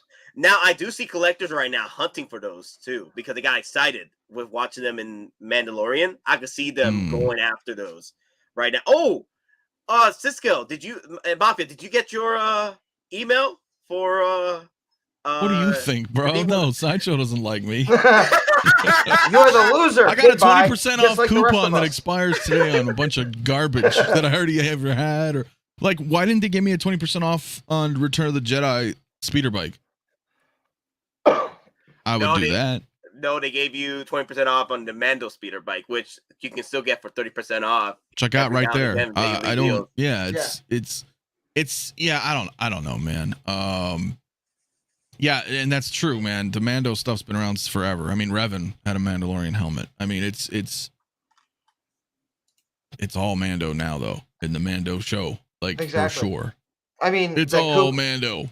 Yeah, the 20% coupon. I went and looked, and I'm like, for Star Wars, I'm like, I have every single one of these except Clone Wars Maul. Yeah, it's like I had all those, and there's a reason why I don't have Clone Wars Maul. So, yeah, it's like. Mech Test Grogu, I'll get that one. Mech Test, are you gonna get that though? Probably not. Hulkbuster Grogu, but it's kind of cool. You can make a Hulkbuster Grogu. Just put him in the Hulkbuster. There you go. Well, it's called IG-12 at this point. So Axe Wolves, new armor and head sculpt 2.0. I don't know. I know Bo probably, but Axe, I don't know. He still hasn't sold out yet. Bro, that's why I sold most of my Mando, dude, because I knew when this season was going to start. I'm like, bro, they're going to just 2.0 all this shit, or most of it. but then again, when has that stopped Hot Toys before? They've still had in stock products on Sideshow in multiple stores, and they still did 2.0. So at this point, they'll probably do an Axe Woves 2.0. Yeah, I could definitely see it. And give him the Heineken cup. Oh my God, a Heineken cup. Oh yeah, you know, the mug he was drinking from last season, last episode. That is literally a Heineken cup. They just found a way to like etch out and buff out the Heineken logo, because someone actually did a shot for shot match. It's a Heineken mug. Wow, I saw that actually. And that's it. I can't even bitch at that because people have been doing that shit since the dawn of time. I mean, even the original Star Wars or even original series. But Star that's the Trek reason why it's even better. They're using real world stuff. Yeah. Which is what Star Wars has all been known for. Oh my God. Oh my God. Can you imagine? No. OG fan, I'm not gonna get into that discussion. Oh my God. It's a big problem right now. All over the internet right now with Bud Light. I'm not gonna get into that discussion. Oh yeah, that shit's fucking. I'll just tell you this. My brother works for a beer distributor. I'll just say this. Sales of a certain beverage are down 78%. Oh my God. In Boston. Well, you know the saying. Yep. So we're not going to say it. Yeah. So we got 5 minutes left for the discussion. Actually, you know what? Yeah, perfect 5 minutes. Mafia. Let me hear your thoughts on Return of the Jedi, Darth Vader, and C3PO. I would like to hear your thoughts. Get you on stream and talk about it because it's been a while since I got you in here. So I want to hear your thoughts, man. Well, excellent. They're excellent. The interesting thing is this is I think this might have been the first hot toy that I actually straight up purchased. Pre-ordered, huh? No, purchased. Like it was $394 for Vader. Oh, okay. And well, partly because I was like, you know what? It's Vader. I've been wanting this exact Vader for a long time to fit with my diorama, And then I thought, well, shit, let's just outright buy him right now because I had the cash, And then I want to see what happens with Sideshow this time. Like, what happens in a year and a half from now? Am I going to be like the first person to get it shipped? Or are they going to be like, your shipment's been delayed like they did with some other, you know what I mean? So I don't know. But it was just easy for me to just fire and forget right now. I was like, fuck it. I'll just buy him right now. And that's kind of nice because we're always buying something. So when he's right around the corner in a year and a half or whatever, and we're like, oh, fuck, we got to pay. It's a nice feeling to just know, like, he's done. He's paid for. So going forward, Mafia, this is going to be your pinnacle, your definite, your one and only Vader to have in your collection, right? Well, I have my New Hope and Empire Vader. Oh, okay. So would you get a 2.0 New Hope Vader going forward, USB powered and everything? Probably not, dude. Probably not, unless they change the outfit material, which they didn't do with this Vader, to our knowledge. Because that's the only thing that irritates me with Vaders is that the material sucks, and just having a figure and not even touching it will start to disintegrate over time. Like they just do. Like all Vaders suck, dude, when you try to put their hands on, for example. And you're like pushing on this fabric and you'll start to fray it. And then once it starts to fray, it's all just gonna, come. I hate to be a downer on it, but that's how my New Hope Vader. Fuck. He's fortunately in pretty good shape, but he's got a little bit of fray. Right there. So unfortunately, old Vaders, even the 303. 303 my shit too, bro. 303. No, Don, it's not gonna work. I know. Vader is the hardest one to maintain unless you live in freaking Arizona or even that. Vader. Because I'm in AZ and almost 99% of all my shit's fine. The only problem with my Vader is, like I said, just a little bit on his sleeves because it's so damn hard. Sometimes if you're trying to push in the hand, I just stopped. I was like, whatever. He's not going to hold stuff unless you put his arm up like this so the glove just sits there. So that's my thing. If they 2.0 Vader and make an all new outfit, get rid of this weird pleather plasticky material stuff. Then I wouldn't mind a full leather Vader. New Hope going forward, if they come out with New Hope 2.0 Vader, that should be the because this was ain't leather, right? So I'm hoping that the new one would be leather. I'll just want to jump in real quick before we all have to jump off. For those who watched the Mando episode today, there's a certain new undersuit that's leather.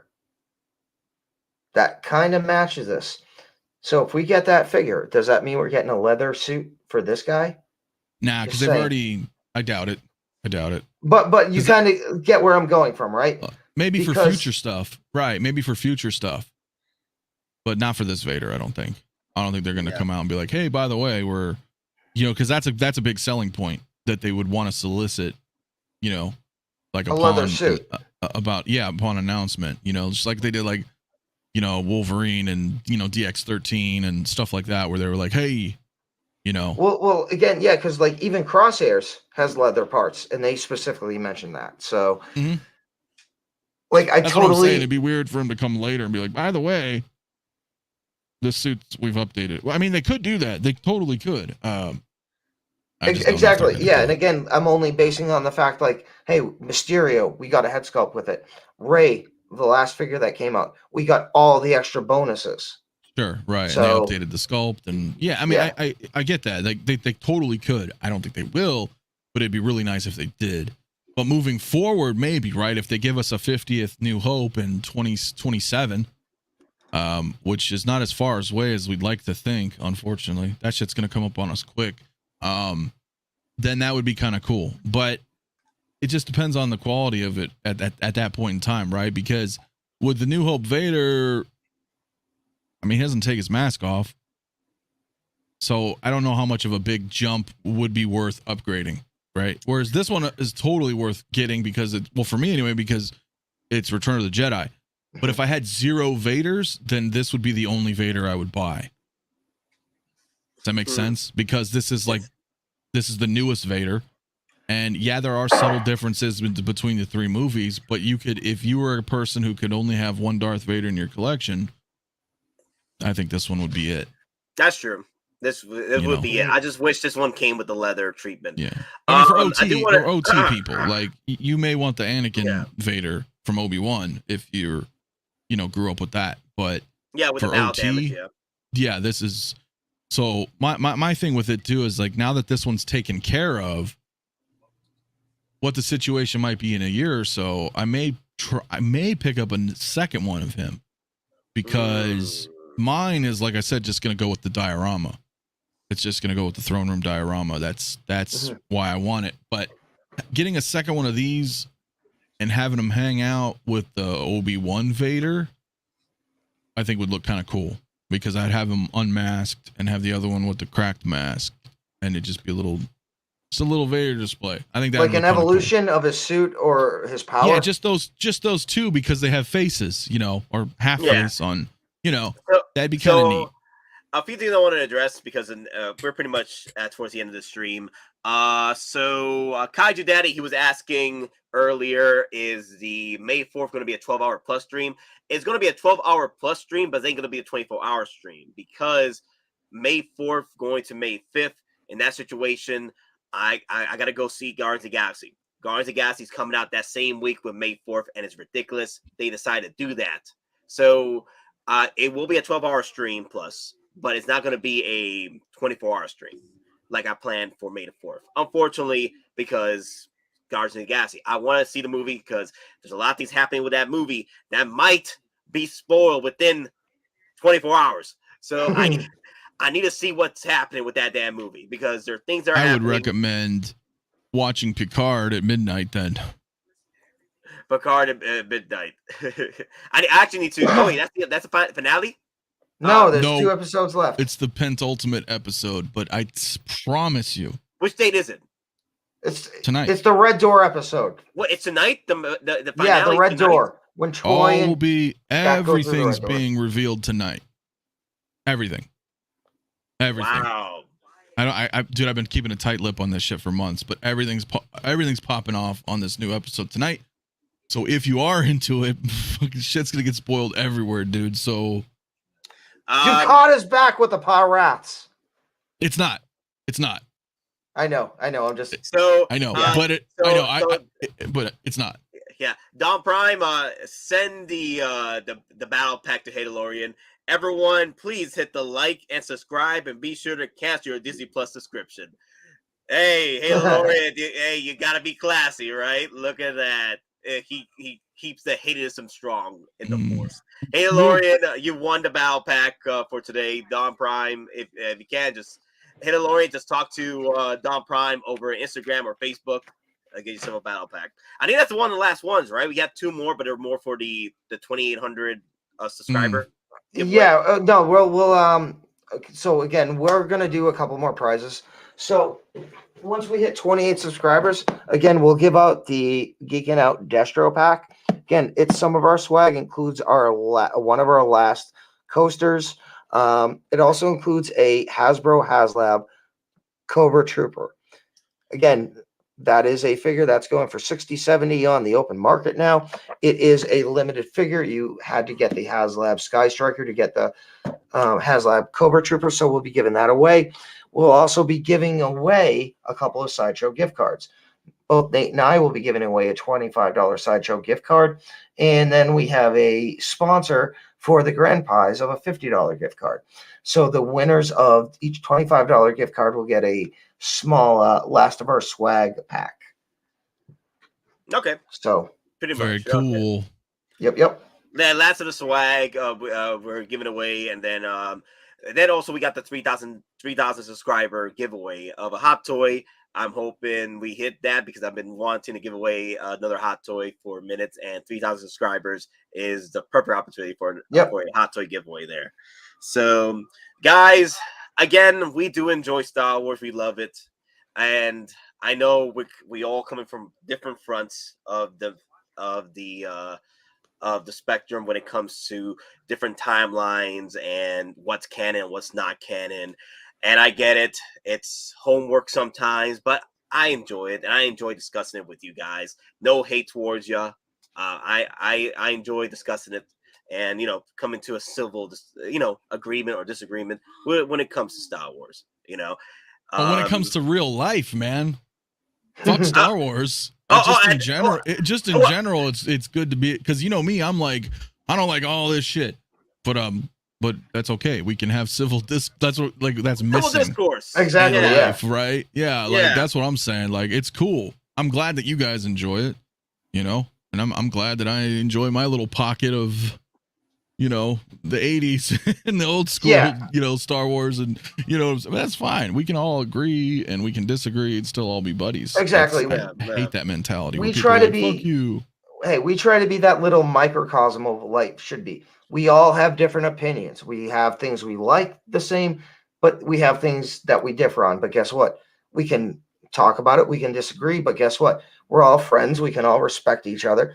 And ultimately, if you can't do that, why are you even in this game? Like Nate says, if you're not having fun, if this isn't bringing enjoyment, a release to yourself, why are you spending the effort, the money, the time?